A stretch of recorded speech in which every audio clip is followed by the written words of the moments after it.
did not learn about his lung scans. Is it possible that the president has pneumonia? I think, here we are speculating, which is something you never like to do from the outside, but I think it's likely that he has pneumonia. You would think that if he had a normal CT scan, that they would be shouting that from the rooftops. And the same thing with the blood test. The other thing that we don't know is, what are the inflammatory markers? You want to look in the blood for evidence that there's a lot of inflammation going on, because in that secondary inflammatory phase that often happens in week 2, that's where you can really get into trouble, where you have so much inflammation and over-exuberant response of the body to the virus that the immune system itself ends up damaging the body more than even the virus itself does. And also, thank you, Dr. LaPook. Want to bring in Major Garrett. We're just moments away from seeing the president. And Major, I know you've spoken with advisors close to the president. What does this mean politically in some ways? You talked about the medical aspect politically.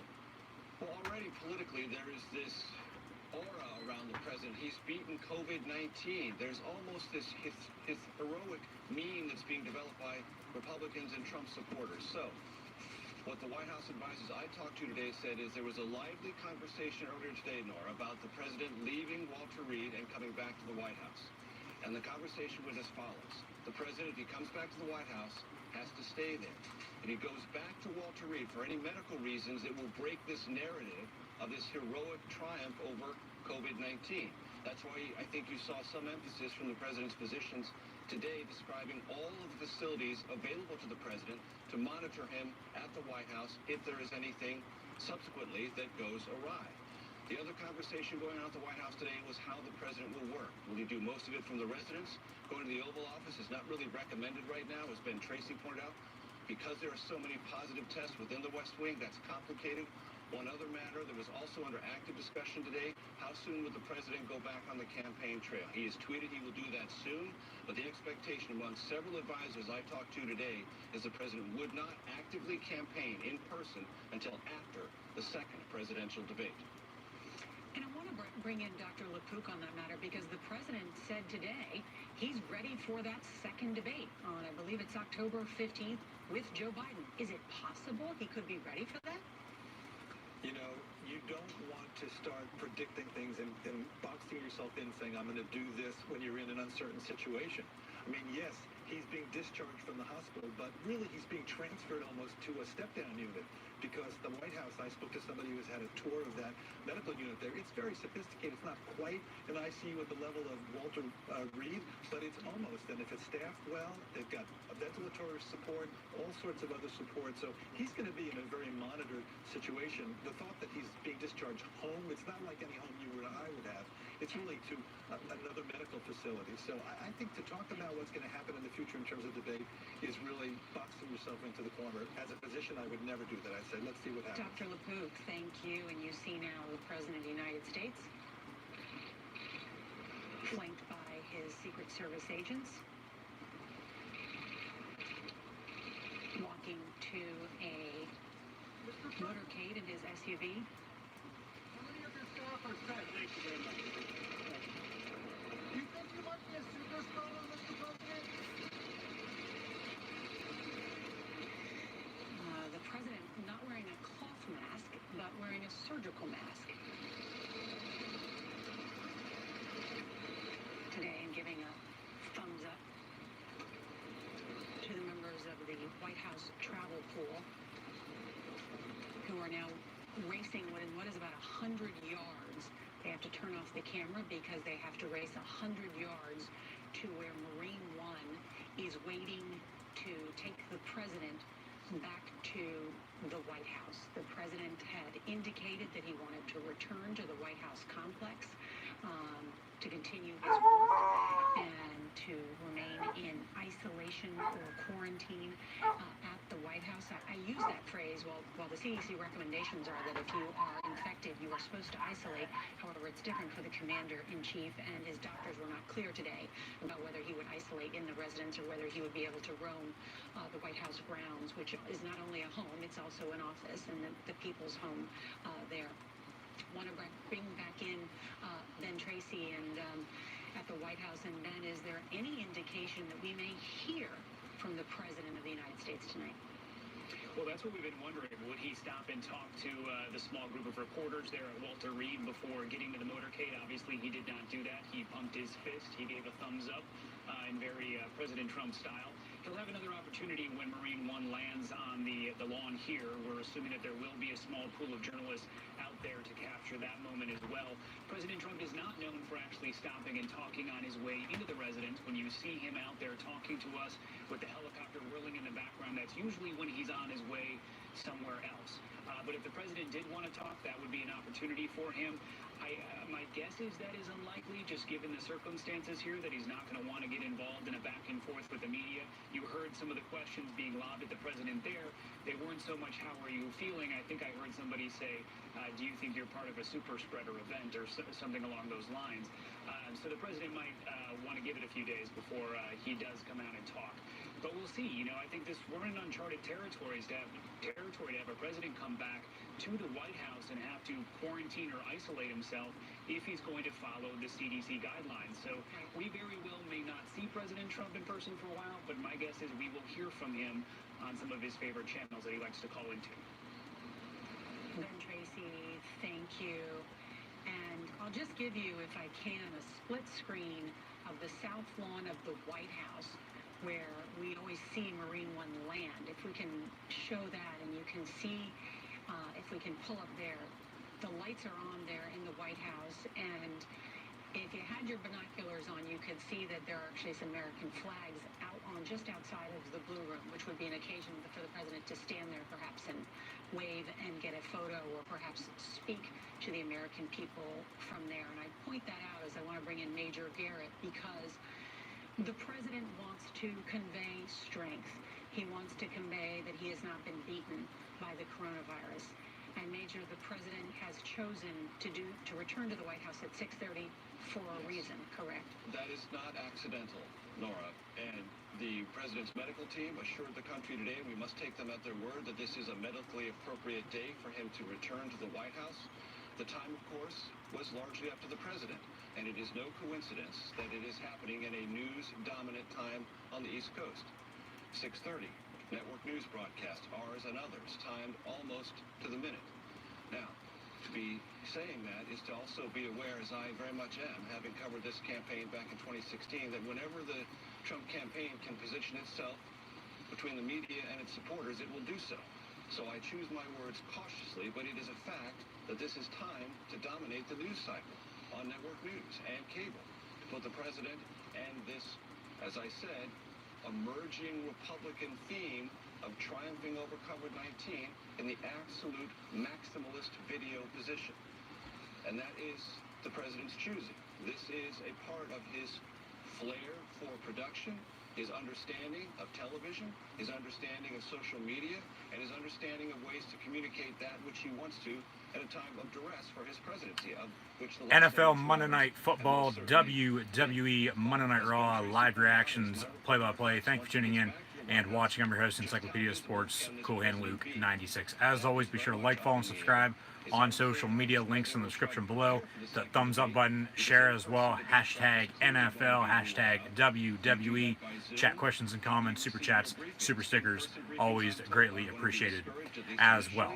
Tonight, in a rescheduled game from yesterday during Week 4 in this 2020 NFL season, the New England Patriots will visit the Kansas City Chiefs in the first of the doubleheader tonight now on Monday Night Football. The Falcons-Packers matchup has now been pushed back until around 9 p.m. Eastern Time. We'll have live reactions, play-by-play of the New England Patriots, Kansas City Chiefs, along with, at 8 p.m., WWE Monday Night Raw, followed by the second game in tonight's NFL Monday Night Football doubleheader with Matt Ryan and Aaron Rodgers as the Falcons travel to Green Bay to take on the Packers from Lambeau Field. Once again, thank you for tuning in and watching. We do, in fact, have some breaking news politically and in the sports world as well here in the past few hours or so. Right now, as we all know, President Donald Trump was admitted to Walter Reed Medical Center on Friday. He has now been discharged, and he is now heading back to the White House.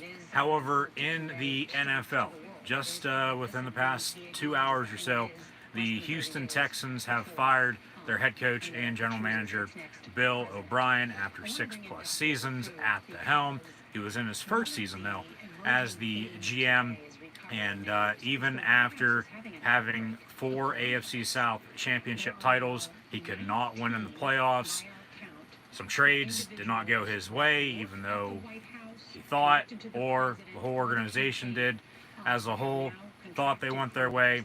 He traded away some players that were key in those victories, and now after an 0-4 start, the Houston Texans will in fact be moving on from Bill O'Brien. So what does Houston do moving forward? Well, in tonight's Monday night game with Kansas City once again for the second consecutive week, as mentioned, Patriots-Chiefs was supposed to be yesterday at 4:25, but now coming up at the top of the hour, 7 p.m. Eastern Time on CBS, the first ever CBS Monday Night Football game in the 50-year history of Monday Night Football, as all previous games have either been on ABC or ESPN. History being made tonight.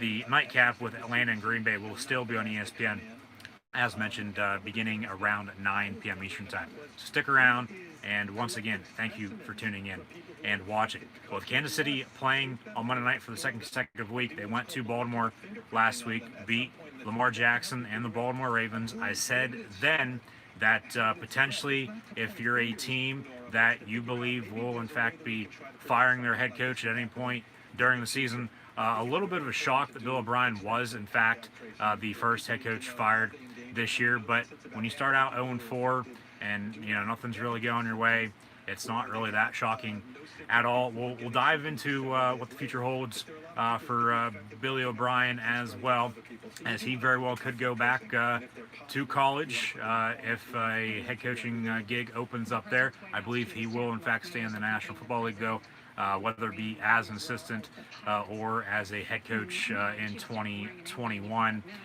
So he will have time, he'll have his options, as he'll be able now to sit back and just let everything unwind, and honestly, whatever happens, happens. In the meantime, as mentioned here before, Monday Night Football, the first game tonight on CBS. We had a doubleheader week 1. Both games were on ESPN now. As mentioned, first NFL Monday night game on CBS ever tonight, coming up in a few moments.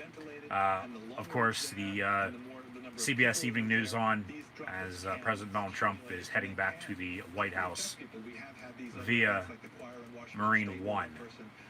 And within a few minutes, he'll in fact arrive back at the White House, where he is in fact now a little less than a month away from an election where he will either get reelected or Joe Biden will in fact become president of the United States.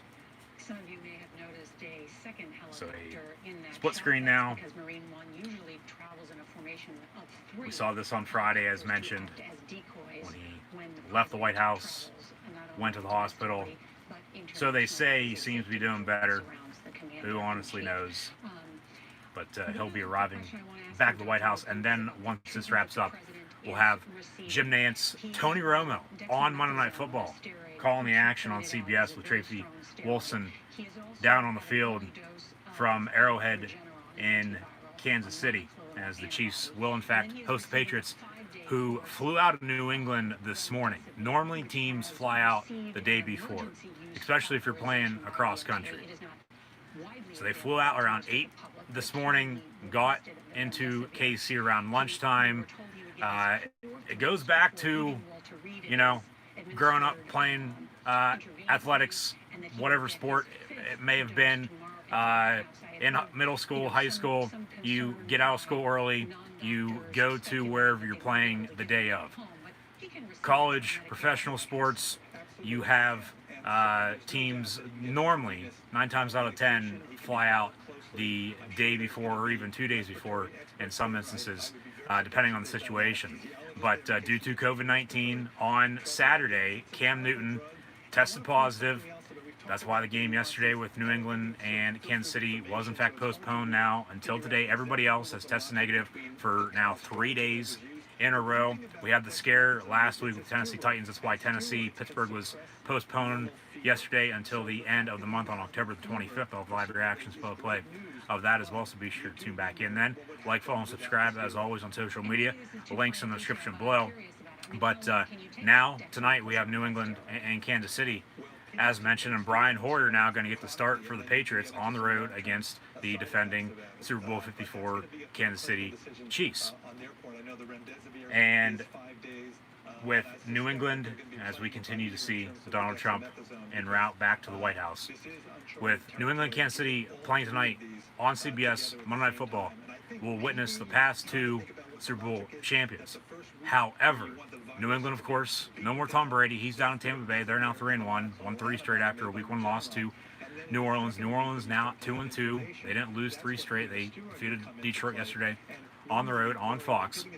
So the AFC East right now with Buffalo undefeated, along with the NFC South, along with all the other divisions in the National Football League, because it's still so early.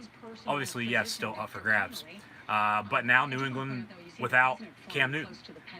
So what does that mean with a backup quarterback who's been in the league? Brian Hoyer out of Michigan State. He's bounced around the league.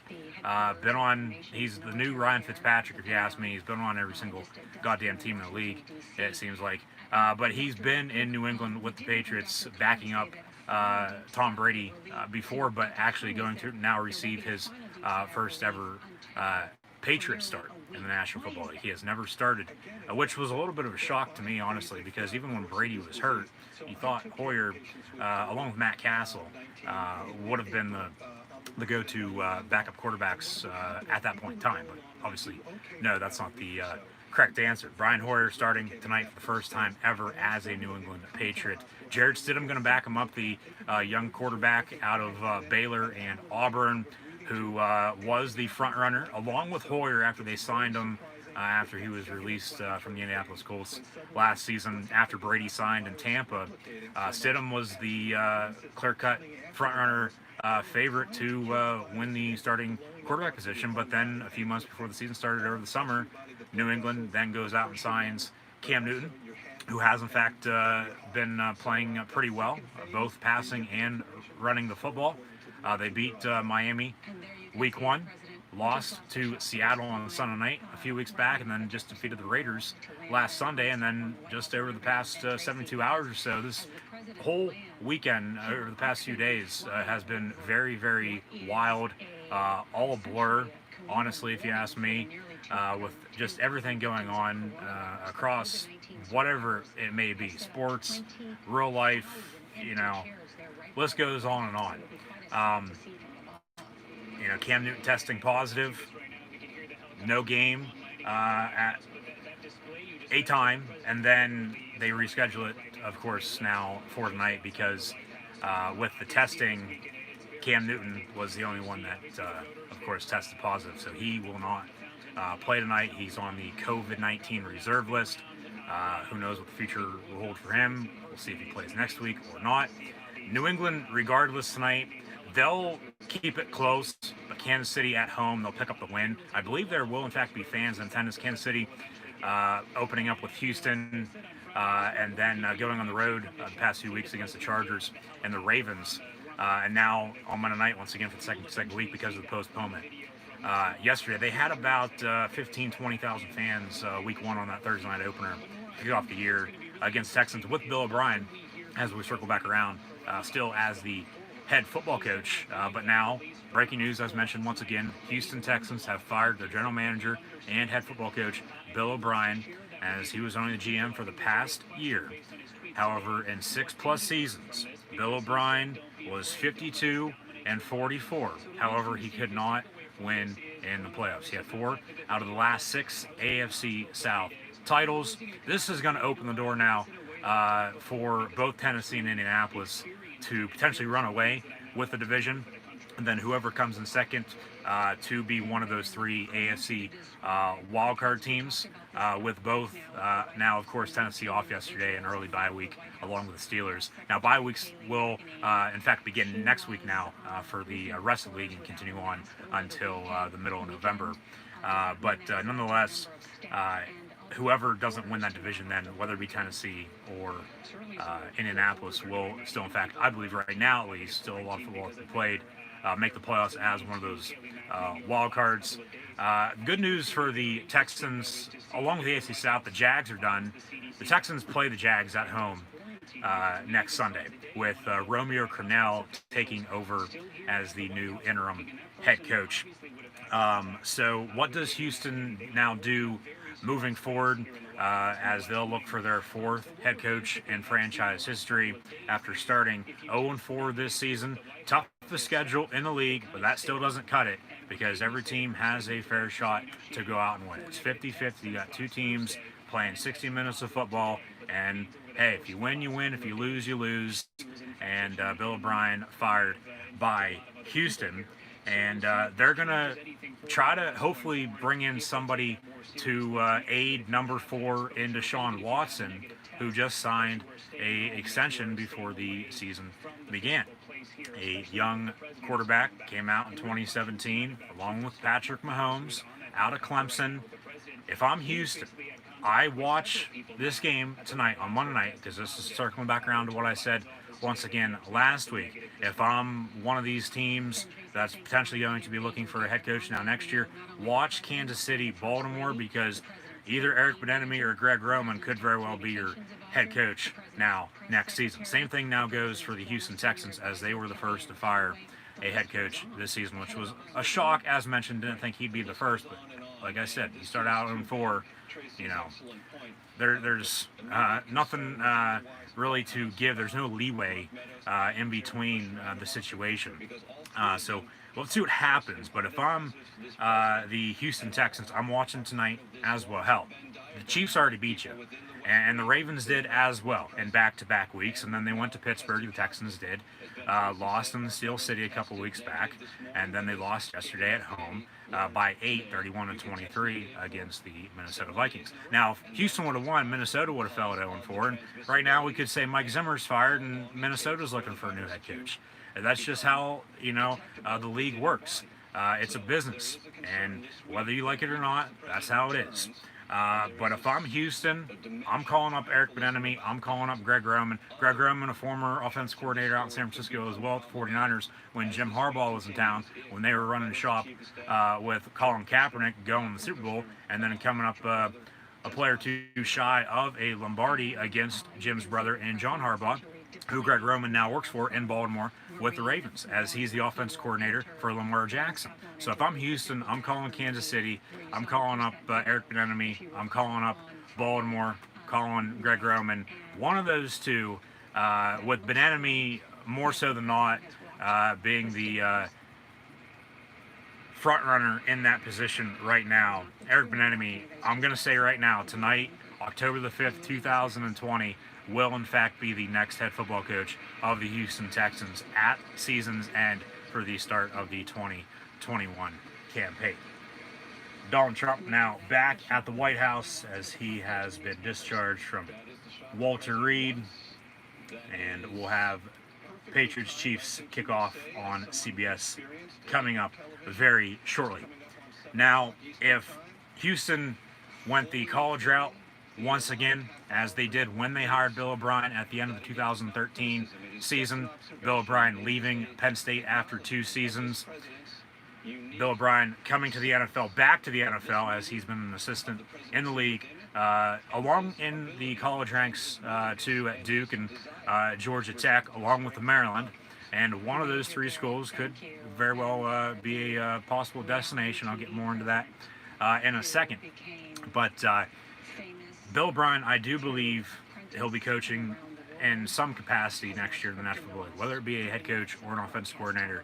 Beats me right now, but Houston, I'm hiring Eric Bieniemy right now. You've seen what they've done, and he's done with alongside Andy Reid with Patrick Mahomes, who also came out in 2017. You go back to that draft, back-to-back picks. It was Mahomes and Watson as both teams traded up to get their franchise quarterbacks. And now both have signed extensions. Mahomes already won a Super Bowl. Watson could very well win one in the near future. But if Houston went the college route once again to bring a college head coach to the NFL potentially for the first time ever, I'm calling up Lincoln Riley at Oklahoma, especially after a 2-game losing streak now for the Sooners and back-to-back weeks against Kansas State and Iowa State in the Big 12.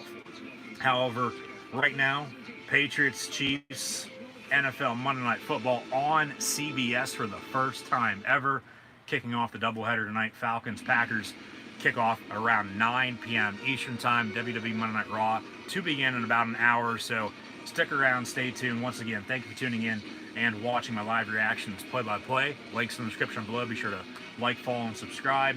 This game has been rescheduled from yesterday until now. Tonight, 7:05 kick from Arrowhead in Kansas City. We do, in fact, have fans in attendance.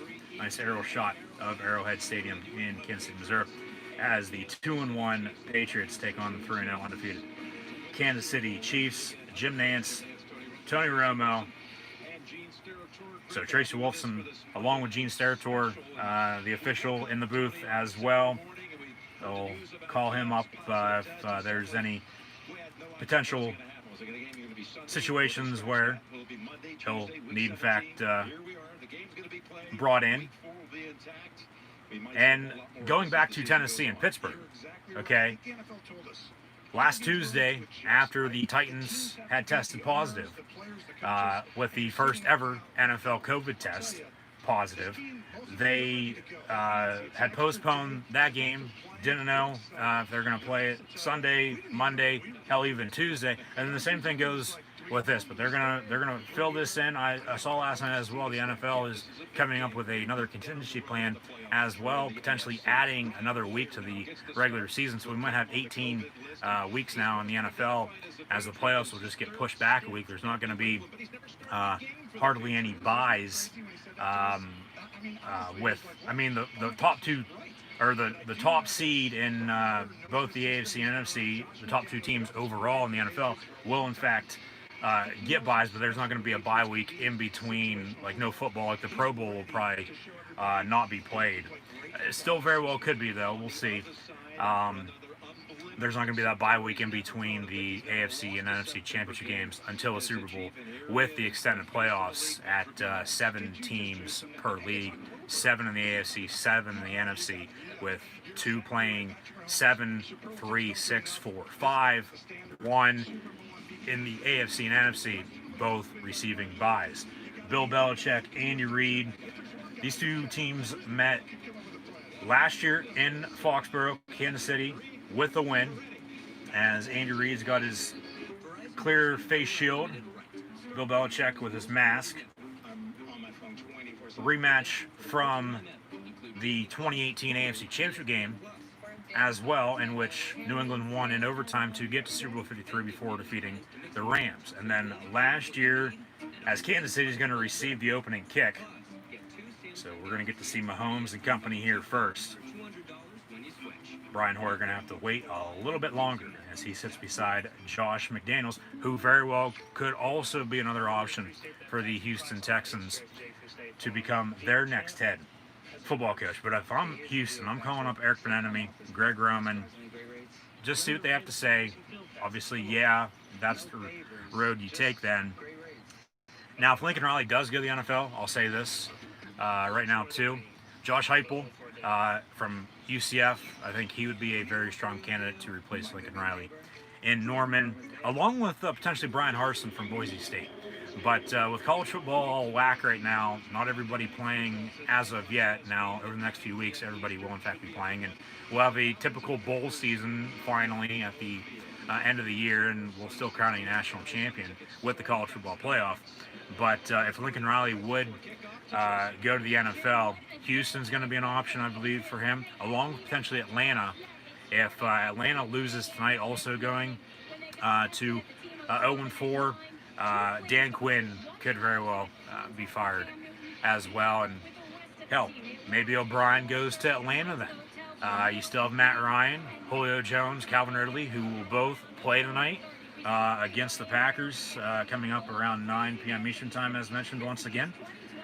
So a lot to figure out. I mean, there's a few other candidates. We'll dive into who those could potentially be, along with other landing spots for all these coaching rumors that will, in fact, now be starting up with the coaching carousel in both college and the NFL for the sport of football. So, Kansas City back deep to receive New England on the road, kicking off. We're going to get Mahomes and Clyde Edwards-Helaire along with the rest. Chiefs offense on the field here. First, in the first ever NFL Monday night matchup on CBS. We're going to have to wait another second. The ball falls off the tee. A little windy here on this October 5th.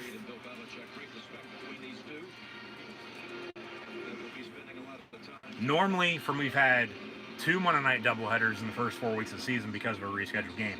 We're underway now in Kansas City. Chiefs going to be going left to right across your television screen, radio, and audio dial. This game is nationally televised as well. There was some questions on whether or not it would be or not, blacking out other markets. But yes, in fact, this is on national TV. CBS, once again, thank you for tuning in and watching. Becoming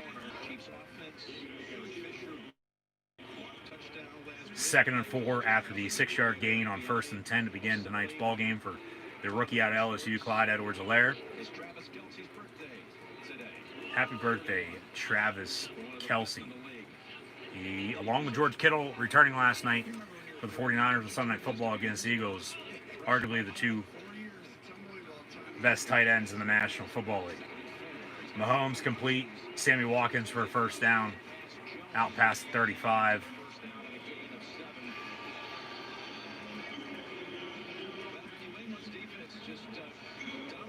See where they spot the football out here. It's going to be 1st and 10 for the 3-0 Chiefs. As, yes, this is very weird. 2 Monday night doubleheaders in 4 weeks, but then a Monday night game on CBS.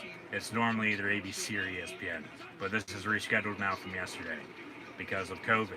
Mahomes deep down the middle. It's going to be almost picked off the 30-yard line, incomplete. McCourty almost had it and dropped it. Incomplete, 2nd down and 10. Sorry for any technical difficulties. Once again with the buffer, the disconnect, and the reconnect, but thank you for tuning in and watching. Like, follow, and subscribe, as always, on social media. Links in the description below. The thumbs up button. Share hashtag NFL, hashtag NE for New England versus KC for Kansas City. Chat questions and comments, always greatly appreciated. Kelce out wide near side, going to motion back into the slot. Going to block for Clyde Edwards-Helaire as he gets out past the 40 on 2nd and 10 for a pickup of about 3, maybe 4 yards, depending on the spot. So 4 officially. It'll be 3rd down and about 6. We'll see what Andy Reid and Eric Bieniemy draw up here now on their first 3rd down of the evening.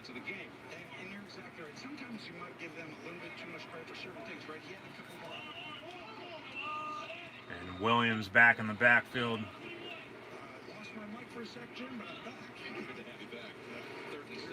Mahomes looking to throw over the middle. It's going to be caught at the 35-yard line. That's Tyreek Hill, 1st down, Kansas City. Big 1st down. Pick up on a 3rd and 6 for the Chief offense. And Tony Romo back with us. It looks like Retribution on the WWE still wrecking havoc for everyone. And as he is in fact experiencing technical difficulties this evening, as well as am I once again. So Retribution, we'll have to see if they're on Monday Night Raw tonight or not, as they've been in quarantine due to the COVID outbreak in NXT. NXT TakeOver 31 last night. Tuned in, thank you. Finn Balor still your NXT champion. Mahomes complete, Tyreek Hill And he's going to pick up the first down. He's got a convoy down the far sideline, and then he runs out of bounds.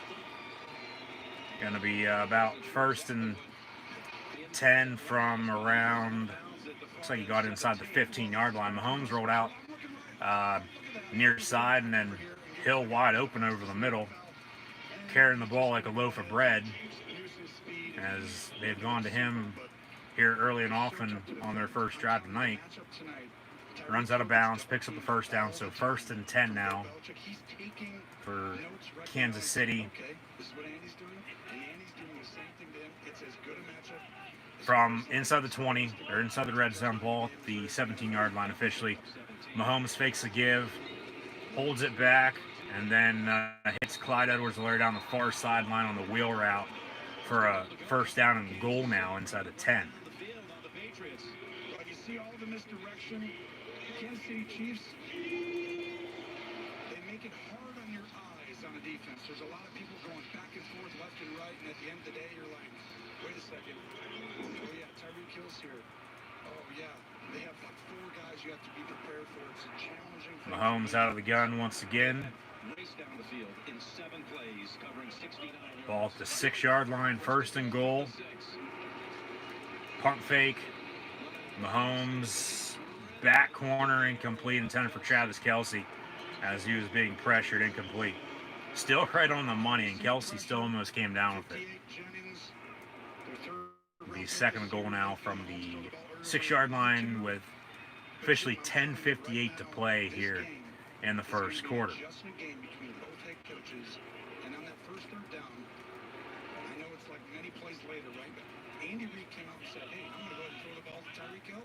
Bill Belichick actually with 2 masks on. He's got the surgical along with the gator, as Andy Reid just has his clear face shield.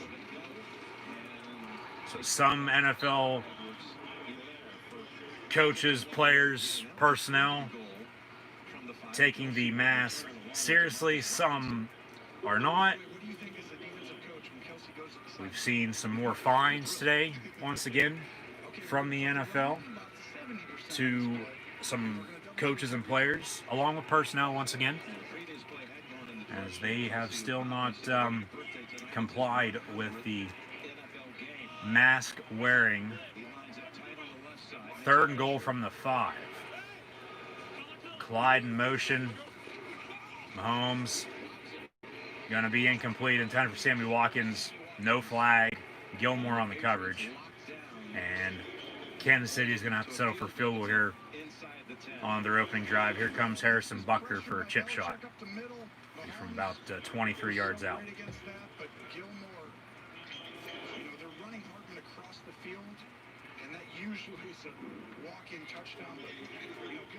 Harrison Butker on 4th and goal from the 5 for his first field goal of the evening, officially from 23 yards. Hit a few 58-plus yard game-winning field goals a few weeks back, but then the last one tonight missed a few kicks with extra points and field goals. So with 10:58 to play in the first, Kansas City on their opening drive now leads 3-0 against the visiting New England Patriots, as we'll get Brian Hoyer and the Patriot offense on the field coming up next. Run the ball if you're New England, especially with not having Cam Newton now at quarterback. I don't even think he made the trip, as he is now, as mentioned, on the COVID-19 reserve list, and he'll return at some point later on in the season after testing positive on Saturday. That's why this game is being played tonight and not yesterday at 4:25 on CBS, and that's why the schedule this past weekend was all screwed up. Especially for myself, there was a few games, as mentioned yesterday, that I was supposed to have and then turned on, and it's a completely different game. So it is what it is, as they like to say, and hopefully starting tonight we'll get back to what we know as the new normal over the past few weeks in the National Football League with the schedule. Thursday Night Football, it'll be Buccaneers Bears. I'll have live reactions, play of that as well, so be sure to tune back in on Thursday. If you tuned in last night to watch NXT TakeOver 31, live reactions, play thank you. As mentioned, Finn Balor still NXT champion, defeating Kyle O'Reilly in last night's main event. Ember Moon, along with Toni Storm, returning to NXT, though, to challenge Io Shirai for the NXT Women's Championship at some point down the road. Breaking news, though, last night was, in fact, WWE Halloween Havoc making a return for NXT Halloween Havoc. It was formerly known as WCW Halloween Havoc back in the late 90s, before WCW, of course, went under, before WWE bought them out. 20 years in the making, with Halloween Havoc now making a return on Wednesday night, October the 28th. However, next weekend, as college football for the Big Ten for myself, with Penn State making a return to the college football landscape, along with Ohio State, Michigan State, Iowa, Wisconsin, Nebraska. As mentioned, here within the next month or so, everybody in college football that postponed until the spring will in fact be playing. As I believe it's about 126, 127, maybe 128 of the 131 teams in college football will in fact be playing in the fall. There's a few that still decided against it, and they're going to have to wait now another full year until they play next fall in 2021. But over the next month or so, everything for myself, at least, with college football, the NFL, and professional wrestling will be back to normal. So next week, Bucks, Bears on Thursday night. Next Sunday, Eagles, Steelers, along with Vikings, Seahawks. It seems like that game's always in prime time out in Seattle, and I always cover it, which is always a good thing, though, because there's more football to watch. And hopefully, along with Dallas Cowboys, feeding Zeke Elliott down the road, as they're now 1-3. Both college, the NFL, and professional wrestling will be feeding all of us more sports to, in fact, watch as the MLB playoffs are underway. NBA Finals about to wrap up in the next few days or so as well. Hockey last Monday night. Congrats to the Tampa Bay Lightning. Once again, they won the Stanley Cup. As we're now back to New England, Kansas City, 2nd and 8. After a few yard pickup. Brian Hoyer in at quarterback, as mentioned. But if I'm New England tonight, run the football with Sony Michel, James White, and Rex Burkhead, as James White and Rex Burkhead are in the backfield to the left and right, respectively, out of the gun next to Brian Hoyer. As he looks to throw on 2nd down and 8, has a man wide open, overthrows him at midfield. That's Izzo, the tight end.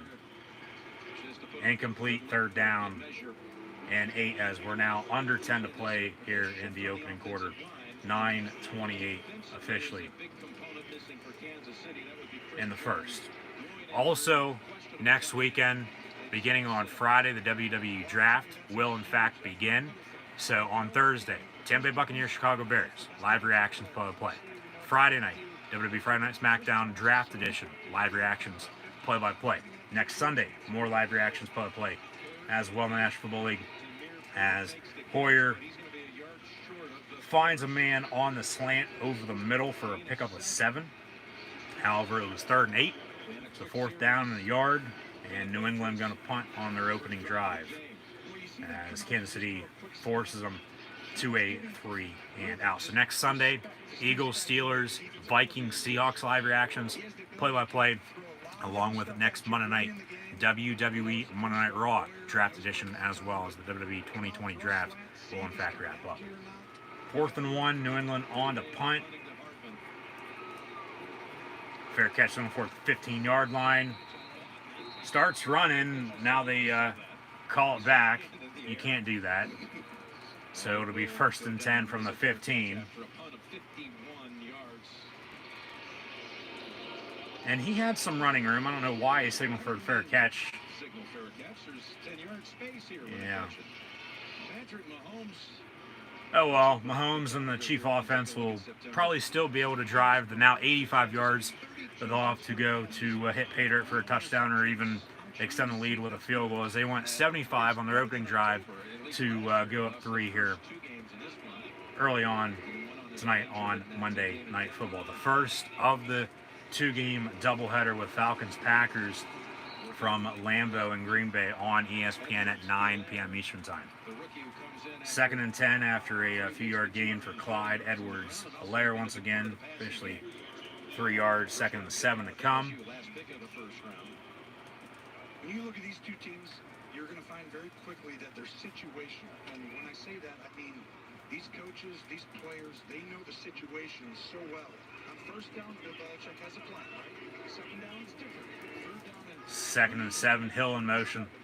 Ball at the 18, pump fake, and then a screen near side.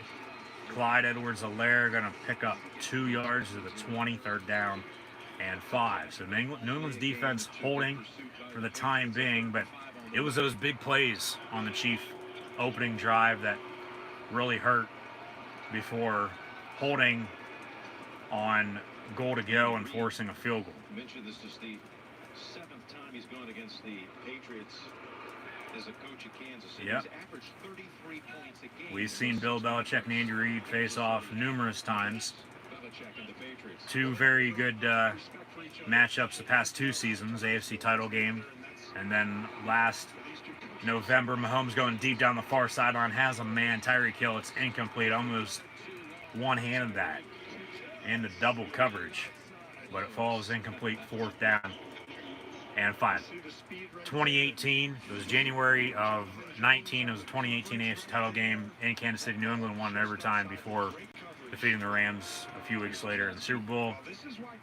And then last year, as Kansas City got Super Bowl and beat the 49ers, as New England lost in the playoffs to the Titans, Chiefs on to punt. Kansas City went to Foxborough and won. Now, a few years back, I believe it was 2014 if I'm not mistaken, New England went to Kansas City late September, early October on a Monday night, and they got absolutely blown out. Next week, they lost on a Sunday night, I do believe it was, the Cincinnati Bengals. But in the meantime, after the Chief loss, that was when Bill Belichick became famous once again. We're on to Cincinnati. We're on to Cincinnati. And that was the memo all season long until they went to the Super Bowl and defeated the Seahawks in Super Bowl 49 because the Seahawks didn't run the goddamn ball with Marshawn Lynch at the 1-yard line, as Malcolm Butler intercepted Russell Wilson out in the desert. So it still worked out. So if New England gets blown out tonight on Monday Night Football, they'll go to 2-2, of course. Kansas City at 4-0. Tough coming in the day of, because you got to go back, especially if you have your routine down pat. You come in the day before, as mentioned, 9 times out of 10, unless something like this comes up, of course, as New England left Foxborough at 8 a.m. this morning, got to Kansas City around lunchtime, and then are playing at 7 p.m. Eastern, 6 local, on Monday night in a postponed rescheduled game from yesterday. As they found out Saturday morning Cam Newton had tested positive, they were going to leave later on that day to go to Kansas City to play yesterday. But that, of course, did not happen. So they basically, along with all of us, just have been sitting on the edge of our seats once again, trying to figure out what the hell is, in fact, going on, what's going to happen moving forward. But now here we are. Kansas City on their opening drive drove 75 yards, 23-yard field goal from Harrison Butker. Kansas City then forces a 3-and-out for New England. New England punts. New England just forced Kansas City now to a 3-and-out as well. So Chief punt, New England getting the ball back, 1st and 10 with Brian Hoyer starting tonight at quarterback. No Cam Newton. Jarrett Stidham backing him up. Run the ball. As mentioned, just run the damn ball. Play good defense. Play the... I don't know how many times I've said that over the past few years, or just in fact my lifetime as a whole. The game is not decided on a piece of paper. It's decided on the field in between those white lines. 22% capacity tonight, about 16,000 fans, they say. You have to wear a face mask, of course, and you got to stay in whatever section you are in fact seated in. You can't be him-hauling around and moving all over the place. Some trickery, handoff from Hoyer to Rex Burkhead, as then he tosses it to, that's Slater, if I'm not mistaken, on the end around. And then Hoyer lowering his shoulder picking up a big block. Who was that yesterday that this type of play was ran as well and the quarterback did not block and it didn't go for anything? Trying to recall what game that was yesterday. Regardless of the situation, Harris gets the carry.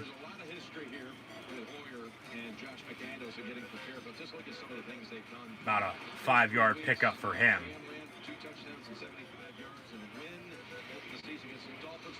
See, that's the thing with Cam Newton compared to Brian Hoyer at quarterback for the Patriots.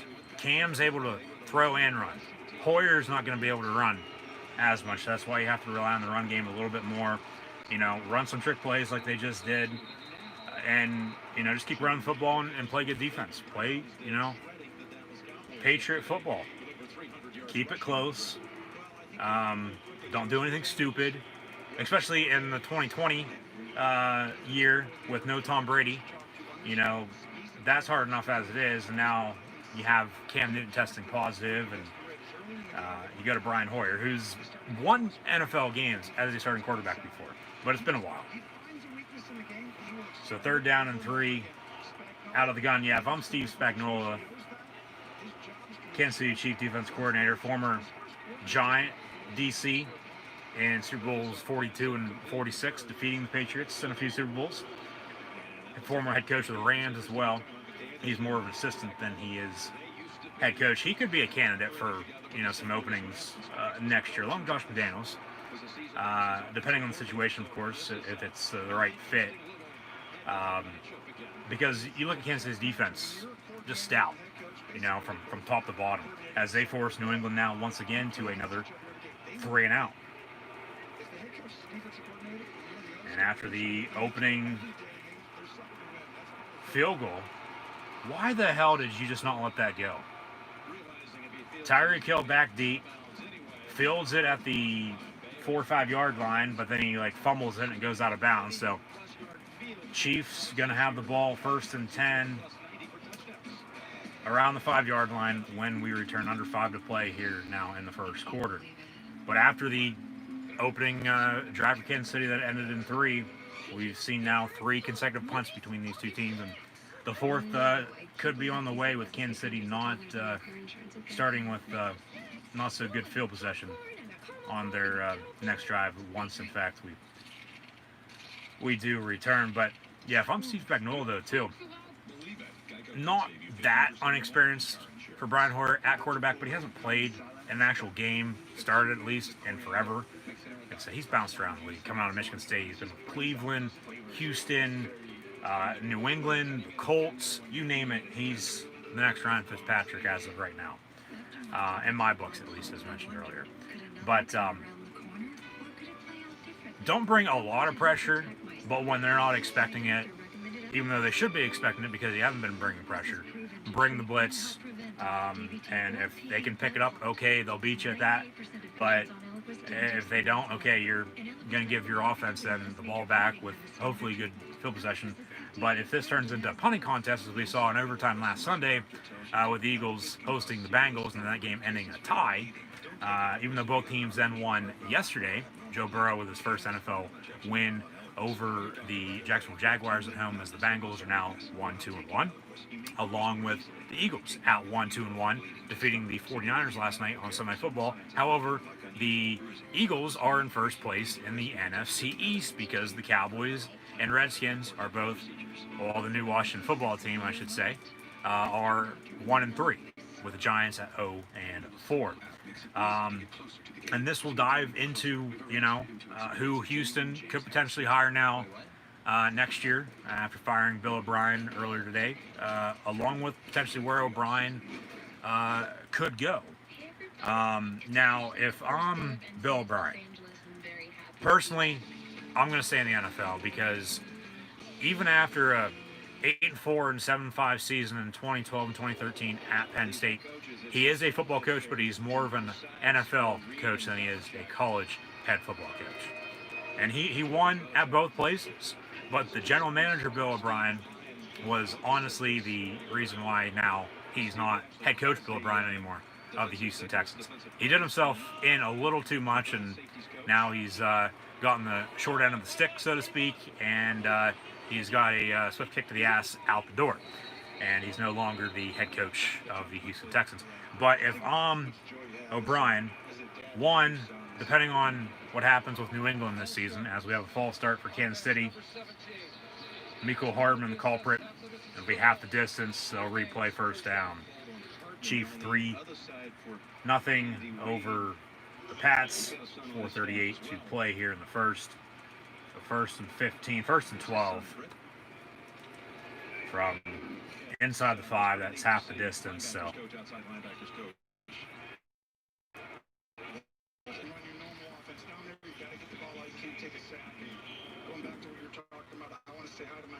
If New England has Josh McDaniels leave, or hell, Belichick retires, McDaniels and O'Brien, I think, would be the top 2 candidates because it's the Patriots to take over. First and 10 from the 16. Mahomes over the middle, complete. Sammy Watkins another first down, out past the 30, 35 to the 38. First and 10. So, yeah, we don't care where we get the ball at. We got a first down and 10 from the 4, and then a false start to begin the drive, half the distance. We're going to start this off of the 2 and drive 98 yards, picking up consecutive first downs now, out past 35-yard line. First and 10 Chiefs. That's just what makes Mahomes Mahomes. 6 first downs now for the Chiefs.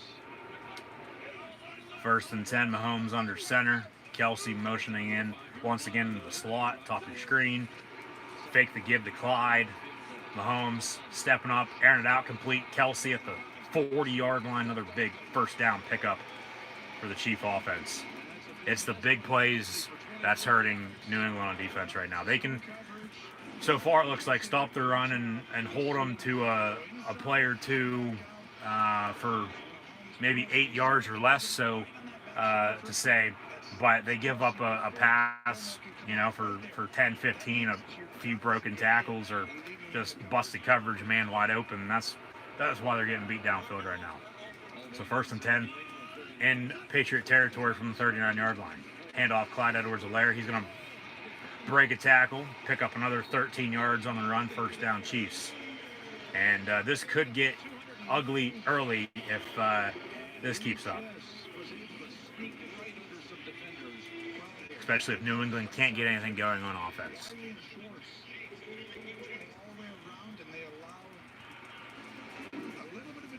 So first and 10, Chiefs. But say if Josh McDaniels does leave, depending on what happens with the Patriots, got another flag. Brian could go back to New England to become OC there once again. False start. So 5 yards, they'll replay first down once again. So even with 2 false start penalties on this drive, Kansas City still in position to extend their lead. Eric Bieniemy with his face shield now as well, calling the plays along with Andy Reid tonight for the Chief offense. Bieniemy is going to be the hot candidate for anybody come the end of the season. Empty. Out of the gun from the 31 from Mahomes. Going to roll out far side. Pump fakes and then just runs out of bounds. And no gain on the play. It'll be second down and 15.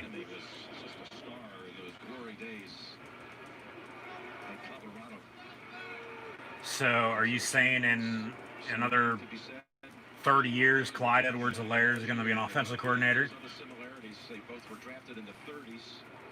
As Eric Bieniemy in college and in the NFL as a running back, both at 5'7", about 200 pounds. So the comparison with Clyde Edwards-Helaire and Eric Bieniemy. I mean, if Bieniemy went to Houston, he's got Deshaun Watson. He's got David Johnson for the time being. He's got a good trio at wide receiver. I mean, I get they traded Hopkins, but they'll have to fill that void. Still have Will Fuller. Still have Kenny Stills. They brought in Randall Cobb, Kiki QT. honestly, with the Houston Texans, they were able to put up points at times so far this year, even at 0-4. But it was their defense that, especially in the back, they just weren't able to stop Mahomes, Jackson, Roethlisberger, Kirk Cousins. And like I said, yeah, toughest schedule, but still, when you start out 0-4, there's really no excuse. Is that a late hit? Mahomes with the keeper, and then just sort of walks out of bounds, but then still gets tackled, but no flag. So they're going to continue to wind the clock. Under a minute to play here in the first. It's 4th down, and Kansas City's going to have to settle for another field goal. And then he goes, well, come on, man. Devin's trying to hold him up, though. Devin did a good job. So on 4th down and 5, here comes Harrison Butker once again. This will be from 39 yards out. He's already good for 1 from 23. It's 3-0. Missed a few kicks though last week on Monday night on the road against the Ravens after hitting a few 58, and that kick's up and good, just barely sneaks in.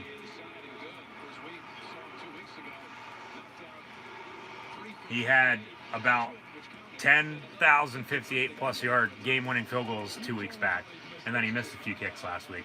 And he almost doinks this one off the upright. Barely sneaks in, but it's up and good. Chiefs lead the Patriots 6-0 now with 13 seconds to play in the first quarter. Coming up at 8 p.m. Eastern Time, as mentioned, WWE Monday Night Raw live reactions play as well, along with Falcons, Packers, NFL Monday Night Football at 9 p.m. Eastern Time, the double header of this, the nightcap of this doubleheader, tonight on Monday Night Football with this rescheduled Patriot-Chief game now underway. Patriots-Chiefs, Monday Night Raw, Falcons, Pack. What a day for the Patriots. You think about, they go to the facility this morning, they get tested, everybody comes back negative, then they travel down here. Chiefs kick off. So they got tested this morning too. New England, along with Kansas City, both got tested now this morning. But then Kansas City playing at home, they didn't have to travel. New England had to leave for about a 4-hour flight before arriving around 12 noon lunchtime in KC, and then playing at 7 p.m. Eastern, 6 local tonight on Monday Night Football. And the offense just not playing well so far. But credit to Kansas City's defense, holding them to a few 3-and-outs. And yeah, at least New England's been able to hold Kansas City's offense to 2 field goals, because field goals aren't going to cut it though either. Kansas City has to find a way in the end zone if they want to win this game. And that goes for New England too. And Brian Hoyer going to be picked off now at the 45-yard line. Might be a block in the back there. Kansas City going to return it to around the 23-yard line. And still with 3 seconds to play in the first quarter, Kansas City going to get the ball back. 1st and 10 after the INT. Fake the give to Rex Burke. Had a simple play action over the middle of the tight end, and Hoyer overthrew him. Intercepted, and then returned to around the 22, 23, 24-yard line. Right on the outside of the red zone. We'll see officially where they spot the ball at.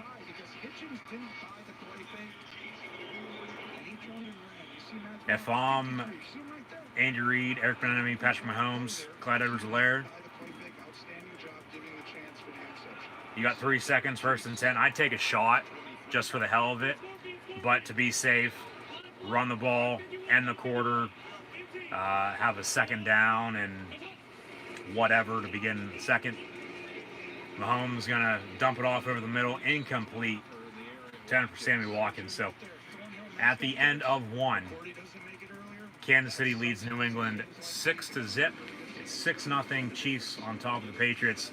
And Kansas City, after the INT and the incompletion, then will have a 2nd and 10 to begin the second quarter. So once again, thank you for tuning in and watching my live reactions play-by-play. I'm your host, Encyclopedia Sports, Cool Hand Luke 96. As always, be sure to like, follow, and subscribe on social media. Links in the description below, that thumbs up button. Share hashtag NFL, hashtag WWE, as well as WWE Monday Night Raw will begin at 8 p.m. Eastern Time. Falcons, Packers, and the nightcap now of this two-game NFL Monday Night Football doubleheader beginning at 9 p.m. Eastern Time. We'll have live reactions, play of that as well. So be sure to share on social media, chat questions and comments. Always greatly appreciated, along with super chats and super stickers as well, if you would like to support the YouTube channel.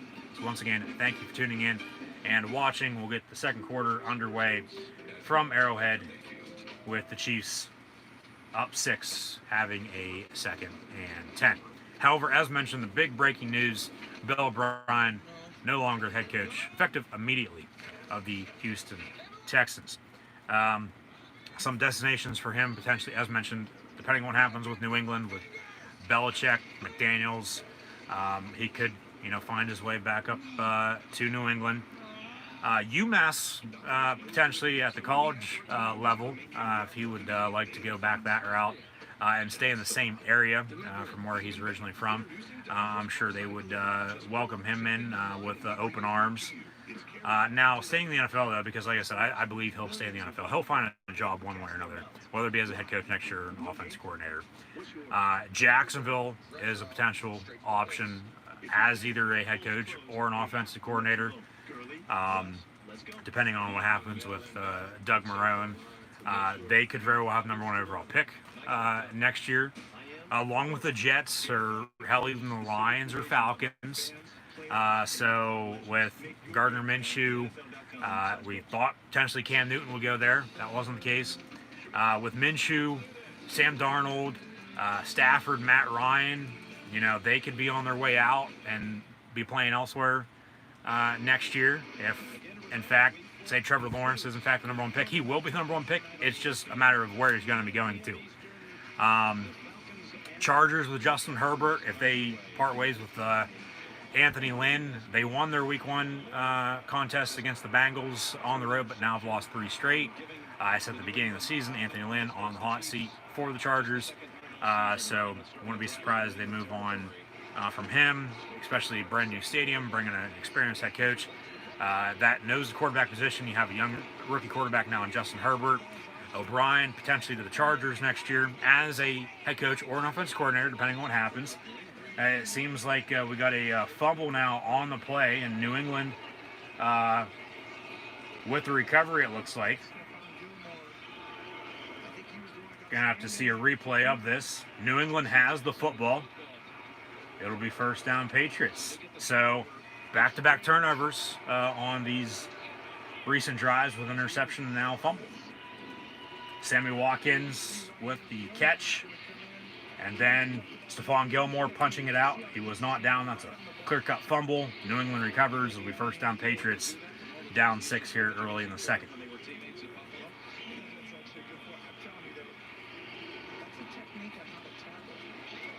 There was also yesterday, too, a game. I'm still trying to recall what quarterback, who in fact it was, that they ran an end around, but then he did not block, and then it went for negative yards. I'm like, well, if you block, that probably wouldn't have happened. But then also yesterday, I forget what game it was. If anybody does in fact know either of these scenarios, let me know in the comments below. There's a game where in fact there was a fumble on the play. However, the referees signaled it was still whoever had the football, but the other team had in fact recovered and had the football standing right there in front of the official. But they signaled that whoever had it had in fact recovered and they kept possession of it. But now tonight, that was an obvious fumble and New England recovered. Now 2nd and 8, Hoyer under center from the 17 screen near side. It's complete. And James White out of Wisconsin gets to the 30-yard line. At one point, Bielema and the Badgers had Monty Ball, James White, and Melvin Gordon all in the same backfield back almost 10 years ago now. Bielema went to Arkansas. He's now in the NFL, formerly with the Pats, working with the Giants. And Joe Judge is circling into Bill O'Brien. The Patriot connection as a whole, with all the former assistants from Bill Belichick's coaching tree in the National Football League, whether they're a head coach or an assistant, regardless of their current destination, their current residence, or potentially where they will in fact be residing at some point down the road, because Matt Patricia could very well be getting fired too. Joe Judge and the Giants don't get out of their own 4 hole. He could be gone after a year. Dan Quinn in Atlanta. I honestly think the Falcon job, along with, well, the Texans job is probably the best right now, but if Dan Quinn does in fact get fired by Atlanta, Atlanta is going to be the second destination for these coaching candidates. Just with the star caliber they have on offense, defense, and special teams, and all aspects of the game. But I think O'Brien would fit good with the Falcons. Not saying Matt Ryan's going to be there by any means, because, you know, Trevor Lawrence bringing your home Georgia boy home from Clemson. You know, potentially, you know, restart in the ATL. Just rebuild. You still have Julio Jones. It wouldn't necessarily be a complete rebuild, but still have Todd Gurley, who's average. We'll see what the Falcons do tonight. But, I mean, because they could just show out and beat the pack, which I highly doubt they will, but you never know. 3rd and 7, Edelman in motion. He's had a quiet season. Hoyer over the middle. And, okay, it was intended for Edelman. He dropped it, but then it was caught by some GameStop employee that I don't even know who the hell he is, that Bill Belichick signed yesterday. And he somehow comes down with it. And was he down by contact right there when he caught it? I don't think so. He got back up and continued to run and picked up a big Patriot first down. Arguably their best play of the ball game. Hoyer took a big hit too. Hoyer took a huge hit, but a big first down. 1st and 10 with 12:10 to play here in the first half. New England ball. Looks like they're going to call timeout, or Kansas City's going to challenge. Andy Reid going to challenge the previous call on the field. Yep. He was not touched. So Kansas City saying he was touched, down by contact after he caught it, as the ruling on the field was that he was not touched. He was not down. But yeah, still a catch. It's just going to depend on where they're going to be spotting the football. If it's a 1st and 10 from the wherever he caught it at, compared to the extra 15 yards that he gained, as New England will still have a 1st and 10. But Kansas City challenging, just trying to figure out the spot of the ball now. One we do in fact return. So no, but you know, the Falcons keep it up. You know, Matt Ryan could be on his way out, playing elsewhere next year. Bring home the Georgia boy and Trevor Lawrence. Grew up right down the road. Won a few national championships now at Clemson, the ACC. Probably going to win another one this year if they face off against Alabama for the 10th time in the past 10 years. But Atlanta could be an option there for O'Brien, along with the Lions, if they'd like to move on from Patricia. But I wouldn't think they'd go the Belichick route once again. But arguably Bill O'Brien has had the most success out of any Bill Belichick former assistant in his coaching tree. Now, at the college level, you have Nick Saban, of course, and he's still at Alabama. We saw a couple years back his coaching clinic. Maybe O'Brien goes there, becomes an assistant, maybe the new offense coordinator, so to speak. But yeah, Bill Belichick, Nick Saban in Cleveland back in the early 90s, they were former assistants. Of course, Saban's had the most success. I'll reword what I just said. Overall. But in the NFL, O'Brien has been able to win in Houston. But general manager Bill O'Brien, not as good as head coach Bill O'Brien, because they're still able to win, but the moves that they made, they just didn't work out in their favor, especially with Hopkins lighting it up in the desert right now, the Cardinals. They've lost 2 straight there, though. They're 2-2. They play them on a night in a couple weeks against the Cowboys. That should be a good game. But it's still early on. It's only early October. Still a lot of football to be played. It's a 17-week, 16-game regular season. As mentioned, though, it could be an 18-week, 16-game regular season if they do, in fact, add a game with the new contingency plan, if that does, in fact, get passed. Just because with the past week, we've had a few games now be postponed and rescheduled. And the Titans-Steeler game was only moved until the end of the month because it worked out with bye weeks and just pushing a game back a week. So he's They're going to put a few seconds back on the clock. 12:42. Michelle is inactive, not only inactive, he's IR. We saw him last week, Tony. Really. So under center, out of the eye, few yard pickup for the Patriots. And they'll do the same thing on this upcoming play as well. So now 2nd and 6 from the 48 toss near side to Harris. He's going to pick up the first down to the 40-yard line. And then a late flag, maybe a late hit, or a potential hold to bring it back. We'll see what the dirty laundry is. But the challenge was good in Kansas City's regard. They won that, and New England still had 1st and 10. It was just a matter of where they were going to spot the ball and how much time was on the clock. So we figured that out. Got a few plays since, big first down run. Now a flag. So there's no foul on the play. It'll be Patriot ball, 1st and 10 around the 40-yard line. 11:52 to play here in the first half. 6-0 Kansas City.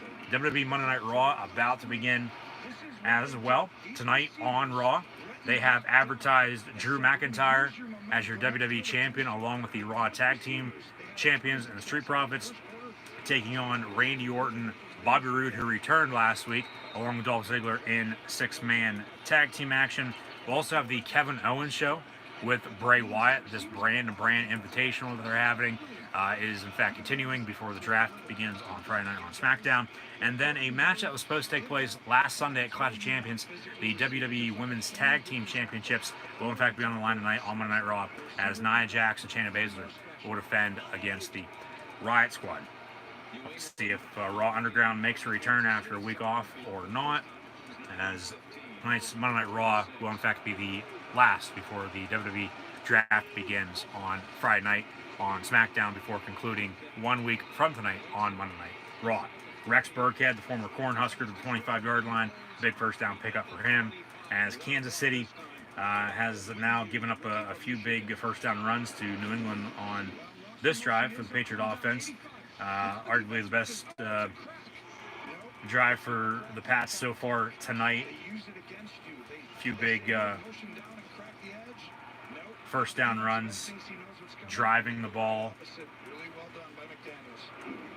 downfield. Now they have a 1st and 10 from 24. Hoyer on the toss to Burkhead once again, far side. He's going to be tripped up, loses about a yard or so, 2nd down here.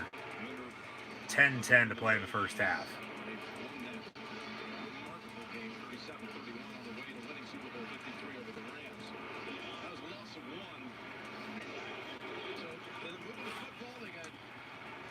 Offensive line has been completely shaken up. A new right tackle, new right guard, a new center who gets just his 2nd career start, James Ferentz. Chris Jones is out. 2nd and 11.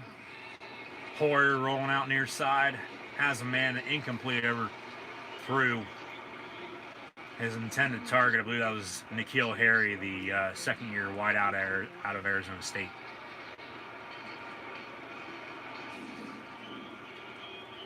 See, it's a roll out right, so you're going to throw underneath and over the top. Nobody open there. Bird over the top. Edelman underneath, and once no one's there, as you're rolling to the right as quarterback, you flip out of bounds. 3rd down and 11. Coming up at halftime as well. Stats and scores from around the league. 3rd and 11 from the 25. Hoyer going to be incomplete. And New England going to have to settle for a long field goal.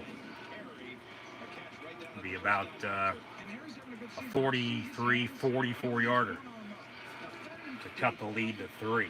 Look at his left arm. Let's see if he can get it up. He got only the right. To me, that's where you want to see Harry take that next step. The ability to go up and catch that. That's a perfect. They moved on from Stephen Gostkowski. He's now in Tennessee. Bring in Nick Folk. 4th and 11 from 43 yards. Kicks up and good. New England now cuts it to 3 as Kansas City leads 6-3 with 9:31 to play in the first half. WWE Monday Night Raw now only a few minutes away. As mentioned tonight on Raw, a 6-man tag with Drew McIntyre and the Street Profits taking on Randy Orton, Bobby Baszler, and the Riot Squad for the women's tag team titles.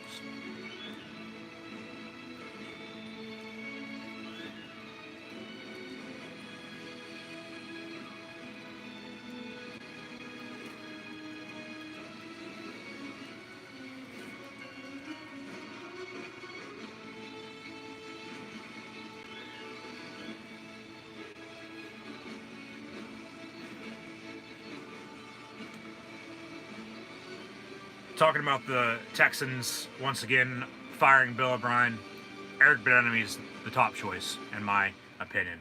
Everybody has their own opinion though. If you have a possible answer to that, let me know in the comments below.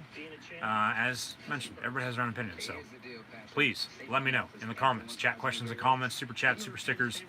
Always greatly appreciated. Thanks once again for tuning in and watching WWE Monday Night Raw. About to begin as mentioned, but if with Bill O'Brien now fired by Houston, if he did in fact go back to college, I myself would welcome him back with open arms. If James Franklin moved on from Penn State and Penn State was looking for a new head coach, or even if Kirk Soraka, Penn State's new offensive coordinator, has a good year and gets a head coaching job elsewhere in college or even the NFL, Franklin bringing Billy O'Brien back to Penn State as his offensive coordinator, as they've been former assistants together at Maryland. Now, Maryland, I don't think, along with Georgia Tech, because not young head coaches, but head coaches in their early years at both Maryland and Georgia Tech, with Mike Locksley and Temple's former head coach. As we get back to New England and Kansas City, as Mike Locksley's in College Park with the Terps, and then Jeff Collins is down in the ATL with Georgia Tech, and Tech in the ACC. They played well early on, but we'll see what the future holds for them, as they've, along with a few other college teams, that whether they've started to play the season so far or not, just changing the culture. And that's what franchises will, of course, look for moving forward if, in fact, they do have an opening. But talk about the Belichick Patriot connection. Stick with the Big Ten as well. Bill O'Brien, formerly at Penn State, defeated Iowa back in 2012 up against Kirk Ferentz on the road in Iowa City. Mecole Hardman on about a 5-yard scamper near side. Be second down. There's a Ferentz currently playing for the Patriots. There's a Ferentz that used to coach with Bill Belichick and Bill O'Brien with the Patriots. And it's not Kirk, it's two of his sons. And his other son that used to...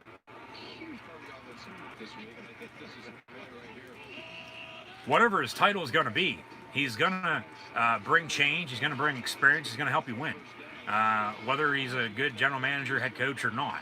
He's a better head coach than he is GM. So just want to throw that out there. Iowa could be a possible destination as Kansas City picks up a 1st and 10 on a 3rd and short. Darrell Williams with the carry. His long-lost brother from another mother, Damian Williams, opted out and is not playing this season. That's why Clyde Edwards-Helaire of the Kansas City Chiefs, rookie running back out of LSU, scat back and do it all for you. It has been getting the top reps so far this season. He gets the carry. Alabama's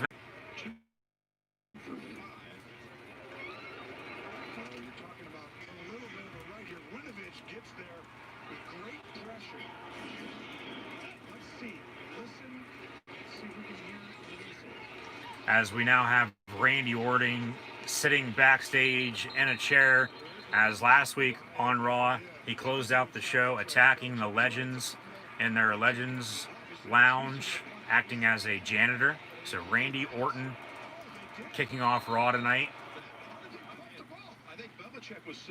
The Legend Killer back, and then was taken out in the ambulance in the ambulance match for Clash of Champions. And then he also got revenge then the next night, last Monday night on Raw, attacking Big Show, Christian, Shawn Michaels, and Ric Flair. And it looks like it'll be McIntyre and Orton in a Hell in a Cell match for the WWE Championship at Hell in a Cell. We do, in fact, know it'll be the new Tribal Chief, our big dog, Roman Reigns, defending his Universal Championship against Jey Uso once again at Hell in a Cell, potentially once again inside Hell in a Cell, but only time will tell for that. We'll find out either this week on SmackDown or a week from Friday after the draft. So Monday Night Raw underway, hashtag WWE Raw as well, one you share. And the Patriots didn't like a previous call there that went Kansas City's way, as we're here in the second quarter, nearing halftime. Chiefs with a 3-point, 6-3 lead at home on Monday Night Football on CBS against the visiting Patriots. But with Duke and Bill O'Brien, that's honestly the most, other than staying in the NFL, in any which way, in any candidacy, whether it be a head coach or a coordinator of some sorts. Duke and really think about it, he's not going to have to change his wardrobe up that much. He's already wore blue and white with Penn State before. I'm sure he still has all that in his closet, and he's been with Houston over the past now 7 years, and they have a dark blue in their color scheme as well, but he's been an assistant previously at Duke, along with Maryland and Georgia Tech, along with the Patriots, as he played at Brown, and then obviously became Penn State's head coach and the Texans head coach. But David Cutcliffe has Duke at 0-4 right now as well. He's also now getting up there in age in the ACC. So if O'Brien could win the Big Ten, I would think he'd be able to win in the ACC. And honestly, this would probably be Duke's biggest head coaching football hire in forever. Honestly, can't even think if they've had a... now, Cutcliffe, don't get me wrong, he's a damn good coach, but the problem is, that's what I just said, he's getting up there in age, and he's not going to be around forever. So if they do in fact hire him, or if he resigns or retires, hey, and O'Brien doesn't like any of the options at the NFL level, come back to college, I'm sure Duke would hire him in a split second. But I would think that would be the most realistic option, is only chance really to get back into the college game. But I honestly think, as mentioned numerous times already now tonight, he'll stay in the NFL, whether it be as a head coach or as an assistant, wherever he ends up, whether it be New England, Atlanta, the Jets, maybe even the Chargers. We'll see. Only time will tell. As he'll be able to, sit back and relax. I'll do the same here. Now, coming up shortly, as Randy Orton continues his promo, sitting in, I believe, the same Legends Lounge that he attacked Big Show, Christian, Shawn Michaels, and Ric Flair in last week to close out Raw. And as he continues to sit there cutting this promo, kicking off Raw, under 5 now to play in the first half. 1st and 10 for the Patriots after a Brian Hoyer to James White completion.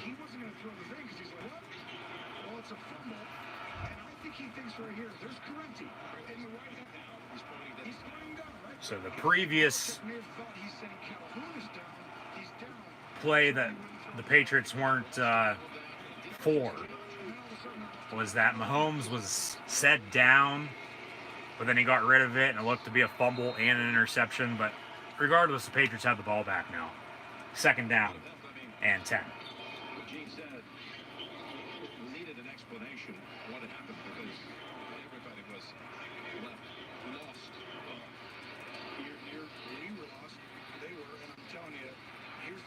The kids just kind of thrown in that no one's going to talk about. How prepared was Kansas City to pump that ball that fast? Yeah. That's also coaching. It's probably the wrong call. So 2nd and 9 from the 46-yard line, left to right. We've got 3 wide. Hoyer looking to throw, complete, and a first down pickup. That's N'Keal Harry, number 15. Looks like he got the first down. They're going to say 3rd down and short, 3rd and inches.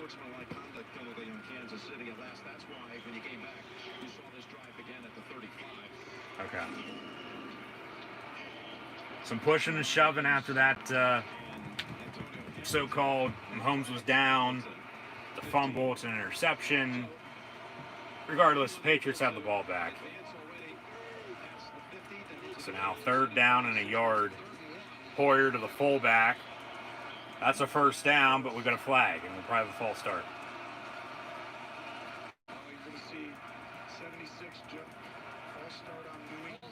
False start. So now 3rd down and 6 compared to a 3rd and inches. And they would have had a first down on the fullback dive up the gut. However, now not the case.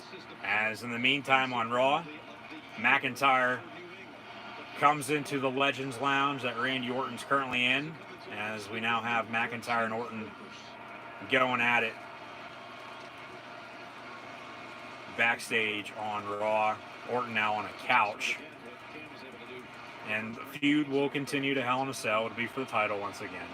And now we've got WWE personnel, Pat Buck and Postman Pierce trying to break it up along with the officials. Jamie Noble there as well. 3rd and 6 from the 49, slant over the middle, complete. N'Keal Harry once again to the 42, 1st and 10 Patriots as we near the 2-minute warning. And we hit the first commercial break as well for Monday Night Raw, with Randy Orton cutting his promo and then being invaded and attacked by Drew McIntyre before having the scuffle broken up into the commercial break. So let's see how Raw turns out tonight. 2:08 now to play in the first half. 1st and 10. Hoyer going to hand off once again, 2-yard pickup. So with now 2 minutes to play in the first half, New England going to have 2nd down, about 8, down 3, 6-3 on the road against the Kansas City Chiefs. You always want a deal, but sometimes you need it delivered. Or in an hour. Or installed and set up with ease. For tech at a great price, count on Best Buy to get it to you fast and free. It was the night before kickoff, went all through the house. Not a player was stirring. Not even Gronk? Nachos? Yeah. Marshawn Lynch getting out of the Skittles game into the chip game. Tom Brady, Gronk, Zeke, Tony Romo. Game day, y'all. Don't forget the chips. Well, if this was February of 15, I'd tell the Seahawks on Groundhog Day, hey, don't forget to give Marshawn Lynch the goddamn football at the 1-yard line so you can win back-to-back Super Bowls. But no, they didn't. They threw it and he was picked off. And New England ended up winning. And that goes back to that season, as mentioned, with on a Monday night, New England on the road in Kansas City getting blown out. And then we're on to Cincinnati.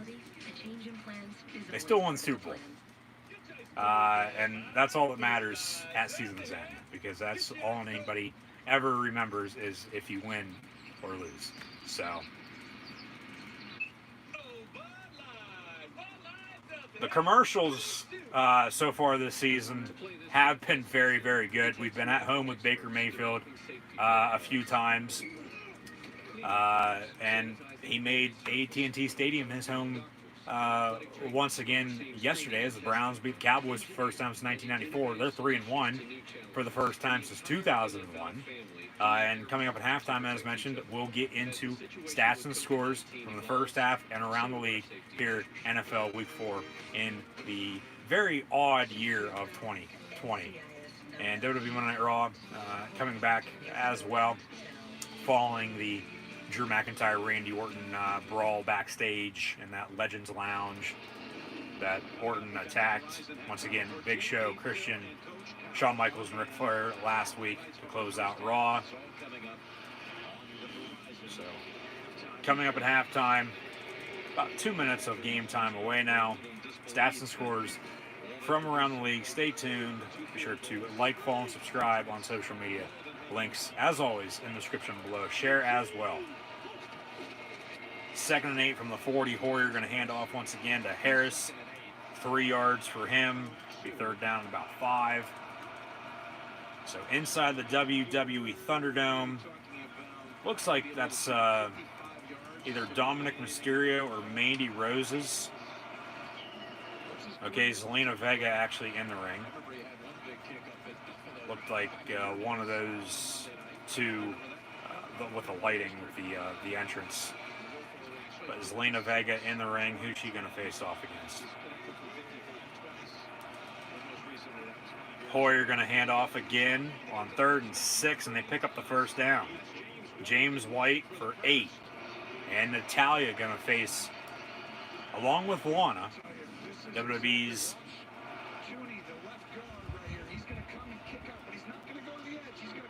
and I don't get why they're having Natalia with Lana still.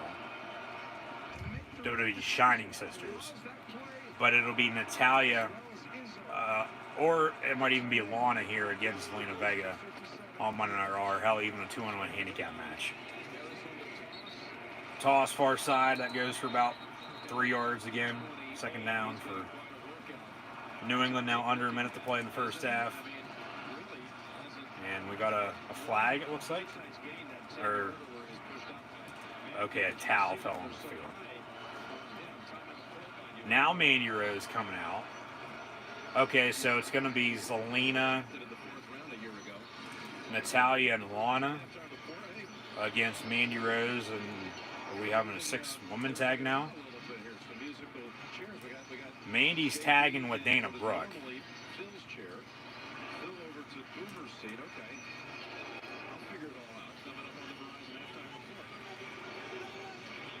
And it'll be a 6-woman tag. It's going to be Zelina Vega, Natalia, and Lana taking on Mandy Rose, Dana Brooke, and Asuka, your Raw Women's Champion. So 2 6-man, 6-woman tags tonight on Monday Night Raw. 2nd and 7 for the Patriots after a timeout. 45 seconds to play in the 1st half. Hoyer out of the gun looking to throw. Slant complete over the middle of the 20-yard line inside the 15, the 14. 1st and 10. And it was complete to James White once again. As New England, they are knocking on the door. Seconds away from taking their first lead of the ball game and taking that lead into halftime. On the road on Monday night against the Chiefs. And what has been a very odd few days. Just this past weekend as a whole, with the postponements, the rescheduling, the testing that's being done, not knowing if or even when this game would be played. So He didn't get a lot of first-team snaps during the week. Remember, the test came back on Saturday, and then they closed down the facility, so they had Zoom meetings, virtual meetings. 1st and 10. And all of a sudden, you fly down the same day, and you're put into this position to lead your offense. And also for Josh to call plays differently than Play clock winding down. He doesn't get it off. That's a delay of game, but they give it to him. As New England called their 2nd timeout before that play, so they would have called another timeout. That would have been their 3rd and final. They gave it to him, even though the play clock expired. That was a delay of game, but 4 yards on 1st and 10, now 2nd and 6 from around the 10-yard line. New England with 33 seconds now, going to call their 3rd and final timeout, down 3, 6-3 here in the 1st half. They talked all night last night. They're prepared for this game. Well, we talked to Hoyer last night. He said, "Where are you right now?" He said, "I'm at home. I'm in isolation, and I just knew that there's another round of tests coming today." He talked about how much distance he had kept from Ken. That was when they had the quarterback room. They were never close.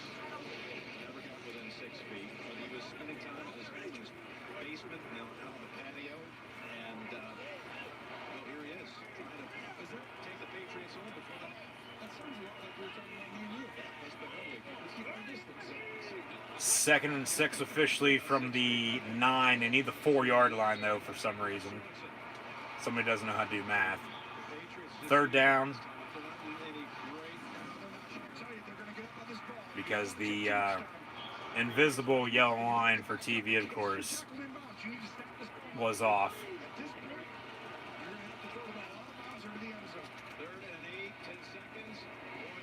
3rd and 8, Hoyer. 5 seconds, and he gets sacked.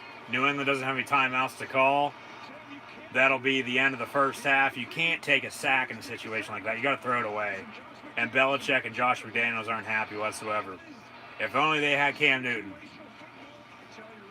Or even Tom Brady for the past 20 years.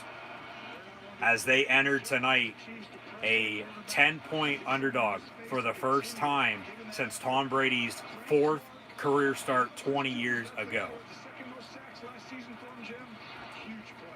You got to throw it away. You can't take a sack in a situation like that, especially when you don't have any timeouts. He thought they did. He tried calling one. But the clock was winding down as they got the snap off. It was 3rd down from around the 8-yard line. He was running around in the backfield, got pressured, went down on the sack. No time remaining. Tried calling timeout. They didn't have any to begin with. So at the half, the Chiefs lead the Patriots 6-3. And we'll see if Kansas City on offense can get anything going or not. We haven't seen them since that play where Mahomes went down. It was a fumble and an interception, and then the Patriots still got the ball regardless. Field goals aren't going to cut it for either of these teams tonight. Somebody's going to step up now on both sides of the ball, but more so for both these offenses. So who's going to make plays now in the second half? We'll see what New England does at the quarterback position. I mean, Hoyer's not playing bad, but do they go to Jarrett Stidham in the second half? Down 3. Now, New England will, in fact, get the ball to begin the second half. So, especially taking a sack there, that was key. I mean, if they could have got some points, whether it be a field goal or a touchdown, to tie it or take the lead into halftime and then get the ball to begin the second half on the road against a Chief team that's coming off the Super Bowl. They're 3-0 with the best quarterback in the NFL right now, Patrick Mahomes. You know, you're going to be ahead of schedule in that regard, having an advantage. But obviously now, not the case. They're still down, and just continue to run the football. I mean, they played well, play good defense. I mean, the play calling hasn't been bad. Hoyer just hasn't made as many plays as what we've seen Tom Brady and Cam Newton do, you know, over the past 20 now plus years. With Cam Newton as 2-1 as a Patriot starter, but not playing tonight, of course, due to his positive COVID-19 result. So, should be interesting to see how the second half shakes out. We're now about a half hour or so away from kickoff in Green Bay with the Falcons and Packers as well. Once that game, in fact, does begin, we'll get that on as well. Mandy Rose, Dana Brooke, Asuka victorious over Zelina Vega, Natalya, and Lana on Monday Night Raw. And the halftime report for the NFL on CBS on a Monday night game between New England and Kansas City now underway. Very odd that CBS has a Monday night game, but hey, it is what it is. It's 2020. So, James Brown, Bill Cowher, Boomer, and Phil Simms. I don't think Nate Burleson's there. Okay, just James Brown, Bill Cowher, and Phil Simms. No Boomer and no Nate Burleson. So a 3-person panel instead of the normal. Now here comes Nia Jax and Shayna Baszler on Raw. They were not on last week due to the COVID outbreak, just for precautionary measure. Seems like they'll defend their titles next. However, they're going to go to Natalia and Lana ringside and potentially break that pairing up, attack them. But since the start of this game, Kansas City started out hot. A few good drives that resulted in points. New England defense couldn't stop the big play. But since then, it seems like both teams have settled down. More so New England than not. They've gotten back to what they normally do, and that's run the football and play good defense. Patriot football, Patriot way. And, okay, penalties really not an issue so far. We've had a few turnovers. They, of course, got the field goal, but then the sack at the end of the first half hurting right now because if they would have got some type of points, whether it be a field goal or a touchdown to extend the lead into halftime, coming out second half, getting the ball, they'd be perfect. They'd be setting up shop, and then they'd do what they do in the second half, and that's just continue to run the football and work the clock, play good defense, and keep the opposing team out of the end zone, hopefully. But you can't take a sack in that situation. Everybody knows that. So we'll see if it's going to be Hoyer or if it's going to be Stidham. I would think it's going to be Hoyer. He hasn't played bad, but he could be playing a little bit better, but I get the circumstances. Expecting Cam Newton, he comes down with COVID. Game gets postponed until Monday night. They fly out this morning. Just everything's all over the goddamn place. It's all haywire, all whack. So, yeah, capitalize on what Kansas City's not doing well, and vice versa. Bill O'Brien fired by the Texans after 6+ seasons with the team, yes. Talked about that earlier. Eric Bieniemy, top candidate for Houston. O'Brien will end up somewhere in the NFL, I think. Whether it be with the Patriots as an assistant once again, or I'm thinking Atlanta.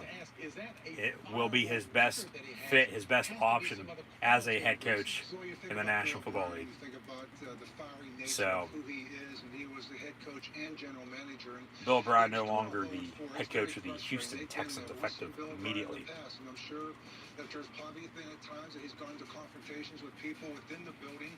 And he's got a temper. He's got a fire side to him. He does. I mean, I witnessed that firsthand, in person how many times when he was here at Penn State for 2 years before going to the NFL. And now in his 7th season overall, 6th full, and then 4 games into the 7th year in 2020, he gets canned, he gets fired. So he'll land on his feet somewhere. We all do. Just a matter of when and where.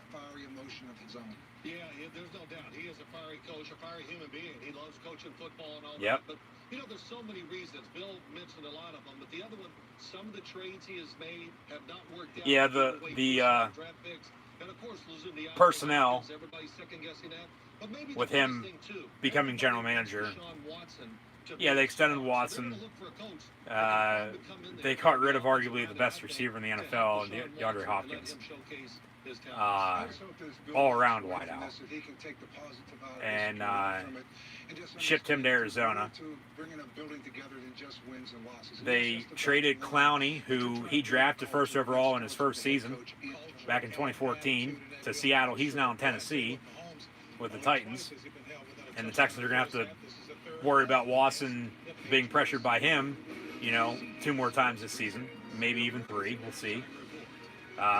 Normally you start out 0-4, you don't make the playoffs. The last team to start out 0-4 and make the playoffs is the 92 Chargers when they were still in San Diego.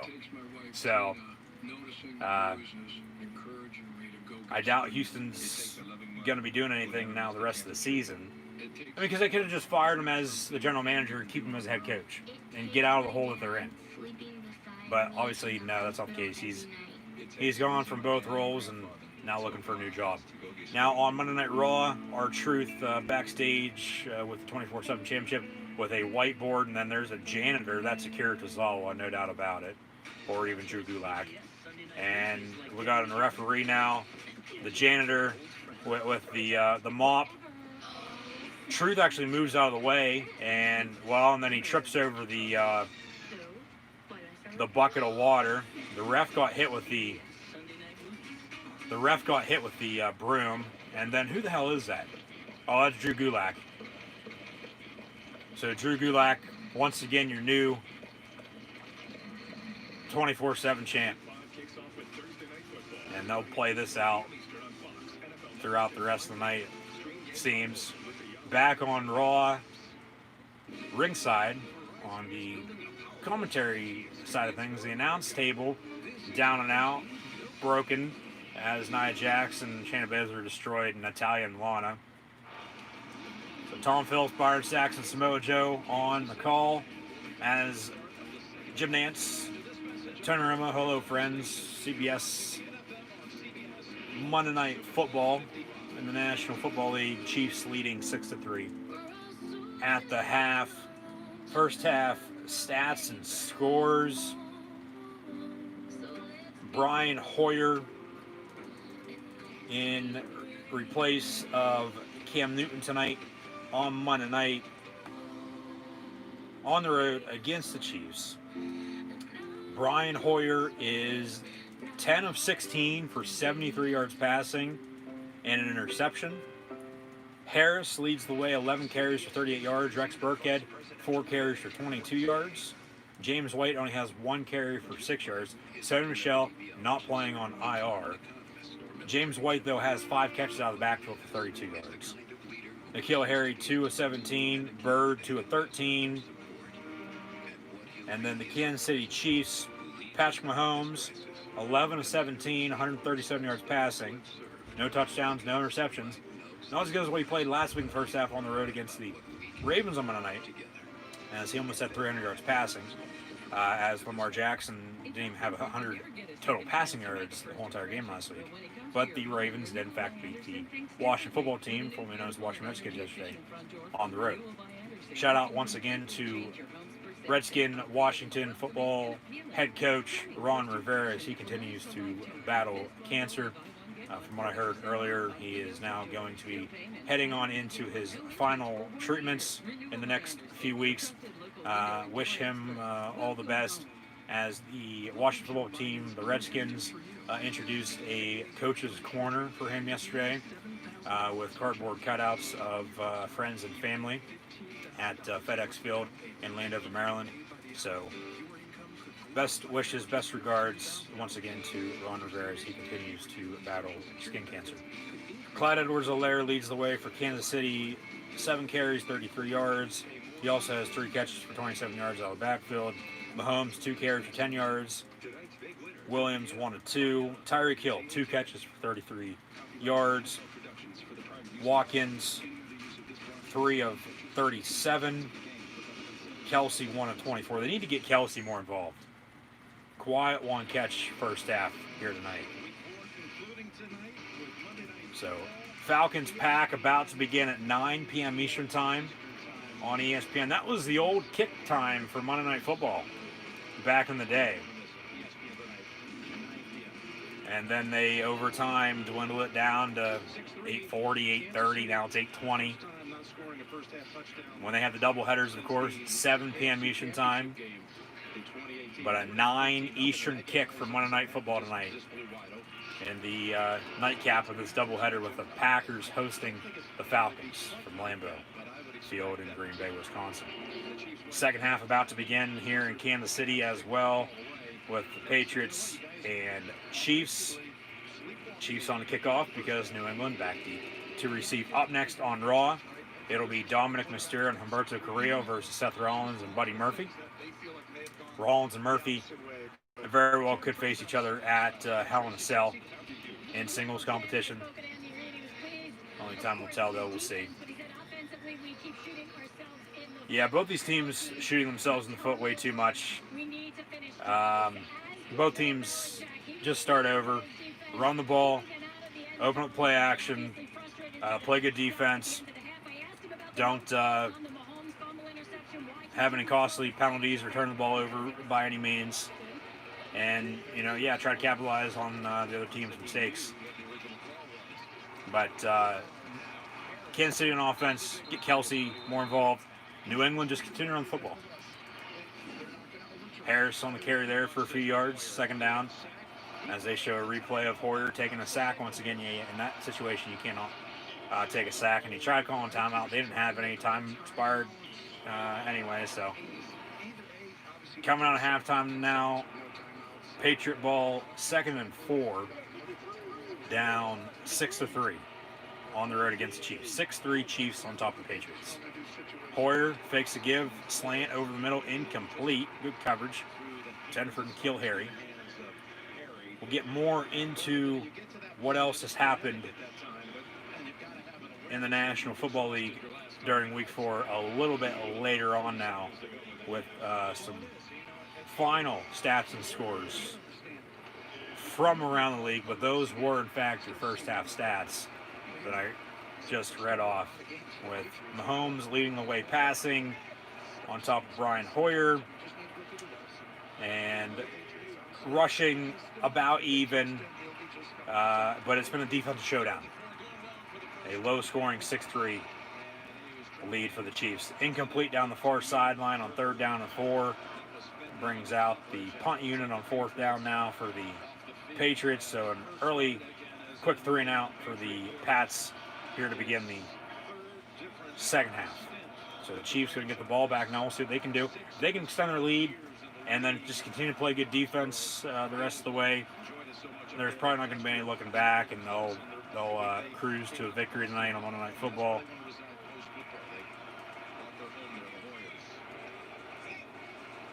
So 4th down, Patriots on the punt once again tonight. They're going to take a delay game. Nope. Snap it right as the play clock expired. Punt up and away. And it's going to bounce at the 26-yard line. Might have touched Kansas City. New England going to recover to the 10-yard line, and they might have a 1st and goal inside the 10. Did he touch it? That's close. You're going to have to see a close-up replay of that. They say 1st and 10 Chiefs, that Mecole Hardman did not touch the football. It went right through his legs. Did he touch it, though, with his hand? Ooh, that's... if I'm Belichick, I'm going to challenge that. Because his fingertips might have touched the football. But we'll have a 1st and 10 for the Chiefs now at the 11-yard line.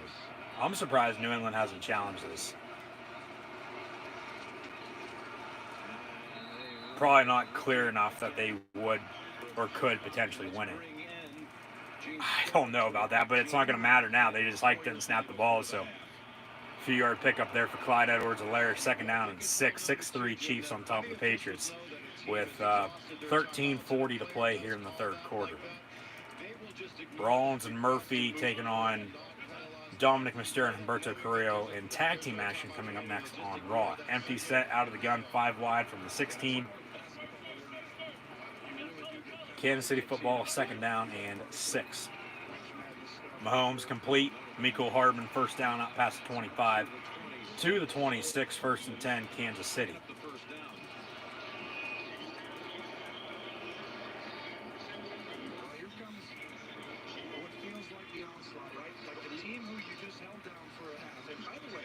Tonight, in the regular and postseason, under Patrick Mahomes, the Chiefs have now had 3 games with no touchdowns in the first half. You want to guess who their opponent was in all 3 of those games? Bingo. New England Patriots, who they're facing tonight. Mahomes looking to throw on 1st and 10, dumps it off. Sammy Watkins, 4-yard, maybe 5 on the reception. That's a good spot. It'll be 2nd down and medium.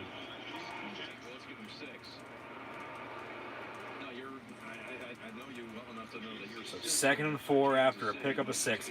They need to go to Kelsey more, over the middle at the tight end. If they would do that a little more so than not, I mean, always say it's nondescript. probably a little bit Never think about that again. be better off right now. They would take a shot there to play cover two. Kansas City absolutely tried to run this very unique play. It was really special. Belichick was prepared for it. Mahomes, 2nd and 4, going to hand off. No gain for Clyde Edwards-Helaire, 3rd down. As we see some highlights now from Dominic Mysterio and Buddy Murphy in singles competition on Raw. We'll have tag team action coming up next. The interior and the run game, and you see it there. That gives you a chance going against the best 3rd down team in the league. 3rd and 5 tonight. I think that's the biggest reason the Patriots are still in this game. They're getting off the field. Kelsey with 1 catch, by the way, in that first half. There's Mahomes stepping up, and it's deflected and in. 3rd and 5, pass over the middle falls incomplete, intended for Kelsey, but then went right through his hands, incomplete. 4th down. I think it would have been complete. But Kaiser, watch 48. He just tips the ball right there. Otherwise, Kelsey will still be running. Kaiser, the backup fullback. Look at that. As, hey, if let me get my hands on a football. As if Mahomes is going to miss you by 3 yards behind you. The tip of it. Kansas City on the punt once again. New England fair catch at the 15-yard line. Hoyer will have a 1st and 10 from there when the Patriots get the ball back on offense when we return.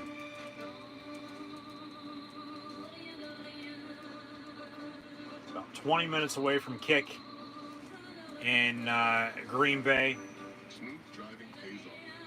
With Allstate, the safer you drive, the more you save. Murphy and Rollins, in the meantime, on the mic, talking back and forth with one another. And as mentioned before, I called this back in, I believe it was about May or June, that eventually Rollins and Murphy would split. It was just only a matter of when, and now here we are.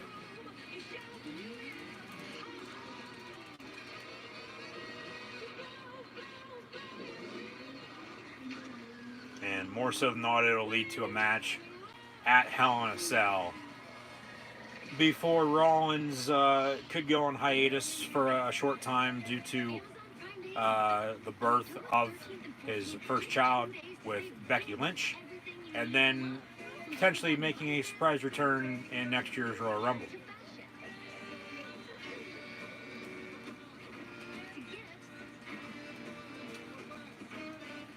So the Messiah, Mr. Nickname, Seth frickin' Rollins, and one of his disciples, and Buddy Murphy, for the greater good, giving them hell. And come Hell in a Cell, they'll more so than not probably have a match, as mentioned.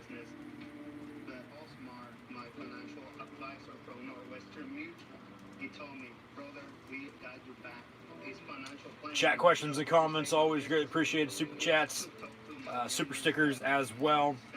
Be sure, as always, to like, follow, and subscribe on social media. Links in the description below. Thumbs up button. Share hashtag NFL, hashtag WWE as well. As we'll get back to the action here with the Patriots and Chiefs. 1st and 10, Pats with 11:09 to play in the 3rd quarter.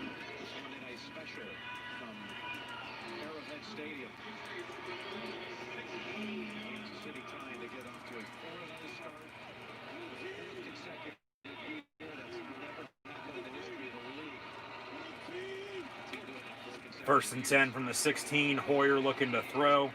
Complete. Rex Burkhead to the 20-yard line.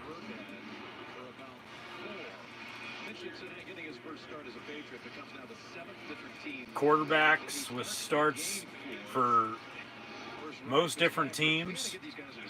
Ryan Fitzpatrick, Chris Chandler, Gus Frerotte, and now Brian Hoyer. Fitzpatrick at 8, and then Chris Chandler, Gus Frerotte, and Brian Hoyer all at 7.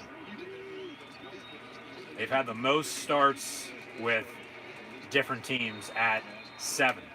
So Hoyer's now on his 7th team. Patrick on his 8th down in South Beach with Dolphins, who New England beat week 1. But Brian Hoyer wasn't playing quarterback then either. It's Cam Newton. Cam Newton testing positive, not playing tonight. This is right at that point in the game, Jim, where everybody is. Spagnuolo right there. You see the third downs?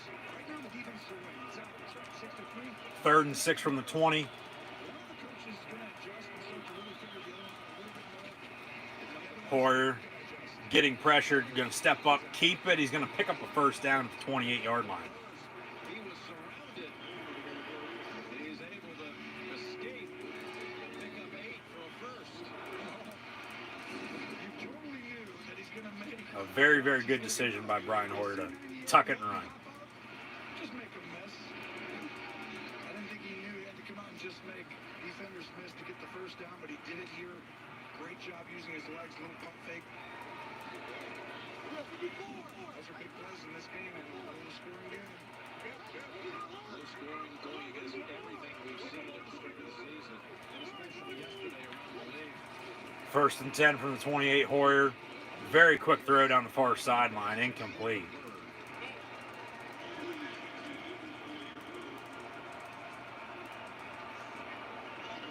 Well, you're going to see Matthew come off the side and blitz. But really, you're going to watch.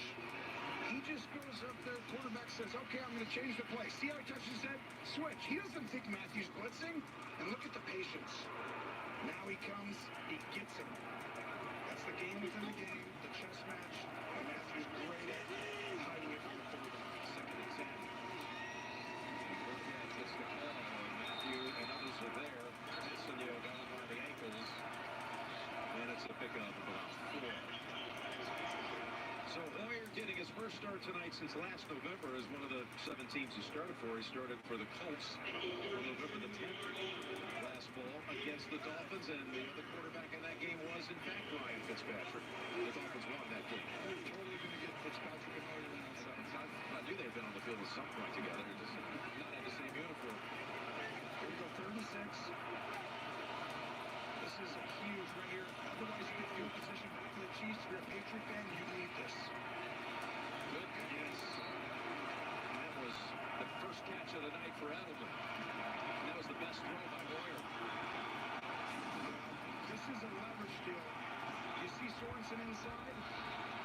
He knows he has safety help outside. They're trying to hide it. Edelman has seen everything in his time.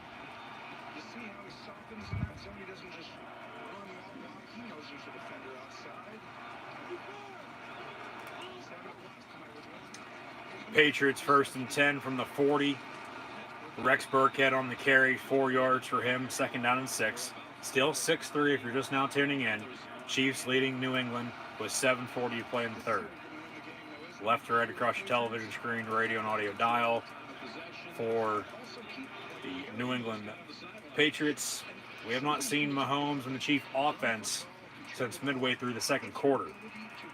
Now, here we are, midway through the 3rd.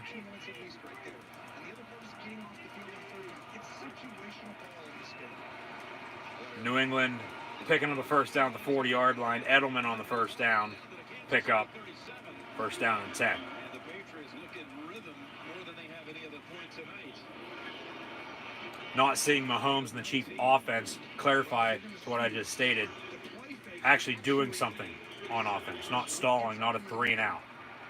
They did get the ball here already now in the 2nd half, but it was a quick 3-and-out, as this game has now been a defensive showdown, turning into a punt contest. 6-3, very low scoring. Edelman in motion, 1st and 10 from the 37 for the Pats. Hoyer complete, James White no gain on the play on the screen near side.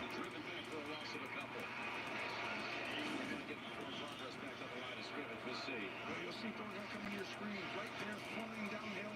He started much now, 10, 12 yards downfield, but he sprints, trying to hold to his responsibility. That's why Howard threw it there. Also why he got hit quickly. Take play of this drive.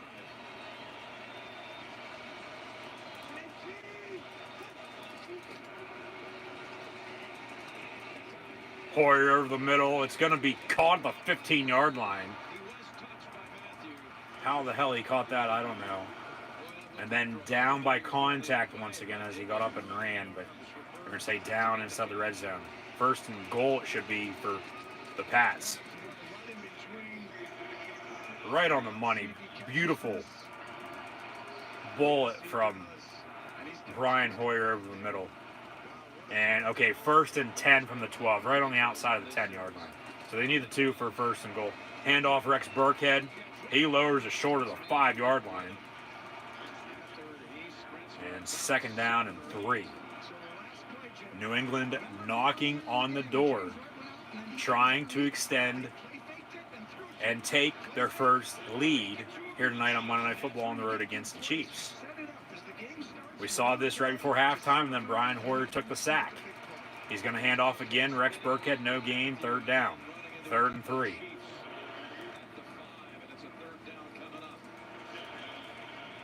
So hopefully they'll at least be able to get some points out of this, kick a field goal to tie it up. Just think, as mentioned, they get points before halftime, whether it's a field goal or a touchdown, and then score here now too. I mean, that's 13-17-6. And then Kansas City is trying to come back against Brian Hoyer and the Patriots at home on Monday night. 3rd and 3 from the 5. They need the 2 for a 1st and goal. Out of the eye, Edelman in motion near side. Hoyer going to hand off. 3rd consecutive play, Rex Burkhead. Flag comes in. He breaks a tackle, runs out of bounds, picks up about 1.5 yards or so. See what the flag is. It's probably going to be a hold or an offside. Actually, a false start. So, a 5-yard penalty going to back him up to 3rd and 8. So, Hoyer now will probably be out of the gun, slant over the middle or a fade, I would assume, back corner of the end zone. As penalties are now hurting both of these teams. Yeah, a false start on the fullback. So 3rd down and 8.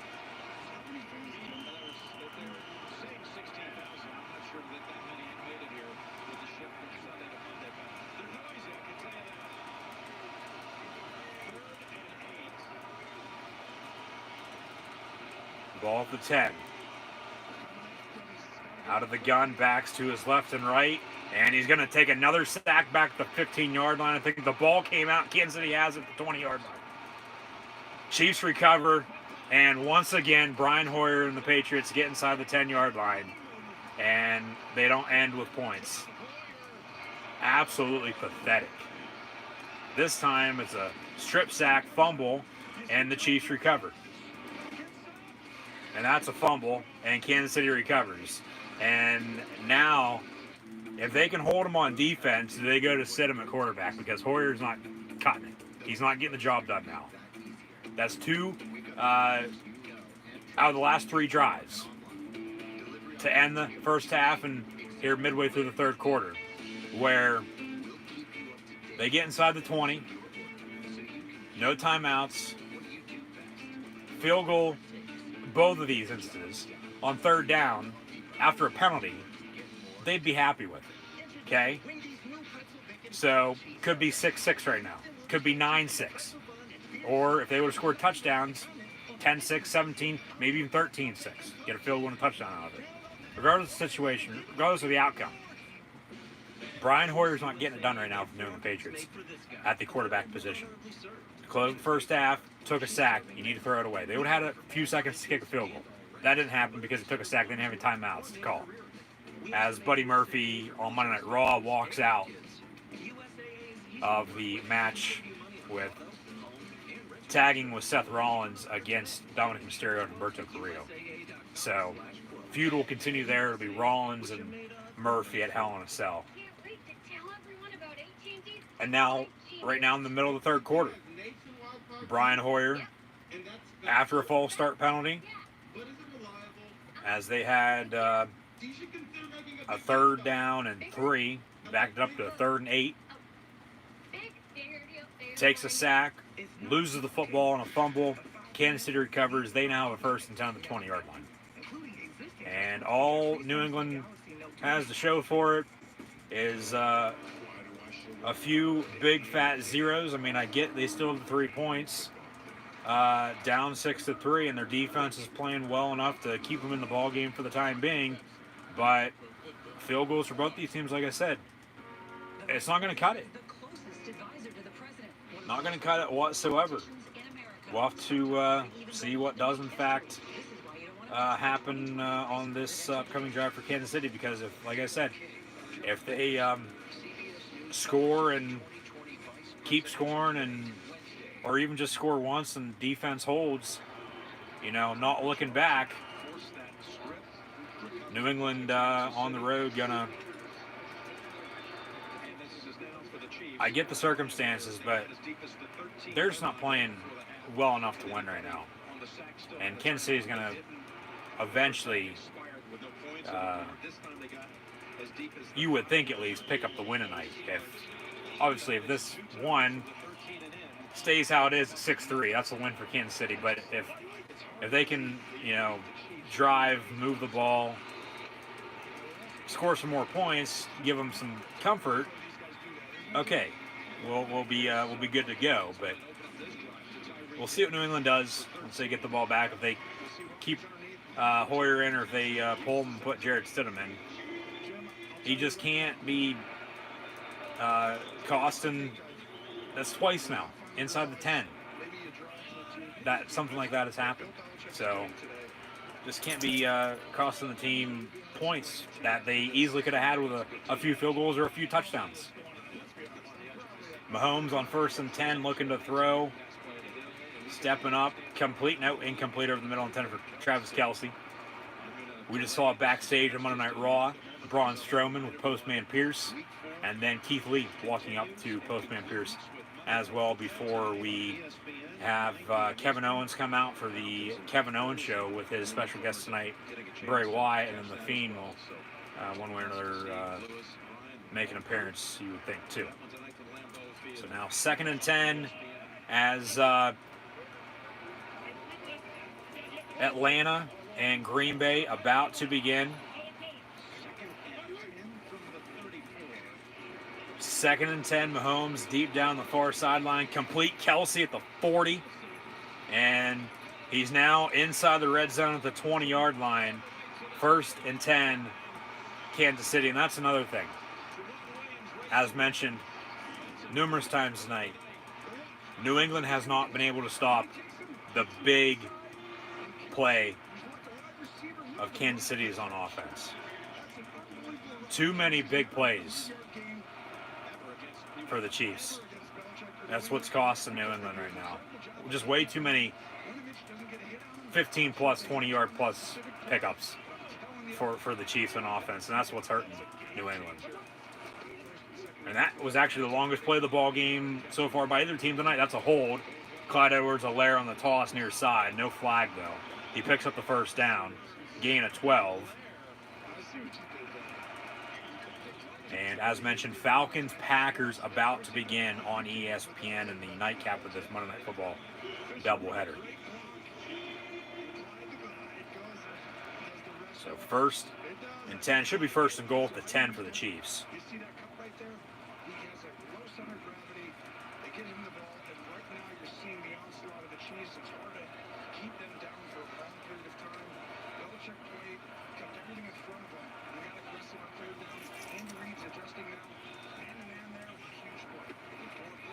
So now 1st and goal from the 10. Mahomes stepping up.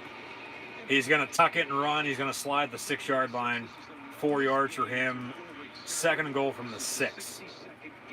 As it's 6-3, Chiefs on top of the Patriots with 1:16 to play in the 3rd quarter.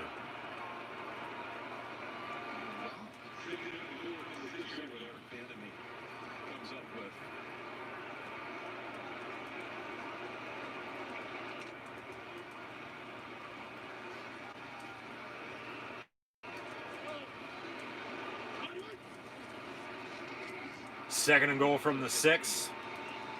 Mahomes. Incomplete near side, intended for Travis Kelce. 3rd down. 3rd and goal from the 6 now. Under a minute, 49 seconds officially to play here in the 3rd quarter. See the 3 linemen? There's 2 guys on the edge. These guys, they might rush, right? But they're going to drop and go to the sides. Everyone else is going to play man-to-man, guard your guys, who's helping. Well, that's a lot of people. They're saying, Mahomes, you got to run around and make plays. And he's like, but it's also a little bit tough when you get in the red zone because they can't run past you. So it's really smart of Belichick because he's condensing the field. Say, go and run around and make play. But just so you know, it's a small field here. Here's a Third and goal, Tyreek Hill on the end around. And Robinson in front of him, blocking. They say touchdown. I don't know if he got in, though. He might have stepped out around the 1 or 1.5 yard line. Now Buddy Murphy and Rollins backstage, pushing and shoving each other. Touchdown, Chiefs. It's now 12-3. See on the replay if it was in fact a touchdown or not. But Tyreek Hill, did he step out by any means? Knocked the pylon down. Right foot out around the half-yard line. But he got in before he stepped out, so that's a touchdown to Kansas City. Touchdown Chiefs as they extend their lead. It's now 12-3. Harrison Butker on for the extra point. And honestly, New England just left between 6 and 14 points on the board.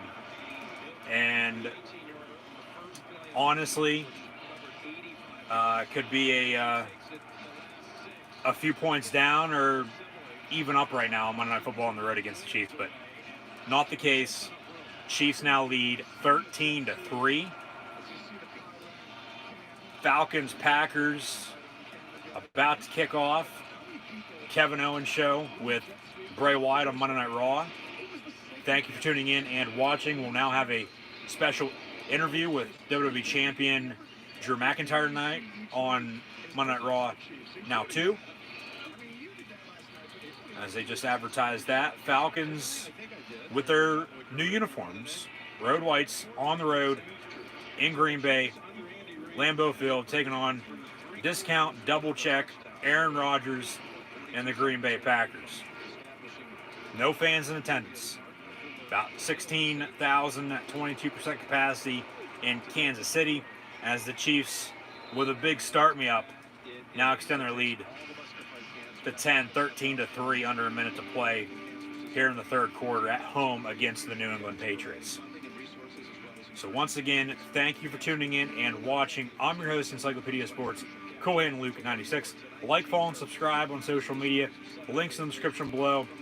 Thumbs up button. Share on social media. Chat questions and comments. Super chats. Super stickers. Always greatly appreciated. As well, we're now underway in Green Bay with the Falcons and Packers. Falcons getting the ball. Touchback. It'll be 1st and 10 from the 25-yard line. We'll have Matt Ryan, Matty Ice out of Boston College, former NFL MVP.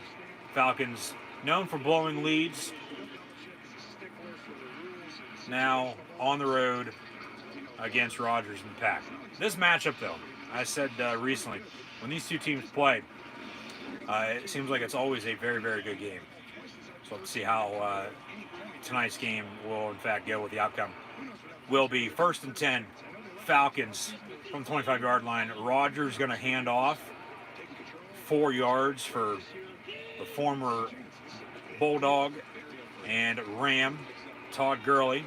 His Dogs won on Saturday night against Auburn. Harris with a big run for the Patriots to close out the third quarter. Maybe that's the momentum that they need to enter the fourth, to potentially, come back and make this a ball game. Only down 10, 15 minutes to play. It's 13-3, Kansas City on top of New England. Another handoff up the middle for the Falcons on offense. Falcons Pack now underway, so both Monday night games on, along with the Kevin Owens Show on Monday Night Raw right now with Kevin Owens and Bray Wyatt. Some flashbacks to SmackDown on Friday night with Alexa Bliss, and then the Fiend Bray Wyatt on the Kevin Owens Show as well. So Kevin Owens Show with the Fiend Bray Wyatt now on Monday Night Raw. Third down for the Falcons as get the ball at the 30-yard line here as we just begin the nightcap of this doubleheader. on Monday Night Football. And in the meantime, we're about to begin the fourth quarter with the Patriots and Chiefs, with Kansas City leading 13-3. Quick 3 and out for Matt Ryan and the Falcons. Incomplete pass. So now we'll get Aaron Rodgers and the Green Bay offense. Thank you once again for tuning in and watching. Like, follow, and subscribe on social media. The thumbs up button. Share, chat questions and comments, super chats, super stickers. Always greatly appreciated as well. Now, Kevin Owens Show turning into the Firefly Funhouse.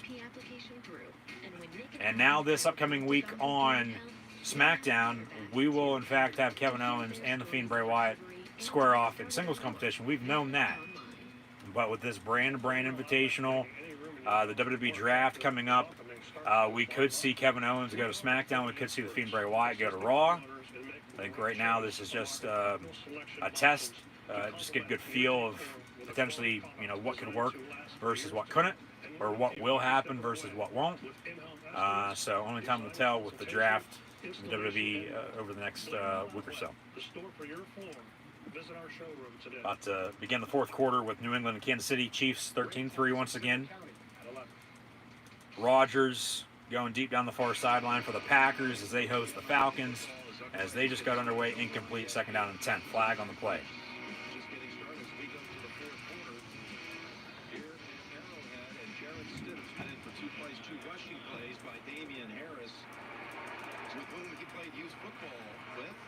And New England did, in fact, make a quarterback change. No more Brian Hoyer. It's now Jarrett Stidham out of Baylor and Auburn. Both of his former teams lost on Saturday. Baylor on the road in Morgantown taking on the Mountaineers of West Virginia, losing in overtime. Then Auburn getting clobbered on Saturday night against Todd Gurley's Georgia Bulldogs.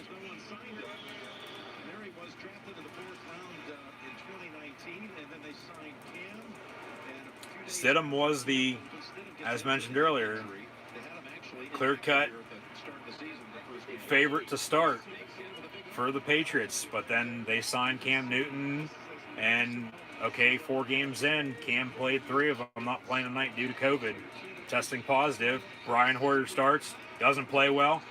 In comes Jarrett Stidham, who just threw an interception to Tyrann Mathieu. We do have a flag on the play, so let's see what the dirty laundry is. But we might have a defensive hold here, and New England going to keep the ball. No interception.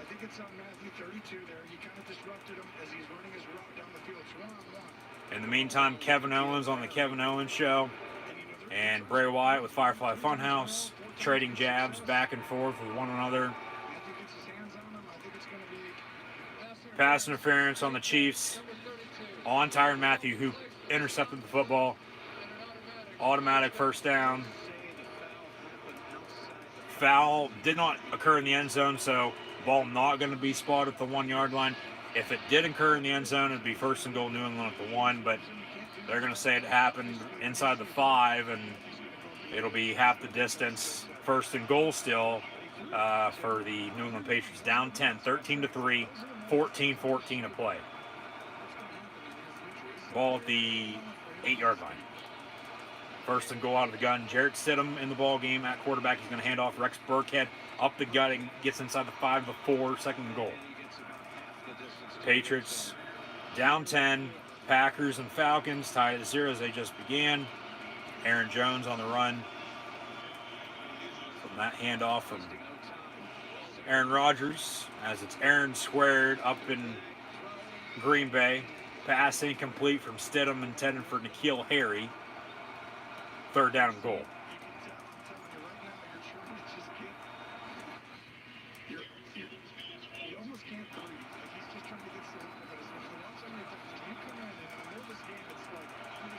Rodgers hands off, fakes the give. Aaron Jones up the gut. Big run to the 5-yard line. First and goal, Packers. Third and goal, Patriots. Down 10, 13-3 as mentioned. Here in the fourth quarter. Kevin Owens walking up the ramp following his dispute with the Fiend Bray Wyatt. N'Keal Harry, touchdown, Patriots. A beautiful fade, far corner from Jared Stidham. And now we know if Cam Newton can't play, Jared Stidham's going to be the guy in Foxborough for the time being. From 5 yards out, throws his first ever NFL touchdown on Monday Night Football on the road against the Kansas City Chiefs, cutting the lead to 4, pending the extra point by Nick Folk to make it a 3-point ball game. And then they have the other opportunities that they very well could have had field goals or even touchdowns to have this game tied up right now, or even having a lead here in the fourth quarter, but not the case. 13-9. They'll kick the extra point, I think. Stidham to N'Keal Harry out of Arizona State for the touchdown.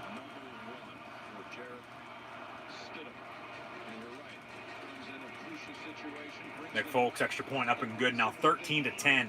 Kansas City on top of the Patriots with 13:45 to play. Packers touchdown. Aaron Jones.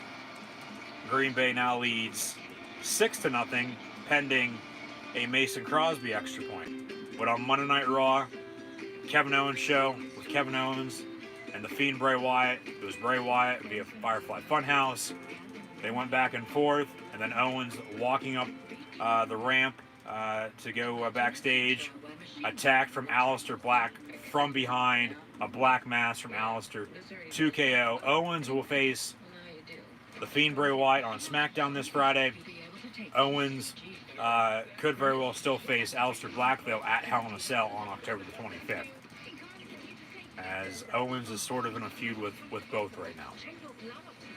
And with the WWE Draft coming up as well, this brand-to-brand invitational, who honestly knows what the hell is going to happen. And in the meantime, commercial breaks on all 3 streams with Monday Night Football and Monday Night Raw. So Kansas City going to get the ball back up 3, 13-10. Packers just scored at 7-0. And then we'll have to see what happens on Monday Night Raw when we return following the Kevin Owens show with the Fiend Bray Wyatt and then Aleister Black attacking from behind. Thank you once again for tuning in and watching. Like, follow, and subscribe. Thumbs up button, share. If you have chat questions or comments, let me know.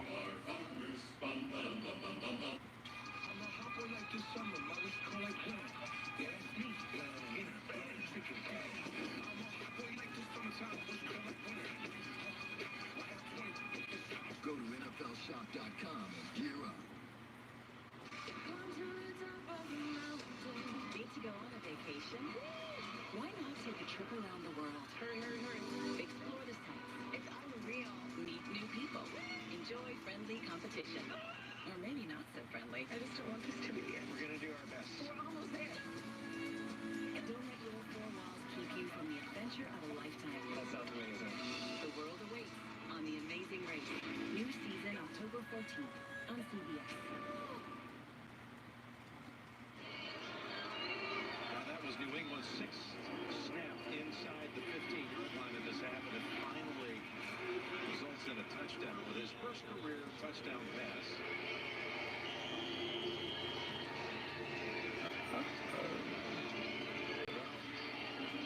Winston started at Baylor, and then actually transferred to Auburn, and now he's with the Patriots. Just your normal rise, Jim. Touchback on the kickoff.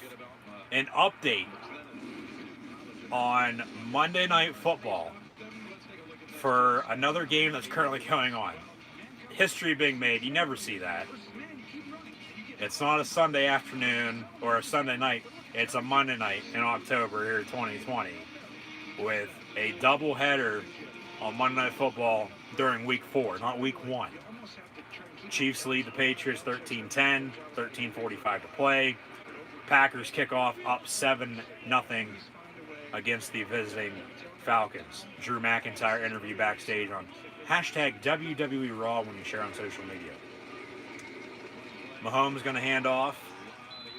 Clyde Edwards-Helaire for a yard. He's had a quiet night. New England's done a good job stopping him. 2nd down. Rodgers with a touchdown pass to Aaron Jones for 6. So Green Bay 7-0. Kansas City 13-10. Preparation for this Kansas City offense. I guess you are. This is turning into one of cheeses of all time. I'm just guessing. I'll come up with something. Maybe the Chargers game week 2. Kansas City. 2nd and 9. This defense again responds. 2nd and 9. Clyde Edwards-Helaire on the carry once again. Stuffed in the backfield, no gain. 3rd down and long for the Chiefs. And just when the Patriot defense needs to step up, they're doing just that, holding Kansas City. And I mean, honestly, right now, New England should be ahead. They're not, obviously, but that's because Brian Hoyer took a sack and then took another sack and fumbled. And in the meantime, though, Kansas City hasn't been able to do anything on offense. So New England should be lucky, consider themselves lucky at least, that they're in the situation that they're in, only down 3 with 12:20 to play. Mahomes out of the gun from the 25, 3rd and 10. Going to be incomplete. Flag comes in. That's a defensive hold, defensive pass interference on Travis Kelce. So automatic 1st down for the Chiefs on offense. This is the rare time.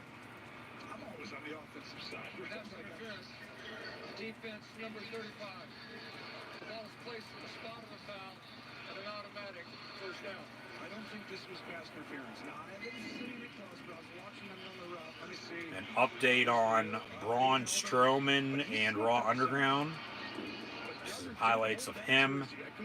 Matt Ryan going deep, incomplete. I thought Kelce just slipped on his own, but I think that's the correct call. That's a big flag. 1st and 10 from the 43 for the Chief offense. New England might have jumped off sides. Trips far side. Mahomes running around the backfield. Now near side. He's going to run out of bounds and then be hit late. And we'll see if they throw a flag for that. Yeah, that's a iffy, but probably a good late hit call. They didn't call the one earlier, so they're making up for that. Now here comes Braun Strowman of Monday Night Raw. Raw Underground, I think, is done with. I don't think they're going to be doing that anymore, honestly, because Strowman's coming out to the ring. Personal foul, unnecessary roughness on the Patriots. Late hit out of bounds for 15 yards, automatic 1st down for the Chiefs. And Mahomes actually got up limping a little bit, holding his neck. Belichick not liking the call. And, I mean, he's got his reasoning. Everybody else has their own, but it was a iffy penalty. I mean, they called it. There's nothing you can do about it. It was more so a late hit than the earlier one they did not call. So they're letting them play tonight. Like I said, not a whole lot of penalties. So it goes for another 15. Back-to-back penalties on the Patriot defense. Setting up shop 1st and 10 from the 40-yard line now for the Chiefs on offense. And now it looks like it'll be Braun Strowman and Keith Lee on Monday Night Raw in singles competition. If they have Strowman beat Keith Lee, something's got to change.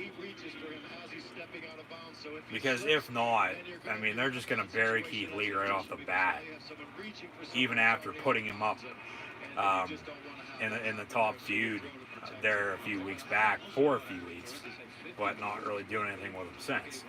Mahomes on 2nd and 8, looking to throw deep down the middle, has a man. It's going to be almost intercepted the 5-yard line.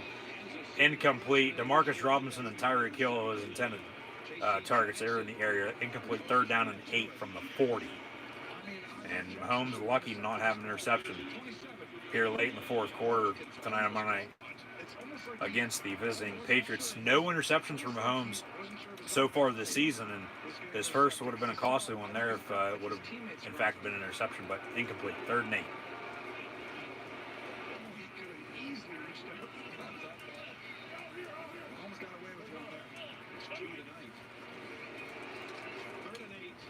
Mahomes going to step up, tuck it, and run. He's going to pick up the 1st down with his feet. Runs out of bounds around the 20-yard line. 1st and 10, Chiefs. Now, if the Chiefs can control the final 10:49, 3-point lead, knocking on the door. I mean, hell, they scored a touchdown right now. 20-10, it's going to be a little hard for New England to come back. But if they would have had a few field goals or a few touchdowns earlier, they wouldn't be in this situation right now.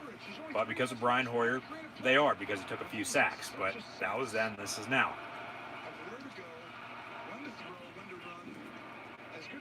If New England can hold them to a field goal, they'll only need a touchdown to take the lead, be better off.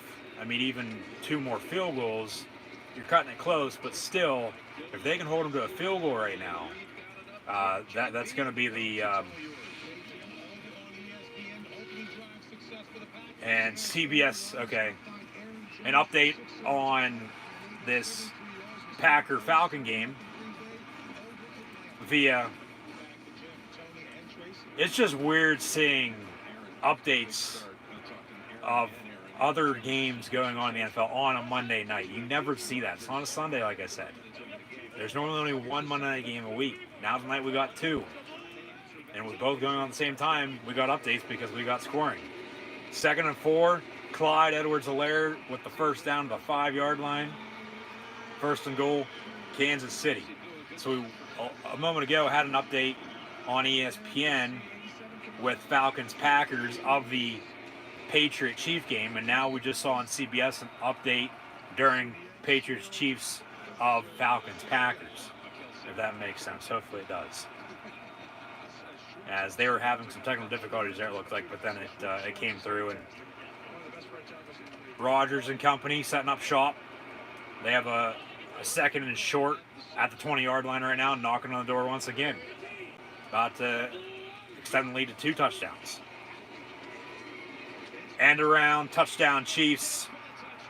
Mecole Hardman in the end zone, touchdown Kansas City. Now 19-10. Pending the extra point to make it 20-10 with 8:57 to play.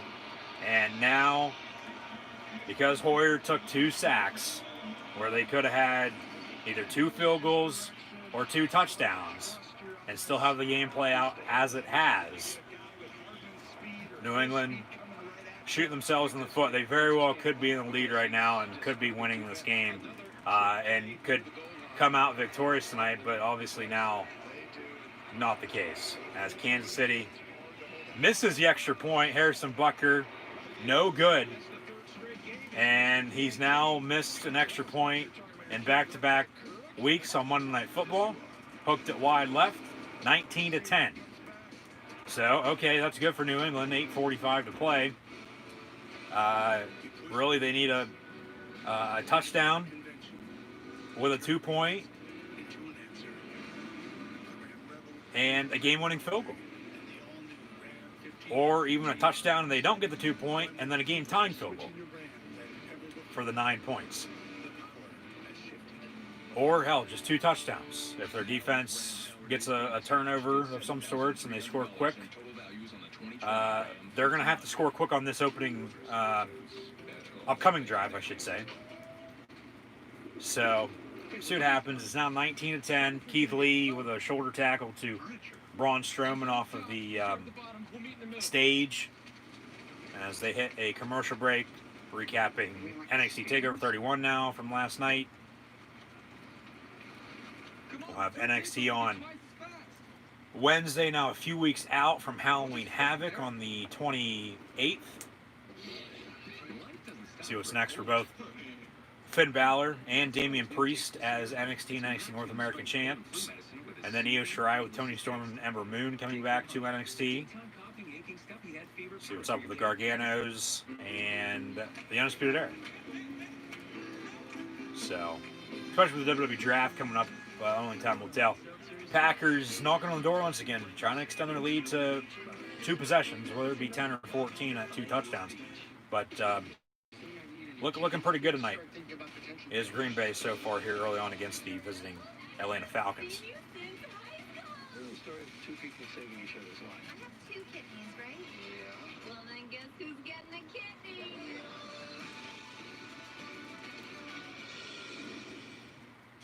This time I am definitely paying. You're paying, I'm paying. I'm going to get the seafood tower and the steak and the other steak. What's your most expensive thing? Sea Unicorn. New season coming soon to CBS.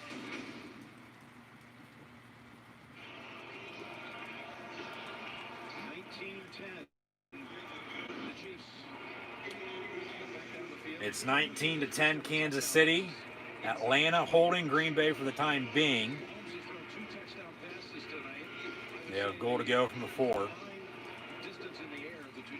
Coming up at halftime of this game, final stats and scores once again from around the league, along with previewing NFL Week 5 that will begin on Thursday night with the Buccaneers and Bears.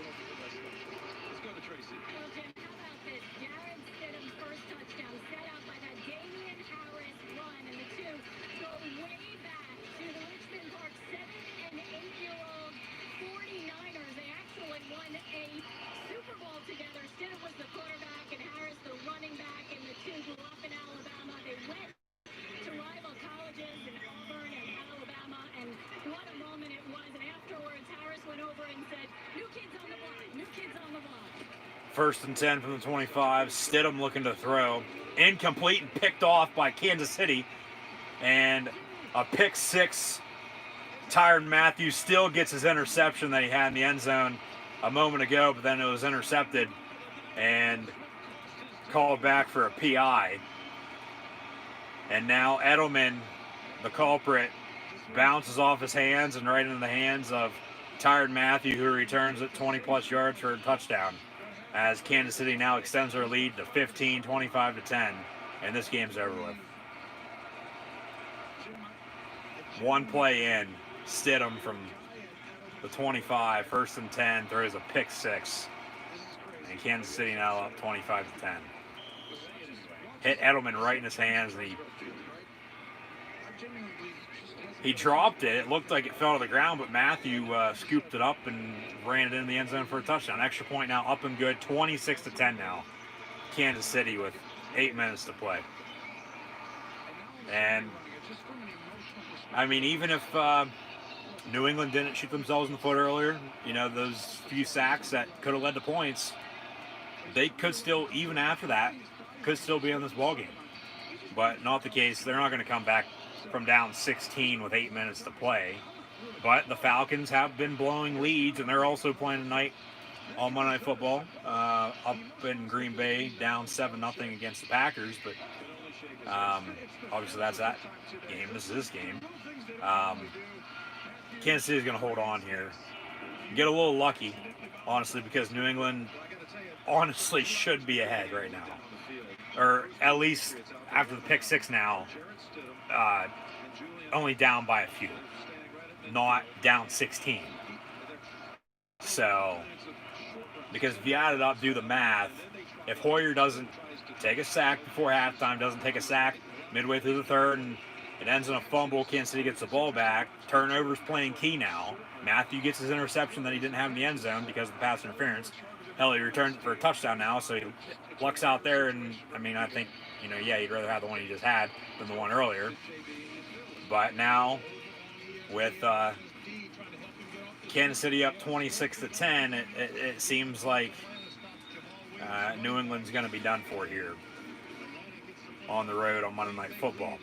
Atlanta also holding the Packers to a goal line stop. So no touchdown, but however, Matt Ryan and the Falcons have a first and 10 from the 1 yard line with the end zone to their backs. Bubble screen, top of your screen complete. They're going to get out to the 10 yard line, get some breathing room, complete to Julio Jones, 2nd and a yard. 2nd and 8 for the Patriots, down 16. It's 26-6 with 8:14 to play. Stidham complete. Bird having a good game out to around the 40 yard line. 1st and 10. 26-10. Chiefs lead by 16. 7-0 Green Bay. Top of Atlanta. And then Drew Gulak, Akira Tozawa, and R-Truth fighting over the 24/7 title backstage in a dumpster They're all in the dumpster now. Who knows who the hell's pinning each other? The ref's right there. We're going to have a 1, 2, 3, and somebody's going to come out 24/7 champion. But yeah, way too many miscues for the Patriots tonight, as they very well could be in this right now, or even ahead in the lead, winning on the road, but not the case after a few sacks that very well could have led to points inside the red zone. And then a pick six, of course, that just happened too. So R-Truth comes out with the 24/7 title. He's your new, once again, 10 trillionth time 24/7 champ. 2nd and 10 from the 39. Toss near side. James White to the 44. And third down coming up with a half a quarter to go.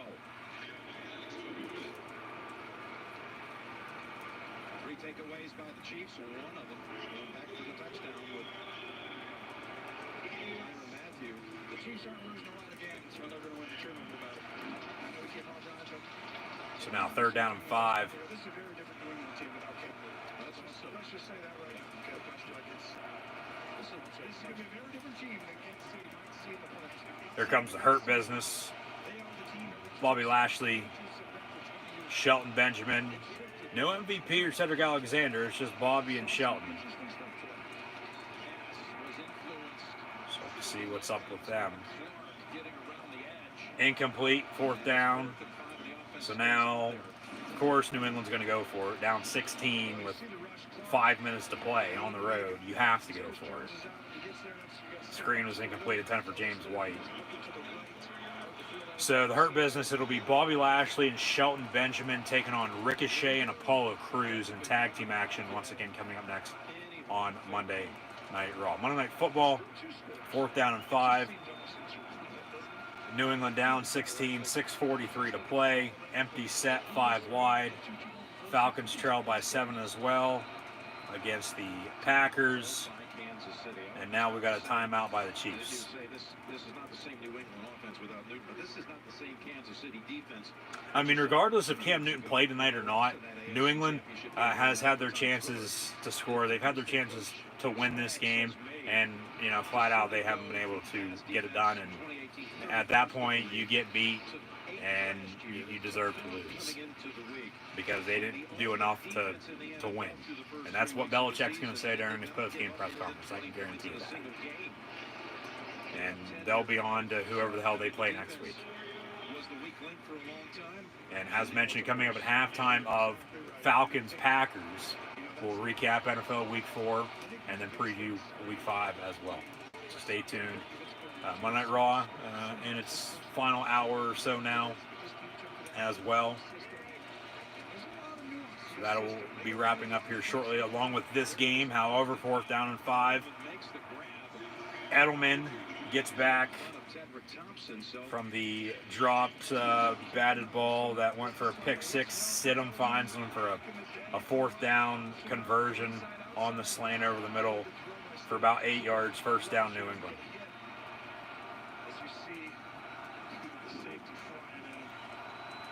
6:12 to play. Out of the eye, Stidham, hands off.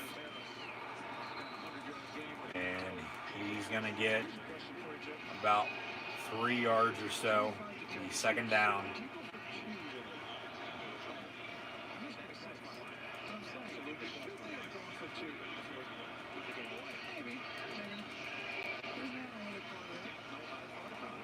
Rex Burkhead now back in the backfield.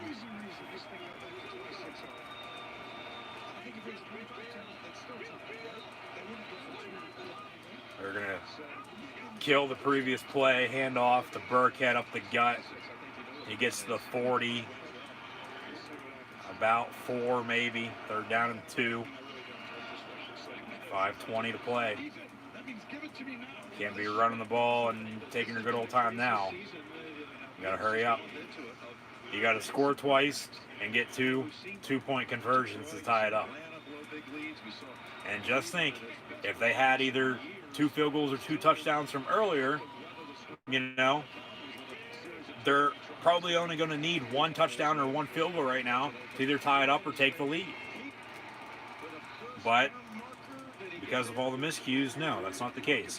Stidham going to keep it, and he's going to be down right there at the first down marker. I don't know if he got it. It's 3rd and 2, and it looks like they're going to mark him about a half yard shy, half a football. It'll be 4th and inches. And last time they had a down and short to go, they had a false start, and then that was one of the 2 miscues then, with Hoyer taking a sack and Kansas City just gaining momentum from that. Quarterback sneak up the gut, he got it, first down. They would gain momentum and, not look back. But New England's defense has played well. They have. But still, just on offense, they haven't done enough to win. Preview for the WWE Draft beginning on Friday. I'll have live reactions play that as well. A lot coming up over the next month, beginning on Thursday. Beginning, a couple months ago. But nonetheless, Thursday Night Football in the NFL, Buccaneers, Bears, WWE Friday Night SmackDown Draft Edition. Next Sunday, Eagles, Steelers, Vikings, Seahawks. Next Monday night with Monday Night Raw. Once again, as well with the draft. And then Hell in a Cell in a few weeks, along with NXT Halloween Havoc. AEW Anniversary Show a week from Wednesday as well. Stidham with another interception in the end zone. And Kansas City with a big return out past the 30 to 33-yard line. And now this game is officially done and over with now.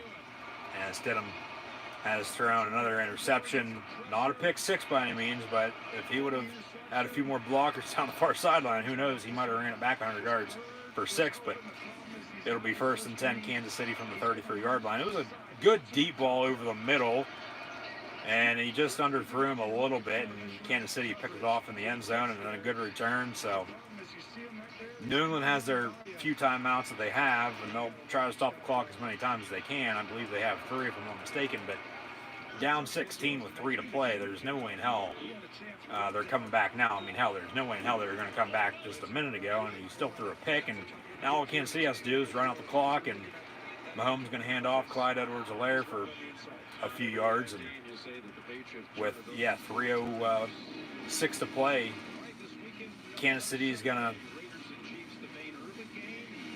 pick up the win, 26-10 at home against the visiting New England Patriots in this rescheduled COVID-19 postponement game from yesterday due to Patriot quarterback Cam Newton testing positive on Saturday.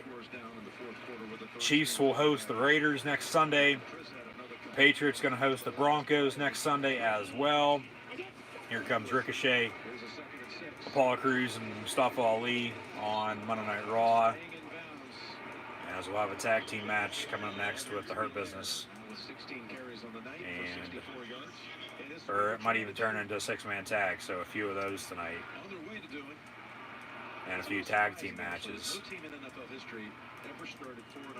And Bobby Lashley's still your United States champ. So Hurt Business versus Ricochet, Apollo Crews, and Mustafa Ali.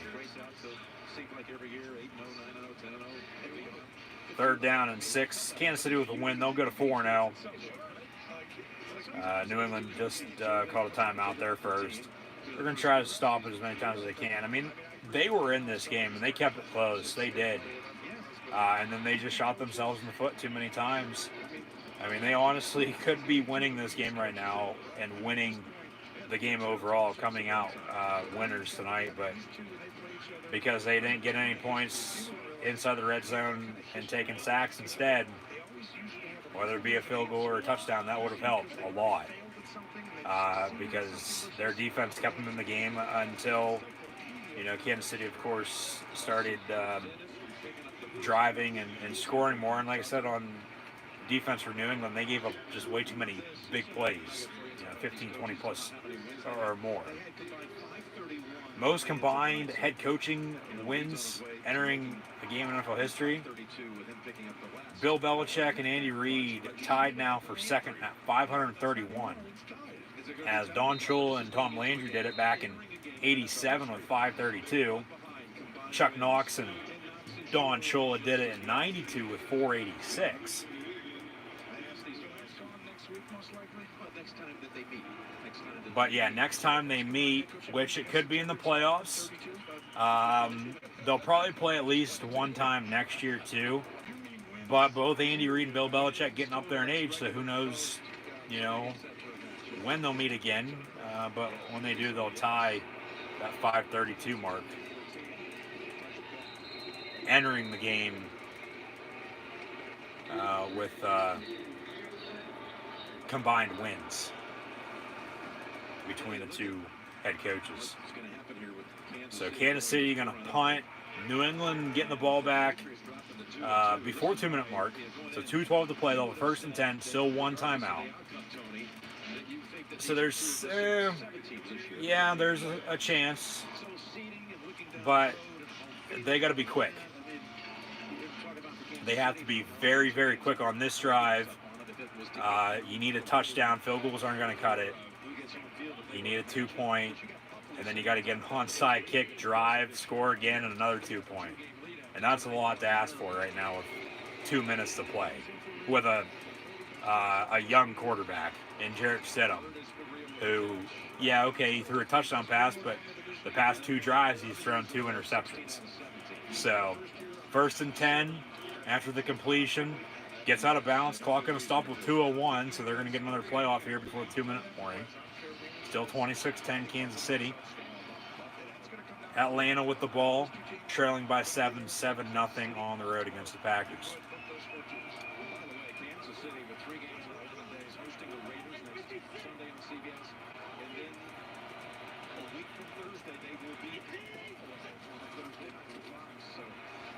Stidham handing off.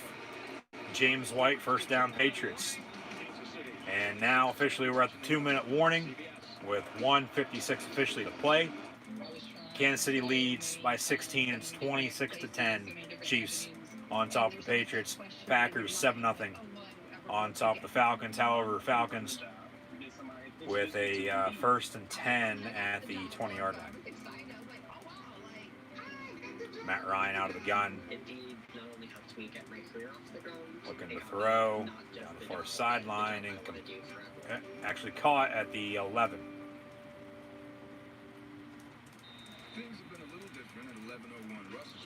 And they'll have down and short to go from right outside the 10-yard line. Because this one has a stepdad breakfast buffet. This one has heated seats. This one has a mile-high cheering section. And this one's open all night long. So even if we can't all be at 11:01 Russell, we can still put the home in home team. I really appreciate that Patrick Price on my insurance, Jake from State Farm. Hey, here's the deal, Patrick. State Farm offers everyone's crossing great rates. Remember to pay the favors and field passes. Come on. When you want the real deal, like a good neighbor, State Farm is there. Domino's knows delivery, so when we asked our team members how to make carry-out more convenient, they had thoughts. That's a thought. Deliver it. Even better. Introducing Domino's Carside Delivery. Just pull up, check in online, and we bring your food to you. It's carry-out delivered.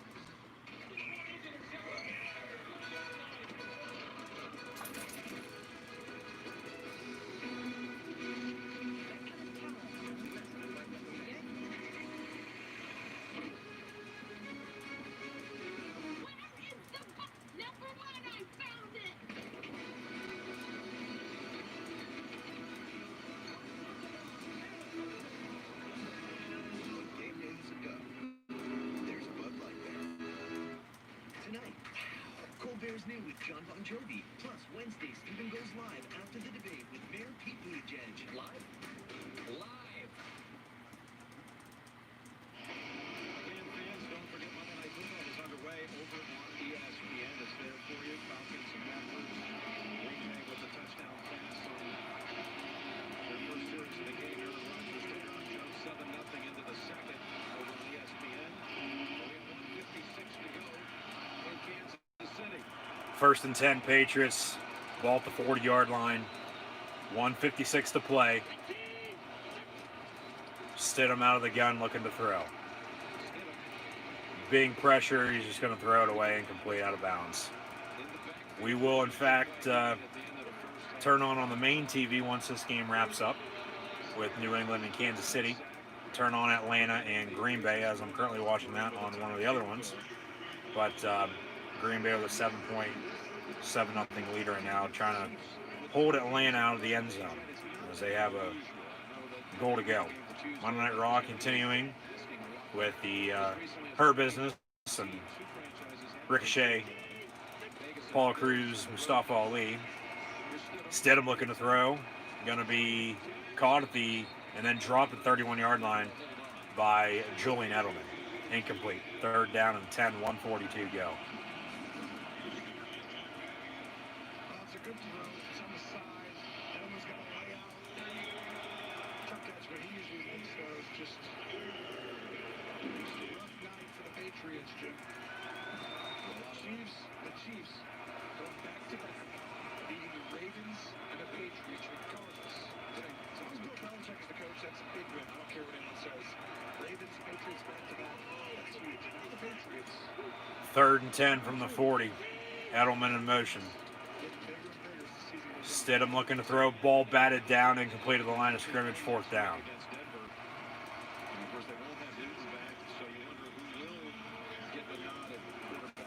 Stidham's going to play next week.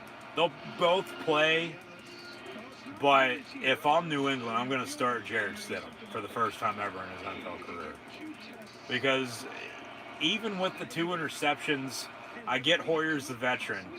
Stidham's shown more of what he's capable of doing than what Brian Hoyer did tonight. Because Hoyer honestly lost you tonight's game. When Stidham, okay, he threw a touchdown to get you back to within 3, and then he threw 2 interceptions, and then Kansas City, of course, extending their lead then at that point. So a screen pass on 4th and 10, I don't know why the hell you'd run that, and it's going to be a turnover on downs. New England can only stop it one more time here with 1:30 to play, so at least New England, their bye week's coming up here as they show the schedule. They get Denver at home next Sunday, and then a bye week before the Niners come to town. And then they go to Buffalo. And in the meantime, Kansas City is going to face the Raiders at home next Sunday before going to Buffalo as well. A week from Thursday, I'll have live reactions play of that as well. As we could have a matchup with 2 5-0 teams on a Thursday night in mid-October with the Chiefs and Bills. Who would have thought that at the beginning of the season? Kansas City going to take a few kneel downs here, a few knees from Patrick Mahomes to close it out. And the Chiefs are now the first team in NFL history to start 4-0 in 4 consecutive seasons, as they are defending their Super Bowl 54 crown. Now in back-to-back Monday night games, after a postponement from yesterday, the Chiefs will in fact defeat the visiting New England Patriots 26-10. In a game in which New England was in and arguably could have and probably should have been in late as they were, but coming out on top, winning tonight's game, other than a few miscues, New England's the real winner. But now they got a quarterback controversy because Cam Newton's got COVID. Didn't play tonight, he's not going to play next week, so they say at least. And both Hoyer and Stidham will play next week, but Stidham, if needed, for the time being at least, or hell, maybe they go out and sign somebody or trade for somebody, Stidham's going to be all right as a quarterback, I think, for the New England Patriots. But tonight, the Chiefs pick up the win 26-10 over the New England Patriots. So now CBS can get back to their originally scheduled programming. We're going to turn on ESPN for Falcons, Packers. As we are midway through the second quarter, 7.5 officially to play. And a game recap for everybody now tuning in that just watched Kansas City beat New England 26-10. It's 7-3 Green Bay on top of the Atlanta Falcons.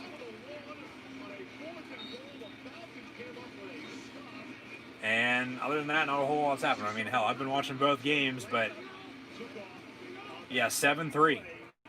Green Bay on top of Atlanta. Packers 7-3 over the Falcons. Sorry for any technical difficulties. Pass complete from Rodgers. First down, Green Bay. Green Bay once again. The Pack lead over the Falcons is 4. It's 7-3 with 6:04 to play in the first half. So honestly, we really didn't miss much. And then Kansas City with a 16-point, 26-10 win over the Patriots. We'll get final stats and scores from that game along with the rest of the NFL Week 4 here coming up at halftime. Backstage on Raw, Buddy Murphy with Aaliyah Mysterio. As they're hitting it off, it seems like. And we'll go to commercial break for WWE Monday Night Raw. Rodgers incomplete. He'll be on Pat McAfee tomorrow, talking with McAfee and Hawk. Second down and 10, 5:30 to play here in the first half. Once again, if you're just not tuning in, the Chiefs just defeated the Patriots by a final score of 26-10 in a game that was rescheduled from yesterday due to a COVID-19 postponement. The originally scheduled Monday night matchup with Atlanta and Green Bay was pushed back until a 9 p.m. Eastern Time kick. We're almost at halftime. That's a delay of game. They give it to Rodgers, though, and the Pack on offense. Slant over the middle, incomplete. So now third down, 5:27 to play here in the second quarter, in the first half. So Chiefs victorious. They're 4-0. New England falls to 2-2. Both wins at home, both losses on the road. They host the Broncos next Sunday before hitting a bye week. Kansas City with the win at 4-0, 26-10. They've now defeated the Texans, who fired Bill O'Brien earlier today, along with the Chargers, Ravens, and now Patriots. They'll host the Raiders before going to Buffalo a week from Thursday on Thursday Night Football. Rodgers out of the gun, pump fakes, scramble, that's a hold. He's going to air it out deep and incomplete in the end zone. It's going to call back, though, for a holding, and Atlanta's probably just going to decline it, and it'll be fourth down. Green Bay, now in this game, going to have to punt. New England just lost, once again, by 16. 26-10, Chiefs win over the Patriots. It is currently 7-3 Packers on top of the Falcons with a flag on the play. Fouls by both teams, so it's going to offset. Holding on the offense, holding on the defense. Penalties offset. We'll replay third down. Yep. And we got a injury on the Falcon defense as well, as he seems to be in he's in some tears there, laying down on the ground. And yeah, he just blew his Achilles. He tore his Achilles. He's done for the year. He's in some pain. DeMonte Casey out of San Diego State injured, and they'll take a commercial break. We'll get back to the action very shortly. Once again, thank you for tuning in and watching. I'm your host, Encyclopedia Sports, Cool Hand Luke 96. As always, be sure to like, follow, and subscribe on social media. Links in the description below. The thumbs up button. Share hashtag NFL, hashtag WWE. As well, chat questions and comments, super chats, super stickers. Always greatly appreciated.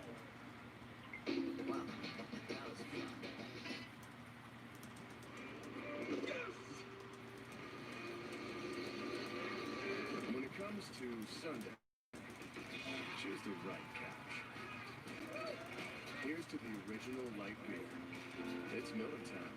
Domino's, we're delivery experts. So when it comes to carry-out, our team members had a few thoughts on how to make it even safer and more convenient. Deliver it. Deliver it. Deliver it. Frisbee. So we went with what we do best. Delivery to your car.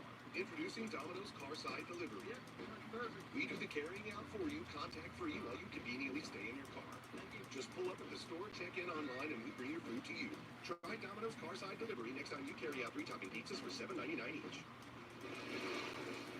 Greetings, mortal. Your journey requires Liberty Mutual.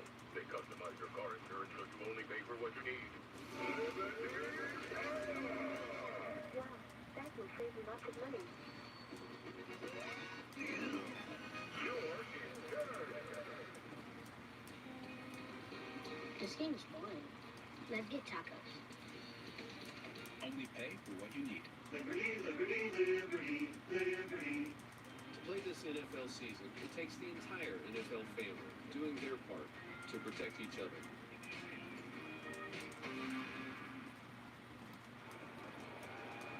Back in Lambeau Field, while we were in commercial, And the cart. off the edge for protection. Blitz comes up the middle. It's picked up nicely. Rodgers on 3rd down and 10. Picks up the first down. Pass complete to Valdez Scantling. 12 yards, first down pack. 5 minutes to play in the first half. 7-3 Green Bay. Back on Raw, Tom Phillips, Byron Saxton, Samoa Joe. We still have the Women's Tag Team Championship match, along with the 6-man tag that'll main event with McIntyre and the Street Profits, along with Orton, Rude, and Ziggler.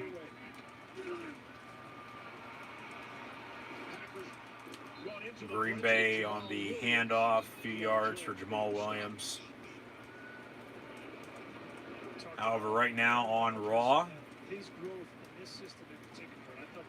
once again, the Monday Night Messiah, Seth frickin' Rollins.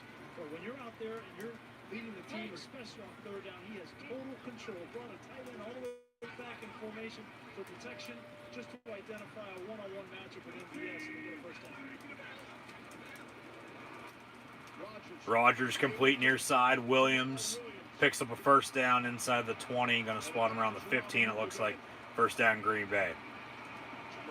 Coming up at halftime, as mentioned, first half stats and final stats from the earlier game with New England and Kansas City, along with a recap of NFL Week 4 and a preview to NFL Week 5. Rollins in the ring once again. Hell in a Cell coming up. Marshawn Lynch would be proud of that sponsor right there. So Rollins going to cut a promo once again on Raw, looks like. As he's been one of the main focal points tonight for the Red Brand. Rodgers going to hand off Jamal Williams. Loss in the backfield, 2nd and long. You see Dante Fowler come slicing in off the edge at the top of the screen. You just see him take a charge and just get into the backfield and get a tackle for a loss. Those are the kind of plays they need against this offense if they're going to have any chance. Put them with 2nd and long, 2nd and 10 plus. His running mate, Tack McKinley. They've got to get some pressure on Aaron Rodgers. They were in the red zone.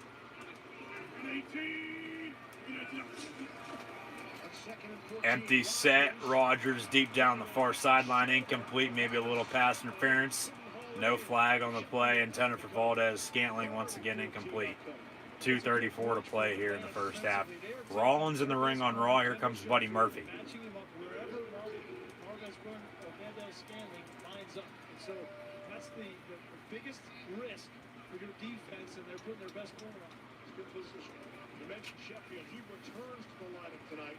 So important for this decimated Atlanta secondary. 3rd and 14. And the 19 of the Falcons.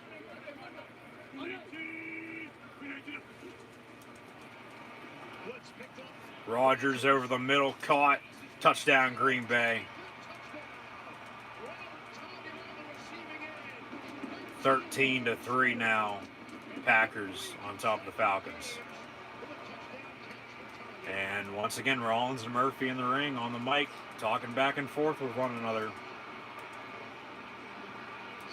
Continuing this feud, fueling it even more.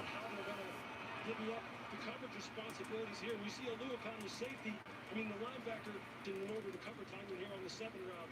This is what's going to happen when you have inexperience in the back end and you don't have someone who's a clear communicator who can really communicate through these types of situations. And this is just going to play right in there in Rodgers' hand all night long. Checking to see if that knee was down. That looks good. Packers did a good job picking up the blitz as well, buying Rodgers that extra moment. Mason Crosby up. Extra point up and no good. So now missed kicks once again becoming a factor in the NFL. It's 13-3. 13-3 Green Bay on top of Atlanta, 2:28 to play in the first half. Thank you once again for tuning in and watching my live reactions, play-by-play of NFL Monday Night Football and WWE Monday Night Raw. We just witnessed the Kansas City Chiefs defeat the New England Patriots 26-10. Green Bay leads Atlanta 13-3 as we near halftime. Be sure to like, follow, and subscribe on social media. Links in the description below. The thumbs up button. Share hashtag NFL, hashtag WWE on social media. Chat questions and comments, super chats, super stickers. Always greatly appreciated as well. Rollins and Murphy still in the ring, cutting this promo, arguing back and forth with one another. Now Rollins grabs him by his beard, yelling at him straight in his face. And it doesn't seem like Buddy Murphy is going to be a disciple of Seth Rollins anymore as he turns to Rollins and attacks as they finally fight. They finally fight for the first time, and here in a couple weeks at Hell in a Cell, we'll probably be getting a match with these two before Rollins takes some time off with the birth of his child on the way. So Rollins and Murphy going at it ringside now.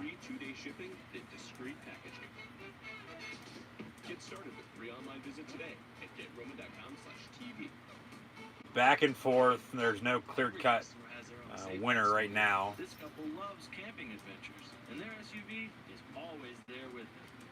So when their windshield got a chip, they wanted it fixed fast. They drove to Safe Light Auto Glass. Rollins now has a kendo stick. Misses as Murphy moves out of the way. A spear right into the barricade, though, from Murphy. Now Murphy's got the kendo stick. Buddy Murphy with a kendo stick shot right to the gut for Rollins. Did you know? Now chasing him around ringside, right to the back. Actually, I believe that hit him right in the back of the head. Scan your receipt after shopping and earn real cash back. Download the free app today for a $20 welcome bonus. Murphy now just going to town on Seth Rollins with the kendo stick. Shooting for the moon as the MLB playoffs are now officially underway as well. Mason Crosby with a missed extra point. It's 13-3.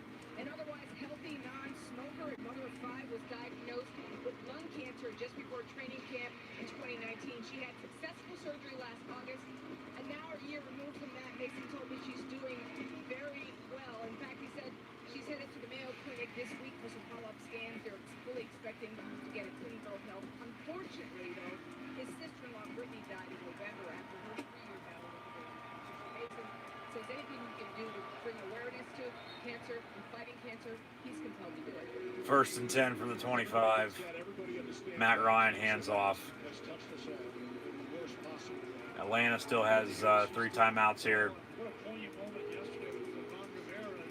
We'll have a 2nd and and about 8 coming out of the 2-minute warning.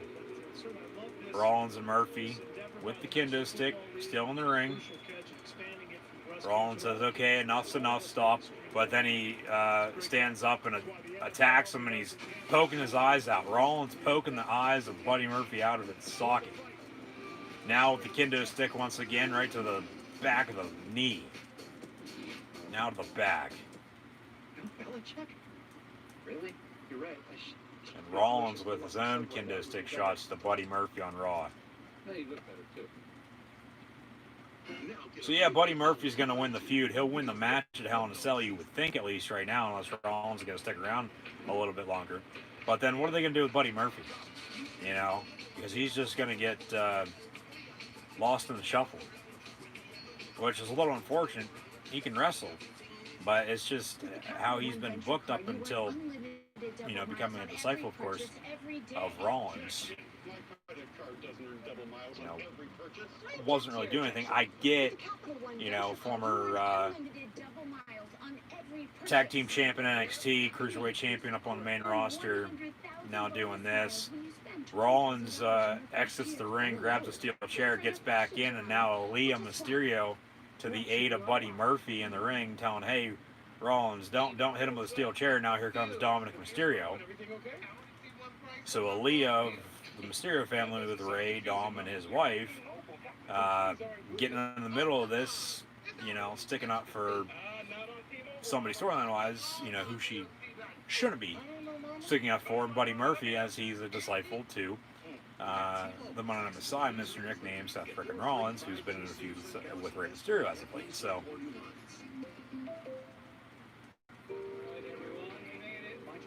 saw the text messages exchanged last week. I mean, this story's been good ever since it started over the summer. After, I believe it was Backlash, and they had the eye for an eye match at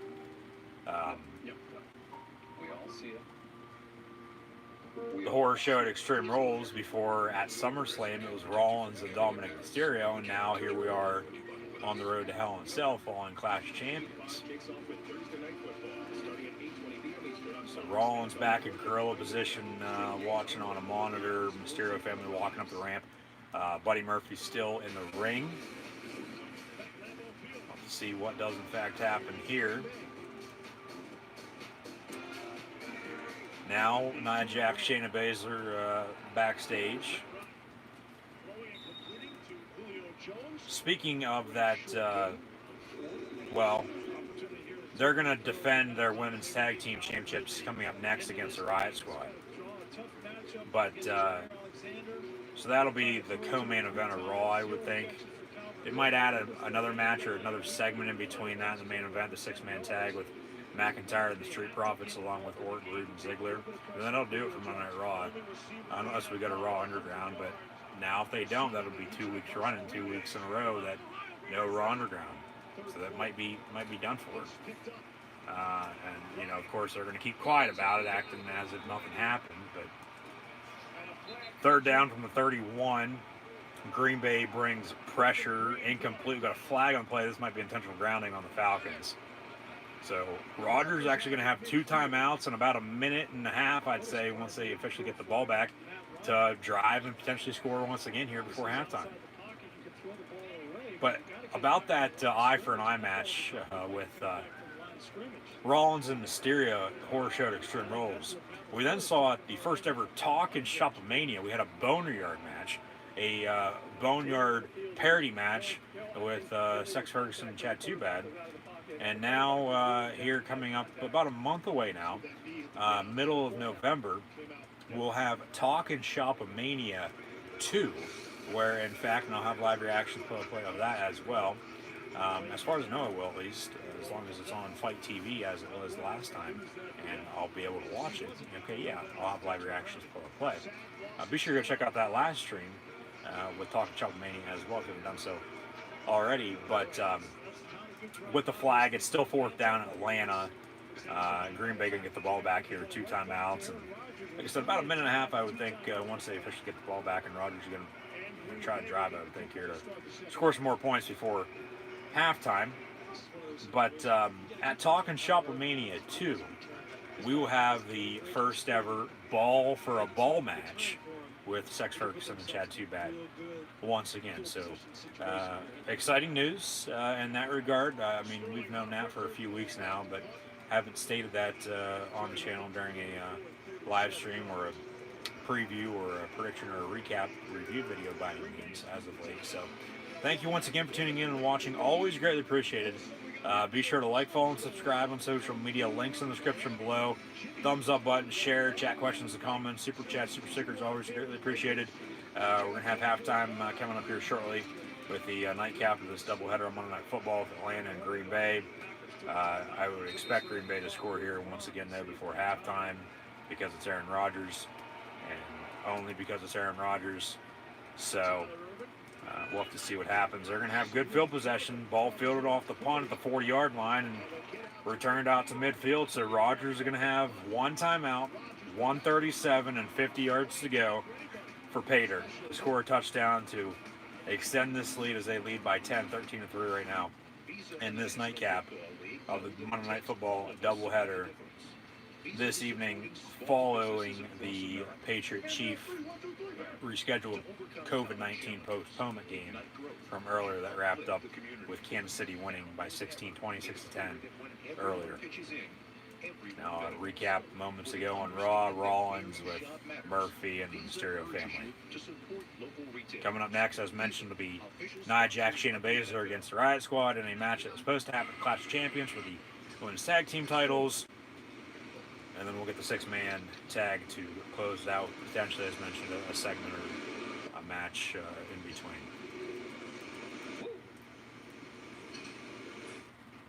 It's a new day at Men's Warehouse. Now with lower prices all day, every day. With shirts starting at $25, suits starting at $119, and pants starting at $39. With over 700 stores available nationwide and options to buy online and ship directly to your home or pick up in store. Shop how you want safely. We've got you covered because helping you is just our style. Only at Men's Warehouse and menswarehouse.com. This is a Tempur-Pedic mattress, and its mission is to give you truly transformative sleep, so no more tossing and turning or trouble falling asleep. Because only Tempur-Pedic uses proprietary Tempur material that continuously adapts and responds to your body to relieve pressure, so you get deep, uninterrupted sleep all night, every night. During the Tempur-Pedic Bucks event, get the transformative sleep you deserve and save $300 on our most premium mattresses. Learn more at Tempur-Pedic.com. You need a win? Tomorrow. You're kidding. Okay.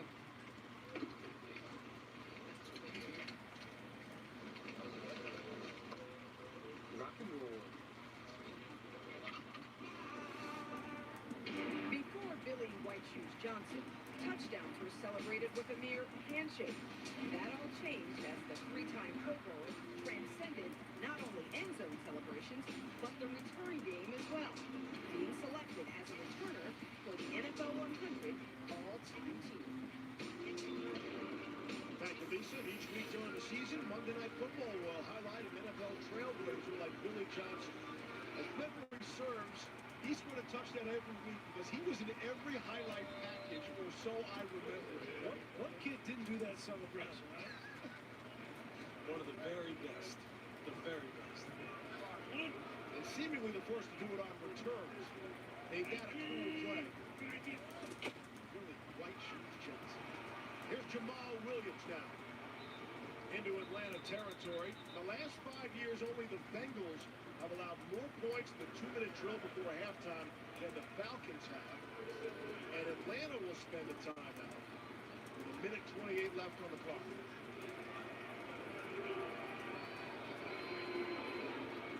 See that stat, 211 points allowed before halftime in the 2-minute drill since 2016. Dan Quinn came in 2015, and it was not something that you want up on the screen below your picture. That's for sure, especially as a defensive head coach. Coming up, USAA Insurance halftime, Susie Booger and Adam Schefter. Recapping all the highlights from the Patriots and the Chiefs. And of course, Boomer's fastest 3-minute drill. Making this 2-minute defense even harder. Jalen Hawkins in the medical tent. And DeMonte Casey is done for the night with an Achilles injury. Here's Williams for first down yardage for the Packers, running away from Jamal Carter. Carter, one of the players elevated to the Match underway on Raw with Nia Jax and Shayna Baszler against Liv Morgan and Ruby Riott, the Riott Girls, the Riott Squad. No more Sarah Logan, of course, but this is for the women's tag team titles. 1:26 to play in the first half for Monday Night Football. Falcons down 10, 13-3 against the Packers. Out of the gun from the 36 is Rodgers. Gonna fake the give, complete far side for 2 yards. It'll be second down. Just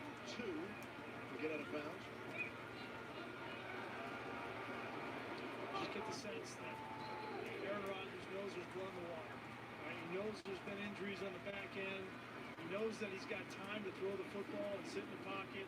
This is the area, the red zone fringe, where he likes to take shots downfield. If he would have Lazard and Devontae Adams, it already would have happened, but he's got Valdez-Scantling out there still to go deep.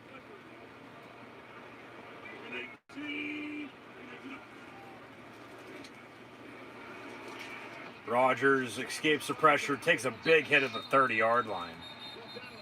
Flag comes in. This might be a helmet-to-helmet.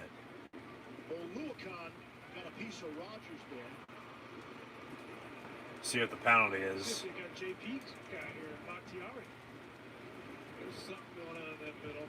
This will be holding on the Packers offense. 10 yards, they'll replay second down.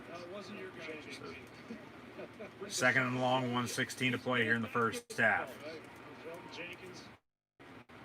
They have really been happy with Elton Jenkins. He's moved around. He's very versatile. He played some right tackle when Billy Turner was hurt earlier this season, but he is a budding star on this offensive line for Green Bay. Yeah, when you go back and look at that, you're going to take a look at his feet rather than restrict him. There's some back home.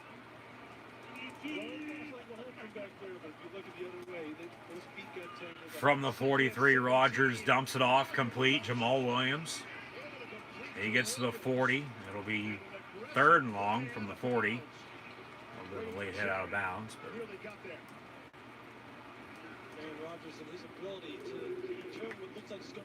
now 1:07 to play. Turns out to be a positive game, and his ability in the pocket to just buy time, to just move around and just keep the play alive. See, it's a nice pass rush right there by Brady, and he's able to get the ball to Jamal Williams, who again, these running backs have become the story of the first half. 20 touches, 129 total yards. Shayna Baszler working Ruby Riott.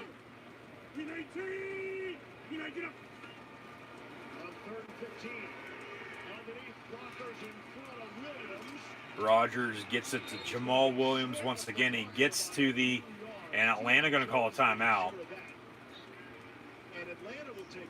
Williams gets to inside the 30, but he's going to be about a yard or so shy of the first down. 58 seconds to play now. And it looks like Green Bay is going to go for it, or at least try to draw him off sides. You still have one timeout, both these teams now do. And, I mean, Atlanta, that was a good timeout. Try to get the ball back at least, maybe. Hold them to a field goal. But we just saw Mason Crosby miss an extra point. What you're going to have to do is keep it simple. You have to keep it simple as far as the play calls that you call in the back end. Play a lot of cover two deep shell. Keep everything in front of you. Just don't let it put the ball over your head and get an easy one. And they're hanging in here. And the Packers are going to go for it on fourth down. It's fourth and short. Fourth and a long two. 58 seconds to play here. Play clock winding down. Gets it off. Rodgers looking to throw. It's complete. Packers are going to pick up the first down inside the 20, 15-10 to the 8. First and goal. 50 seconds. They have one timeout, up 10, 13-3. Trying to extend their lead here before halftime. First opportunity, just going to run a little route here on the inside and come back out. And 4th down, if you're the Green Bay Packers, you know that this defense is depleted. Why not give yourself another shot, right? Some people might say kick the field goal, but keep this defense and these young players on the field and take advantage of it. What you have, that's exactly what they did. They do a man coverage now. They get in a bunch set. And what happens? Miscommunication. Two guys chasing one receiver, turn a guy loose. It has gotten them in trouble repeatedly in this game so far. First and goal from the 8. 50 seconds left. Packers have one timeout. Rodgers out of the gun looking to throw over the middle. It's caught. Another touchdown. Green Bay Packers. 19-3. As Rodgers is going to his tight end tonight. Robert Tonyan from 8 yards out for his second touchdown of the evening. Rodgers with 3 passing touchdowns tonight. The other 2, Aaron Jones. And honestly should be 21-3, but we had a missed extra point from Mason Crosby on the last touchdown. We'll see if he does the same thing here. No, this one's up and good. So 20-3 Green Bay. 20-3 Packers on top of the Falcons here, under a minute to play before halftime.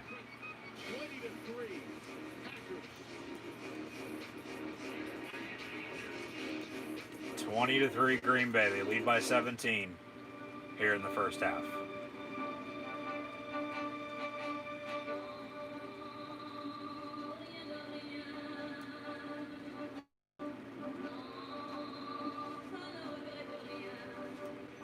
Smooth driving pays off. With Allstate, the safer you drive, the more you save.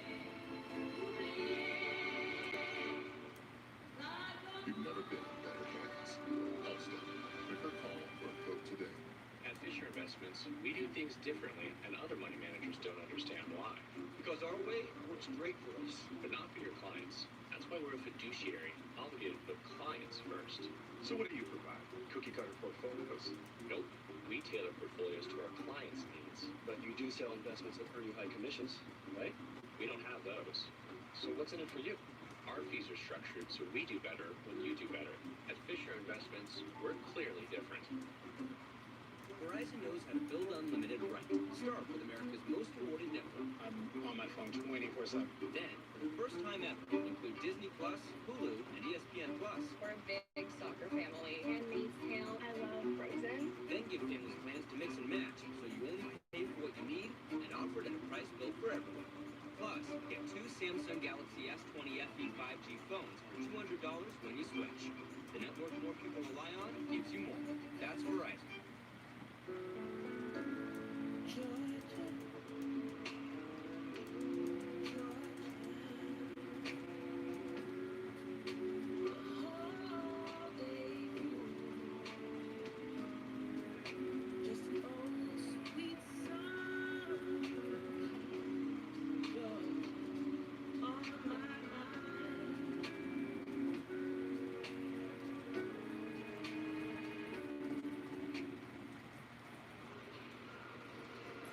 Touchdown passes tonight so far for Aaron Rodgers.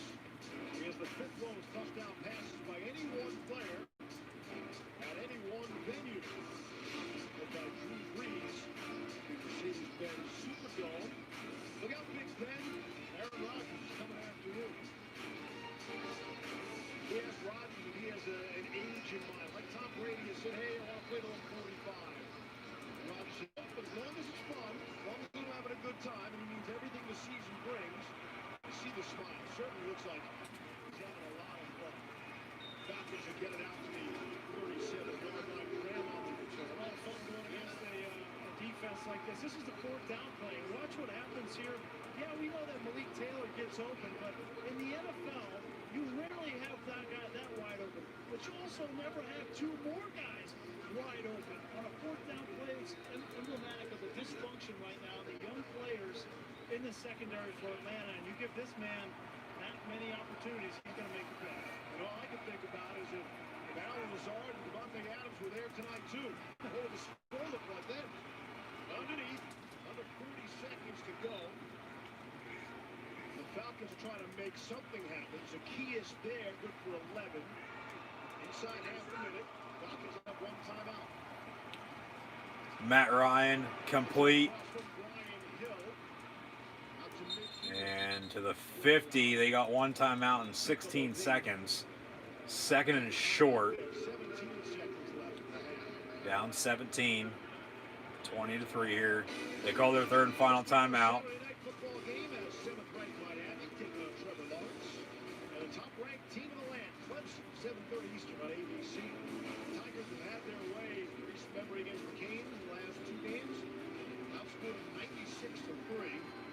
So second down and about 2. They add a few seconds back onto the clock. 18 to play. Officially 20-3 Green Bay on top of Atlanta. Some of these guys, some of these leaders, long time Atlanta Falcon members, Brady Jerry saw there, Matt Ryan, you know you're behind here. You know the situation, you know what's going on the defensive side, and that you can't afford not to score points. It's just a lot of pressure on this team. Second and 1, 15 seconds left. Matt Ryan going to do the same thing Brian Hoyer did to close out the first half, and that's take a sack. And the Falcons don't have any more timeouts to stop the clock, so that'll do it for the first half. Packers lead the Falcons at halftime, 20-3. Coming up here shortly, we'll have first half stats and scores from this game, the earlier game, and all of NFL Week 4, along with previewing Week 5. So stay tuned.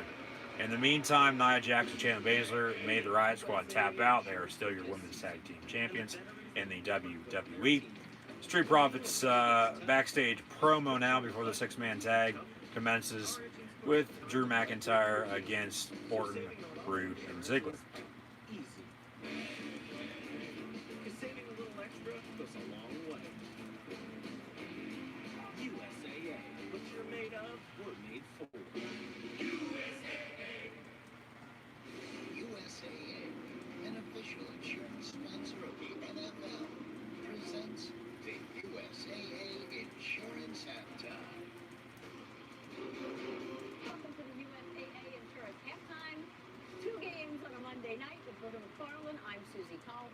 Patriots had to travel to Arrowhead on game day without their starting quarterback, Cam Newton, and that's tough when you're trying to keep pace.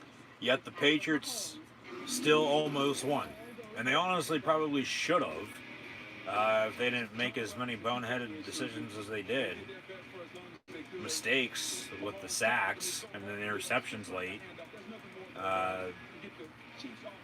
New England had Kansas City right where they wanted them at, and then Kansas City, because they're playing at home, they have Patrick Mahomes. Defense helped them out. They just pulled away and won. So the Chiefs ended up winning 26-10, as mentioned. And now at halftime in Green Bay, it's 20-3 Packers on top of the Falcons.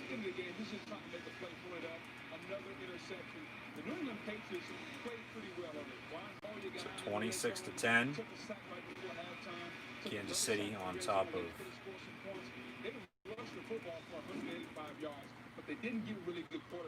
the New England Patriots. Green Bay leads 20-3. That's a little shocking. Kansas City, that stat. First team ever to start out 4-0 in 4 consecutive years. You would have thought somebody would have done that by now, but obviously not. Kansas City's the first to do so. And then O'Brien, once again, Bill O'Brien being fired by the Houston Texans. I'll probably have some highlights from yesterday's games here, but Chiefs win 26-10 over the Patriots. Patriots host the Broncos. Chiefs host the Raiders next week. And then now Green Bay on top of Atlanta 20-3 at the half. WWE Monday Night Raw main event about to begin as well, with six-man tag team action with the WWE Champion and Drew McIntyre taking on, as he'll be helped out by the Raw Tag Team Champions, Street Profits, Montez Ford and Angelo Dawkins, taking on Randy Orton, who will face him at Hell in a Cell for the WWE Championship inside Hell in a Cell once again, and the returning Bobby Roode and Dolph Ziggler. So 6-man tag team action coming up next. It'll be once again Drew McIntyre and the Street Profits versus Randy Orton, Bobby Roode, and Dolph Ziggler. Stick around. Thank you once again for tuning in and watching. Like, follow, and subscribe. Thumbs up button, share, chat questions and comments. Always greatly appreciated. Hopefully you'll tune back in for more live reactions, both like live right here on YouTube in the near future. Be sure to subscribe. Hit that red subscribe button down below. Like, follow, and subscribe. Links in the description below. We should be treated equally. We need for the way they got the law set up change. Welcome back to the USA Human Satire. Putting a stamp on week 4 at Lambeau, who would step up to the Packers without their top wide receivers? How about Robert Tonyan with 2 touchdowns on the night? For the best of Sunday, here's Boomer with his fastest 3 minutes. Hi, Susie. Good to be with you again. Week 4 of football. Got a scoop for you. Offenses are still ahead of the defense. Pretty special quarterback play on Monday night. Nobody playing more special at that position than Russell Wilson at the Seahawks. We begin. Advances 3 minutes. Seahawks in Miami, and Russell Wilson and squad trying to go 4-0 for only the 2nd time in franchise history. What has he done this year? As he hits David Moore right here for the circus touchdown. 16 touchdowns, 4 weeks. Seahawks 4-0 like they were in 2013 when they won the Super Bowl. Bills trying to go to 4-0. Josh Allen, Cole Beasley. They beat Bears like they did in the 90s and the 60s. They're 4-0, the Bills. Nick Foles starting for Chicago trying to go to 4-0. But Phillip Rivers, Indianapolis, had other ideas. Mo Alley Khan touchdown. Colts win it. Both teams 3-1. Cleveland Browns unfurling the playbook at Dallas. Big lead rush for 300 yards, and Jarvis Landry threw to his buddy Odell Beckham Jr., but they were not done. End around to Beckham. He could go all the way. The Browns beat the Cowboys. They're 3-1, the most points in a 3-game span they've scored since '68. Saints spotted the Lions a 14-point lead, but then they scored. Hurt Business back on Raw. So a lot of talent on Raw, like either 2 or 3 times tonight, whether it be in the ring, backstage, and that's a little disappointing, especially with the amount of talent that they have. Yet they keep just using the same ones over and over again. 3-1. He even lifts his receivers. Everybody, John Harbaugh saying, we're behind you, Ron Rivera of the Washington football team. Lamar Jackson, I'm sure, felt the same way. But he said, I got to do what I do best. Motor into the end zone. Ravens back on the winning side of the ledger, a 50-yard touchdown run. Rams are 3-1. Jared Goff, Cooper Kupp. Low-scoring game, but the Rams beat the New York Football Giants 17-9. Teddy Bridgewater, all he does is win. Carolina beating Arizona in Charlotte. And for Bridgewater, his first rushing touchdown since his horrific knee surgery in 2016. What a wonderful sight. Vikings, Texans, someone's going to win. Dalvin Cook says it's going to be me. Get out of my way. Vikings finally break And through. MVP is going to take on Mustafa Ali in singles competition. He won a lot at LSU, but Joe Burrow says, I got Joe Mixon here with the Bengals. Those that were in the stands were dancing. And Burrow, an NFL winner for the first time, as the Bengals beat the Jags. You can see everything on NFL Primetime. Sundays live on ESPN Plus. All day, Monday, Tuesday, Wednesday. Susie, as always, fun. Always fun coming up after Monday Night Football. SportsCenter. All right. Final stats from the earlier game with New England and Kansas City. As the Chiefs go to 4-0 for the 4th consecutive season. First time that's ever been done in NFL history. New England with the loss, they fall to 2-2. Both losses on the road. 26-10 Kansas City over New England. Brian Hoyer finished 15 of 24 for 130 yards passing and an interception. Jarrett Stidham was 5 of 13 for 60 yards, 1 touchdown and 2 interceptions. Harris led the way for the Patriots. 17 carries and 100 yards on the dot rushing. Rex Burkhead also had 11 carries for 45 yards. James White, 3 carries for 21 yards. However, James White also had 7 catches for 38 yards out of the backfield. Bird, Marty Bird, New England Patriot wide receiver, had 5 catches for 80 yards. Julian Edelman, 3 catches for 35 yards, had that ball bounce off his hands, ended up going to Tyrann Mathieu for a pick 6 that extended the lead from 3 as it was 13-10, made it 19-10. They missed the extra point. Kansas City ended up winning 26-10 as Stidham threw a touchdown, but then also 2 interceptions. Patriots just shot themselves in the foot too many times. They had way too many chances, and if they would have executed it properly, obviously they did not. That's why they lost. With the sacks that could have led to points before halftime in the middle of the third quarter, New England would have been in it and very well could have won tonight's Monday night game on the road against the Chiefs, but losing by 16, 26-10. In the meantime, on Raw, Hurt Business, MVP versus Mustafa Ali, and the lights are sort of going out, and here comes WWE Retribution. WWE Retribution back on Raw after taking a week off. Here comes Retribution, Dijak, Madden, Shane Thorne, T-Bar, Mace, and Slappy Flapjack, along with Mia Yim and Mercedes Martinez. Retribution ringside as the Hurt Business and Mustafa Ali are in the ring. Yeah, put Mustafa Ali in his place, Retribution. I don't care if you look like Bane or not. And this is just Hurt Business. Okay. Maybe, maybe not. I was going to say maybe this is the Hurt Business going to Retribution, say, hey, we need some help later on, like, help us. That seemed to be the case, but then Mustafa Ali told Retribution to go after the Hurt Business, and that's what they're doing. So Retribution and the Hurt Business fighting ringside now. So is Mustafa Ali a new member of Retribution now moving forward or not? But it's Dominic Dijak, Dominic Dijakovic, Dio Madden, Shane Thorne, Mia Yim, Mercedes Martinez, T-Bar, Mason, Slappy Flapjack taking on the Hurt Business with Mustafa Ali as it was MVP and Mustafa Ali in singles before Retribution came out. The Hurt Business obviously consists of MVP, Bobby Lashley, and Shelton Benjamin.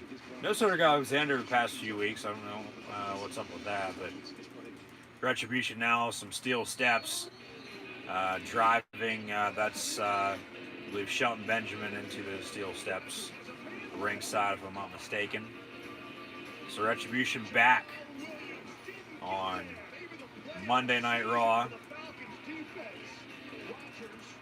T-Bar, Mason, Slappy Flapjack, Bane, Freddie and Jason, and your average COVID-19 mask. But yeah, what does this mean for Mustafa Ali now? Is he a part of Retribution now moving forward or not? Because he sort of said, hey, get him. You know? Or is Retribution going to attack him now too? Or has Mustafa Ali been the mystery hacker all along and Retribution still a part of it? As he gives them a head nod, they get in the ring. Is Mustafa Ali the real leader behind Retribution now? Has he been the mystery hacker all along? Three running backs at the same time in some formations. It's been really cool to watch. Yeah, what they've done. They've attacked the middle of the field where the young players for the Atlanta Falcons defense reside right now, and where there's a lot of Mustafa Ali puts his hand up, showing off the number 5.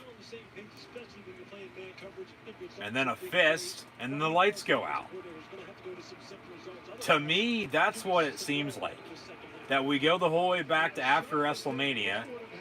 Mustafa Ali becomes the mystery hacker, and the mystery hacker is the leader of Retribution, as Mustafa Ali now has sort of aligned himself with Retribution, signaling, hey, now I'm in charge, and you guys are, going to do my dirty work for me. Dijak, Dio Madden, Shane Thorne, Mia Yim, Mercedes Martinez, as they add a member in Mustafa Ali tonight, it seems like. But it seems like, you really think deep and hard about it. You go back, that mystery hacker, it's Retribution. They look very, very similar. And it's the mystery hacker now in charge of Retribution, and that's Mustafa Ali. And I'll leave it at that because that's what I'm thinking of and thinking about right now off the top of my head. If you honestly think about it, deep and hard, and you put it all together, there's no other way of explaining it. Like, that's exactly what makes sense. That's what it seems and sounds like. So we'll have to see what happens, now moving forward. I personally don't like Mustafa Ali. I don't. I never have.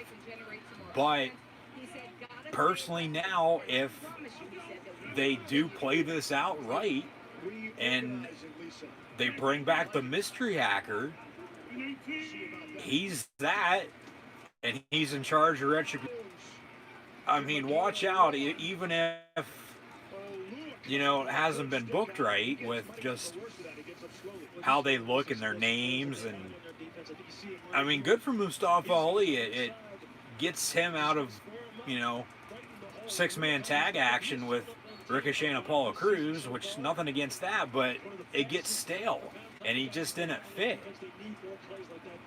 So moving forward, it looks like it's going to be Mustafa Ali, the new leader. So we think right now, at least, of Retribution in the WWE. And in the meantime, we kick off the second half in this nightcap of Monday Night Football. Packers with the ball, getting the ball to begin the second half, up 20-3 on the Atlanta Falcons. We have a second down coming up. Main event about to begin on Raw as well. So we did have that filler segment in between the last match and the upcoming match with the Retribution taking over and getting involved in that MVP Mustafa Ali match that didn't really even get going. And then as they advertised for Raw Talk later on, a few champs and a few former champs with Ziggler and Rude. But that actually wasn't that bad.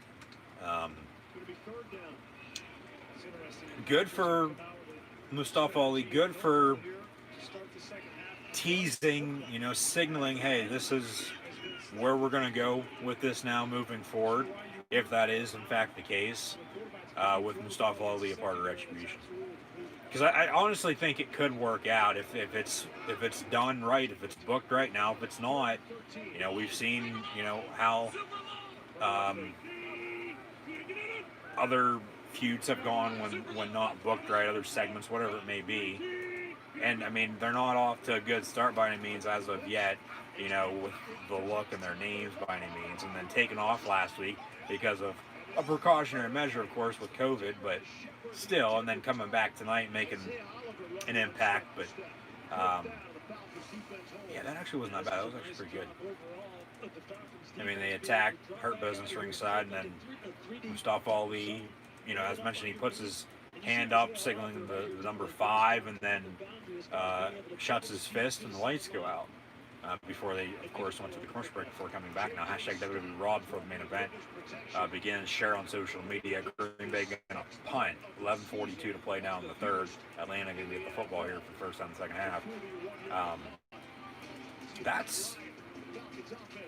like I said, if they play their cards right, you know, it'll work itself out. It'll be good.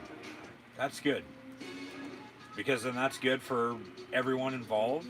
It's good for the programming. It's good for us viewers. Now, only everything, I'm not saying it's great by any means. You know, don't get me wrong. Like, there's a very long way on a long road to go.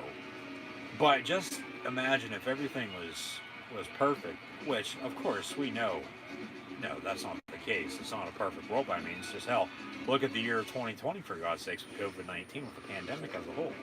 So it happens. I mean, we got the draft coming up, too, so that could shake some stuff up. The draft will begin on Friday night on SmackDown, conclude next Monday night on Raw. Every superstar, every champion will be involved, included in the 2020 NFL, 2020 WWE draft, excuse me. So we'll have to see what happens there. NFL Monday Night Football about to come back. Randy Orton hearing voices in his head, Viper in his veins. Here comes the legend killer Randy Orton for six-man tag team action, the 10th of that tonight, along with a few other tag team matches and backstage segments that involve the same people. We're all average. I mean, actually, honestly, from start to finish, pretty good. Which is honestly a little bit of a surprise, to be honest with you. Especially a week after a pay-per-view and a few weeks to go before pay-per-view, and then the draft coming up. So, yeah, the 2020 WWE draft. I'm thinking ahead already to the 2021 draft in Cleveland next year for the NFL. Now, you know, of course, does that happen as planned? Who knows, depending on, of course, what happens. In the meantime, they advertise the first image now, a WWE Championship Hell in a Cell match at Hell in a Cell on October the 25th with Drew McIntyre and Randy Orton for the third time in the past 3 pay-per-views, dating back to SummerSlam. That graphic actually wasn't that bad looking either.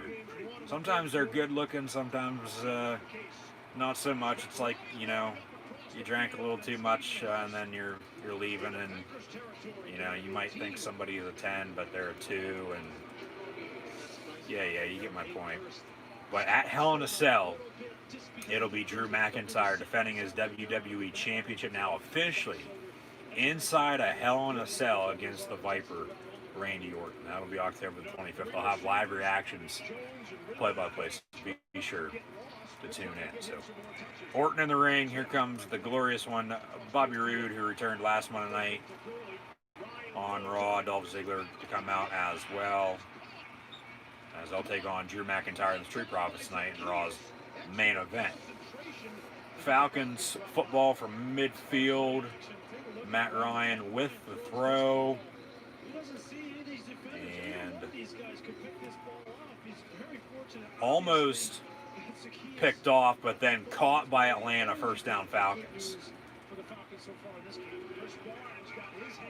And Bobby Roode returning last week with some longer hair. He's got his hair cut now. They obviously said, hey, go back to your look that you've had before you went on hiatus and couldn't get back into the country because you were stuck in Canada during the pandemic, because that's where he lives, of course, and the borders were shut. So Bobby Roode back to his Army fade, and it'll be Orton, Roode, and Ziggler taking on McIntyre and Street Profits coming up next. Under 10 to play from the 32-yard line. Gurley on the carry, first down, Falcons. As mentioned, though, with New England and Kansas City, some final stats. Bird had 5 catches for 80 yards. White had 7 catches for 38 yards. Edelman, 3 of 35. N'Keal Harry, 3 catches for 21 yards. And then for Kansas City, Patrick Mahomes was 19 of 29 for 236 yards passing and 2 touchdowns. Clyde Edwards-Helaire, 16 carries for 64 yards. Also had 3 catches for 27 yards out of the backfield. Mahomes had 8 carries for 28 yards, along with Travis Kelce catching 3 catches for 70 yards. Tyreek Hill 4 of 64 in a score. Watkins had 4 catches for 43 yards as well. Mecole Hardman 4 catches, 27 yards, and a touchdown. Now we'll have first half stats midway through the third quarter, because I've been rambling on. Well, first half stats with Atlanta, Green Bay coming up next. The Chosen One, your Scottish Psychopath WWE Champion Drew McIntyre, now making his appearance on Raw. Flag on the play. Let's see what this dirty laundry is. Offside on the defense. And they're going to replay the down. First half stats, well, 2.5 quarters with Atlanta and Green Bay. Matt Ryan is 13 of 18 for 132 yards passing. Todd Gurley has 12 carries for 32 yards. Hayden Hurst, former Pittsburgh Pirate minor leaguer and Baltimore Raven tight end out of South Carolina, has 3 catches for 37 yards.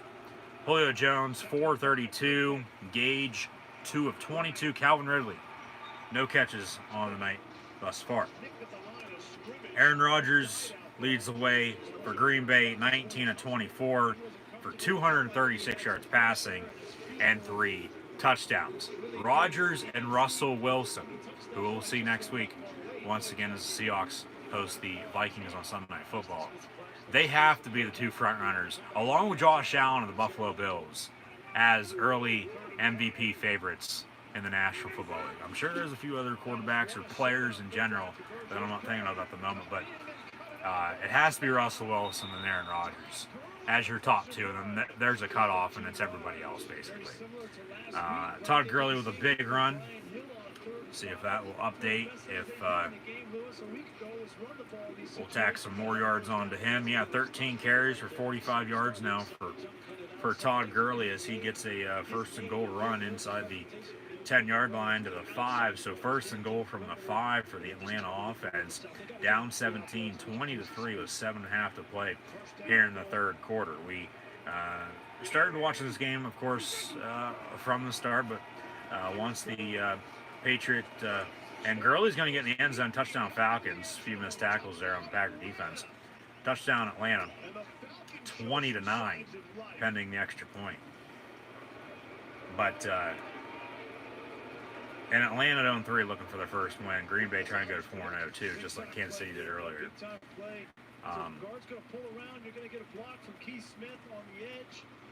Yeah, good blocking up front is where it all starts. A few missed tackles, like I said, and Todd Gurley gets in the end zone for the Falcon touchdown. But as mentioned, nonetheless, with the MVPs, and extra point going to be up and no good. We've had, I don't know how many missed kicks this year in the NFL now. Extra points up and no good. It's 20-9. That's ridiculous. That's pathetic. That's just... There's no reason for that. There's no reason whatsoever for that. You're in the NFL as a kicker, for God's sakes. And you're not doing anything good for the brand. You're actually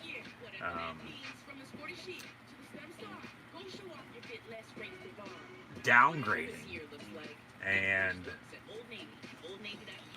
making it as if, oh, we don't need kickers or punters anymore in the NFL because we can't make kicks. You know, you got to go for a 4th down all the time now. So, too many missed kicks. God damn. No, but as mentioned, I think right now with, as Atlanta gets in the end zone touchdown there, 20-9 and missed extra point, Rodgers with his commercials. Russell Wilson and Aaron Rodgers have to be the 2 clear-cut front runners for MVP right now in the National Football League. There's no other way around it. And Rodgers has won MVP before. Wilson hasn't. Matt Ryan has. That was a Super Bowl year where that fourth quarter they blew the 28-3 lead against the Patriots down in Houston. And now Houston, as mentioned earlier, moving on from their head coach, Bill O'Brien. But nonetheless, Gurley now 14 carries, 50 yards, and a touchdown. Rodgers, as mentioned, for Green Bay, 19-24, 236 and 3 touchdowns. Aaron Jones only has 10 carries for 37 yards, but he also has 2 catches for 14 yards and a touchdown out of the backfield. Jamal Williams, 5 carries for 6 yards. Williams, 6 catches for 77 yards. Robert Tonyan has 4 catches, 57 yards, and 2 of Aaron Rodgers' 3 passing touchdowns. The other, of course, to Aaron Jones. A.J. Dillon, the rookie running back out of Boston College, who honestly reminds me a lot, especially with the Packers at least, of Najee Davenport. Remember him? Before he signed with the Steelers and then basically fell out of the league. A.J. Dillon, that just big, almost 300-pound running back that they had with Eddie Lacy, because he couldn't keep the weight off, and then he bounced out of the league too. Yeah, they drafted Jordan Love to back up Rodgers, who we haven't seen yet, and we're probably not going to be seeing anytime soon, especially if Rodgers keeps it up, and rightfully so. That's still a questionable first-round pick, Jordan Love, the quarterback out of Utah State, to the Packers. And then in the second round, they took A.J. Dillon, who's played some early this season, but not a lot, especially when you have Aaron Jones and Jamal Williams, especially Jones run the ball as well as he's been. You don't need to go to plan B unless plan A isn't working. So you keep running and doing what you're doing until you get stopped or it just doesn't work anymore, plain and simple. Julio Jones out for the remainder of the game, out with an injury. 1st and 10, Green Bay following the kickoff return. Julio Jones out for the remainder of the game with a hamstring injury. So Calvin Ridley, go to him, looks like maybe a little more so than not. But Atlanta basically doomed. I'm not going to be surprised since Bill O'Brien especially was fired earlier today that Dan Quinn gets canned tomorrow. Once they get back to the ATL, move on there, especially when you're in the NFC South. Carolina's at 2-2. New Orleans at 2-2, winning yesterday. They didn't lose 3 straight, as mentioned earlier. And then you have Tom Brady and the Bucs now at 3-1. Probably time for Atlanta to move on to Dan Quinn. What can he not do? Exactly. A couple of weeks ago, he had 168 yards rushing. We'll get back to some more Green Bay stats here in a second after this upcoming drive, or after this drive finishes, I should say, as they're already in Falcon territory. 1st and 10 from the 28, toss near side, and Aaron Jones just making it look easy. And he picks up about 5 yards or so. 6.5 to play here in the 3rd quarter.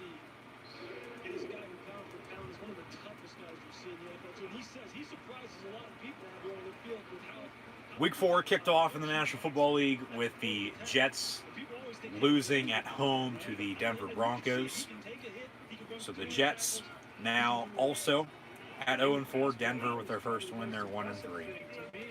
Joe Burrow picked up his first win as the NFL starting quarterback yesterday at home as the Bengals defeated the Jaguars 33-25.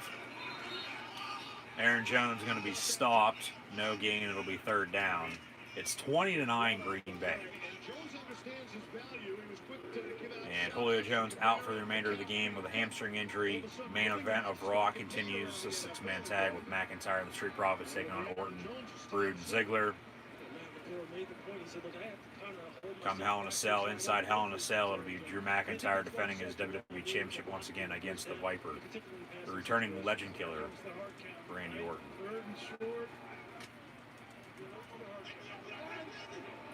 From the 21, Rodgers out of the gun, empty set. And he has a man wide open in the end zone. Touchdown Packers. And that's Robert Tonyan once again for his third touchdown of the night, but there is a flag on the play. Rodgers, hey, I don't care who you put out at wide receiver, especially with Devontae Adams injured, not playing tonight. Penalties decline, touchdown Green Bay. It's now 26-9 pending the Mason Crosby extra point. Rodgers doing his best, Michael. 1, 2, 3, now 4. Tonyan with 3 of those 4 passing touchdowns. He even fell down, got back up, and he was wide open in the end zone. Touchdown Green Bay. Atlanta's defense is trash. Or is it Green Bay's offense is that good? Rodgers is Rodgers. We know that. We've known that. Okay? But it seems like he's just making it look so goddamn easy this season. Along with Russell Wilson. That's why I said those two are the clear-cut favorites for MVP right now. But it's still a very long season. We're only 4 weeks in. Still got 12 more to go. Your dog is your best friend. But your dog's best friend is your ex-girlfriend. So Rodgers now, as we look at the stats, with the extra point up and good, 27-9. Rodgers is 21-26 for 280 and 4 scores. Aaron Jones, 12 carries for 44 yards. Atlanta right now, I mean, you look at, holy hell, Green Bay receiving. I mean, it's a receiver here, a receiver there for a few catches. You know, almost 40, 50, 60, 70 yards apiece. And Tonyan leads the way for 3 of those 4 scores, with, as mentioned, Aaron Jones. With the other, Atlanta probably wishing that it was still, you know, 1860 and 4 scoring 7 years ago. Abe Lincoln's given the Gettysburg Address, and they're not playing football right now tonight against the Green Bay Packers, and Aaron Rodgers hasn't thrown for almost 300 yards and 4 touchdowns against them. But last week it was Lazard. He's now on IR with an injury. And now you have Robert Tonyan, a tight end, step up, catching 5 balls for 78 yards and 3 scores. That's what I said. Rodgers doesn't seem to care who the hell he has throwing the ball to. As long as you can catch the football and, you know, gain yardage, move the ball downfield, score points, you know, it'll work itself out eventually. Williams has mentioned 6 catches as well for 77 yards, so he's having a hell of a night. Valdez Scantling, 3 of 39. Jones, 3 of 37 in a score. Shepard, 2 of 21. Taylor, 1 of 20. Irvin has 1 catch for 8 yards. As mentioned earlier tonight, as in tonight's Monday Night Raw main event, Orton, Rude, and Ziggler stand tall victorious over McIntyre and the Street Profits to close it out. And that'll be it for WWE Monday Night Raw now this evening. And the next time, other than NXT come Wednesday, that we'll see the WWE main roster will in fact be for the upcoming WWE draft beginning on Friday night on SmackDown. I'll have live reactions play, so be sure to tune in and watch those live reactions play live right here on YouTube. Also, on Thursday, Buccaneers and Bears, NFL Thursday Night Football, WWE Friday Night SmackDown, Draft Edition, next Sunday, Eagles, Steelers, Vikings, Seahawks, along with the WWE Draft, including next Monday night. Be sure to like, follow, and subscribe on social media, the thumbs up button, share on social media, chat questions and comments, always great, appreciated as well. Matt Ryan gonna dump it off for a few yard pickup, 2nd down, as they're going to try to come back and cut the lead, but it's now 27-9. Green Bay, the Packers lead the Falcons.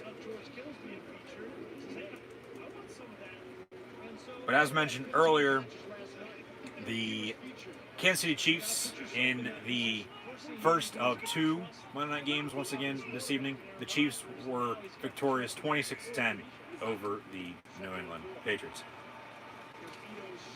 Ito Smith, the Falcon back, gets a few yards. He's right there at the first down marker. We'll see if they give it to him. They should there. That's a first down at Atlanta. On Thursday Night Football, as mentioned, the Broncos beat the Jets 37-28. Bengals 33-25 yesterday.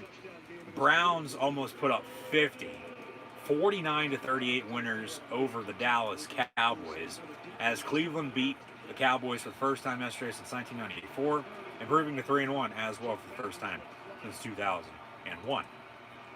Saints 35-29 winners over the Lions. Seahawks also beat the Dolphins by 8, 31-23. Vikings also defeated the Texans by that same final score, 31-23, before firing head coach Bill O'Brien earlier today. Buccaneers 38-31 over the Chargers. Tom Brady now the all-time winningest player in NFL history. Ravens 31-17 over the Washington Football Team formerly known as the Washington Redskins. Panthers 31-21 over the Cardinals. Rams beat the Giants 17-9. Colts 19-11 over the Bears.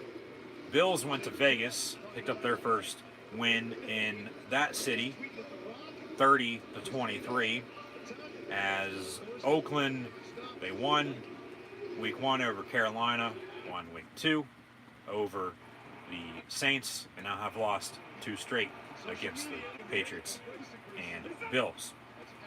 Eagles last night then on Sunday Night Football, victorious 25-20 over the San Francisco 49ers. As mentioned now earlier tonight on Monday Night Football in the first of the second. First of 2 games this evening with a doubleheader with postponement and rescheduling due to COVID. The Chiefs were victorious 26-10 over the Patriots, and right now as we near the end of the third quarter, Green Bay leads the Falcons 27-9. We'll take care of him, make sure he's shut down. You talk to a hurt rusher, but they're going to have to figure out a way to get him loose. From the 46-yard line, Matt Ryan under center. Going to fake the give and then air it out. It's going to be incomplete. For Hayden Hurst on the near sideline, incomplete, second down.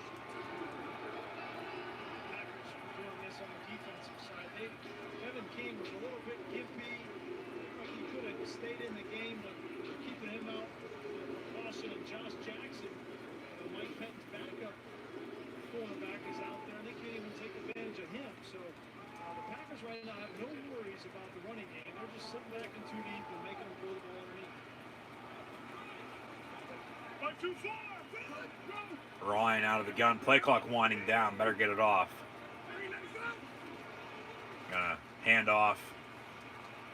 Ito Smith, no gain. 2-2-2 to play here in the third. This is going to do it for myself, at least. This game's done for, in my opinion.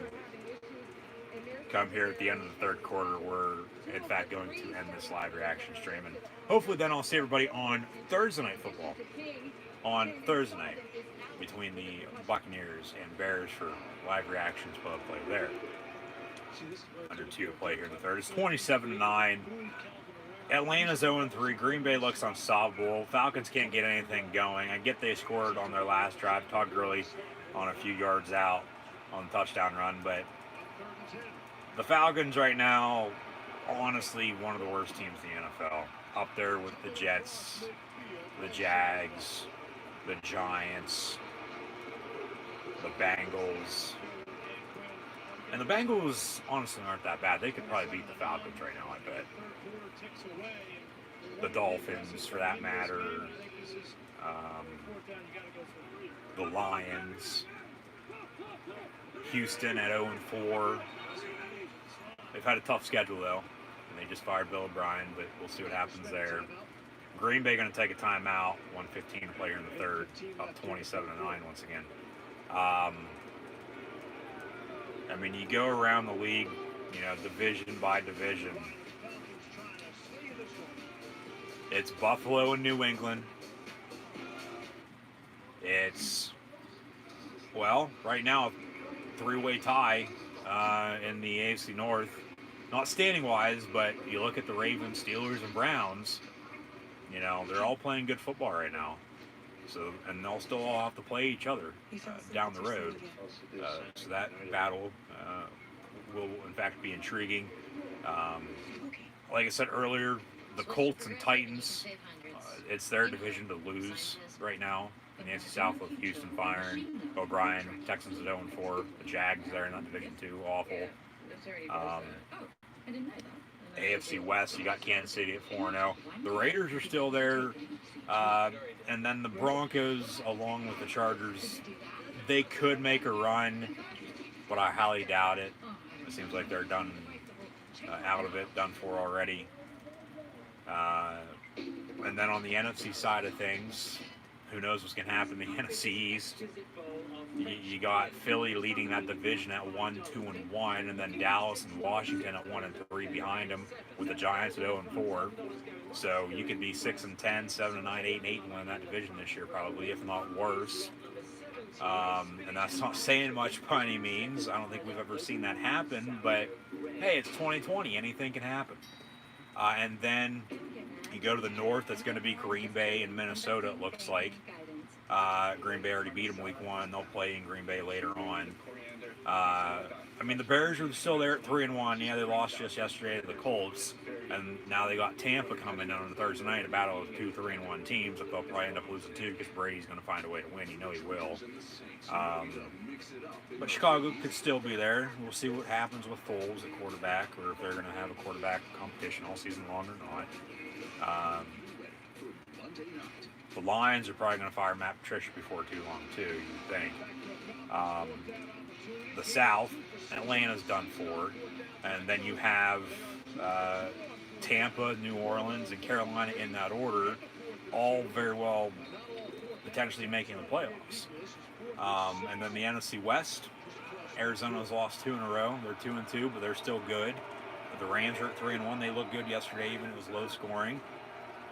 Niners, they've won on the road, but they can't win at home. And if you want to win late in the year, especially in the playoffs, you're going to have to win at home. But we've seen teams go on the road, not being able to win at home and win on the road. So they might be that team this year. And then Seattle's Seattle. Russell Wilson's playing the way he is. The Seahawks are going to be fine. And that Super Bowl prediction that I had at the start of the season and my NFL preview, check that out.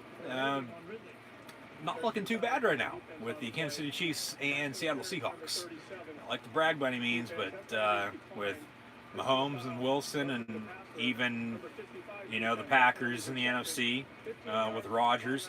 I mean, hell, the AFC Championship game could be, you know, Kansas City, Baltimore, Buffalo, Pittsburgh, Cleveland, Indy, you know, Tennessee, whoever makes the playoffs, of course, or even the Raiders.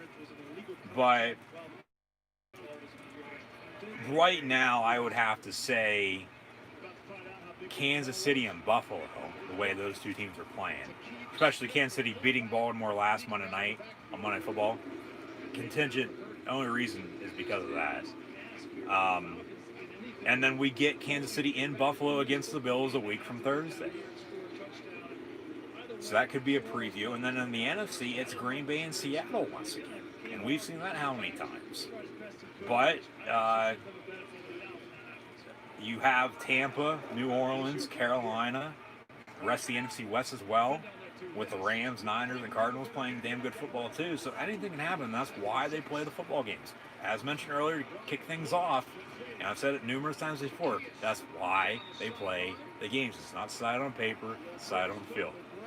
But yeah, that Super Bowl preview of mine with Kansas City and Seattle not looking too bad right now. And it seems like this will do it for the third quarter, so I'll leave you folks on that. Atlanta might snap it here one final time. I don't think so, though. Under 10 seconds. They're not even out of the huddle yet. Yeah, that'll do it for the third quarter. Green Bay leading 27-9. They'll end up winning unless Atlanta obviously magically somehow finds a way to come back and win this. I don't think the final score is going to be what it is now. I think Green Bay might score again, or Atlanta might, cut it close. But right now, the end of the third quarter on NFL Monday Night Football, the nightcap of the doubleheader today. The Packers lead the Falcons 27-9. Be sure to tune in on Thursday to see who won this game, as I'll have final stats and scores. Thank you once again for tuning in and watching my live reactions play this evening of NFL Monday Night Football, the doubleheader with the Patriots and Chiefs, along with the Falcons and Packers, along with the WWE Monday Night Raw. Hopefully you'll tune in on Thursday as well for Buccaneers and Bears, live right here on YouTube, along with the WWE Draft beginning on Friday Night SmackDown, and then concluding next Monday night on Raw, as I'll have live reactions this upcoming Thursday, Friday, next Sunday with the NFL with Eagles, Steelers, Vikings, Seahawks, along with the WWE Draft next Monday night as well. Once again, thank you for tuning in and watching. As always, be sure to like, follow, and subscribe on social media. Links in the description below. At the end of the third quarter, the Green Bay Packers lead the Atlanta Falcons 27-9. Like, follow, and subscribe. Hope to see everybody now on Thursday, as we'll get Tom Brady and the Tampa Bay Buccaneers taking on Nick Foles and the Chicago Bears. Like, follow, and subscribe once again. Thank you for tuning in and watching, and hope to see everybody on Thursday. Subscribe. Cannot get that across anymore. Be sure to hit that red subscribe button, and be sure to tune back in for more live reactions, play live right here on YouTube.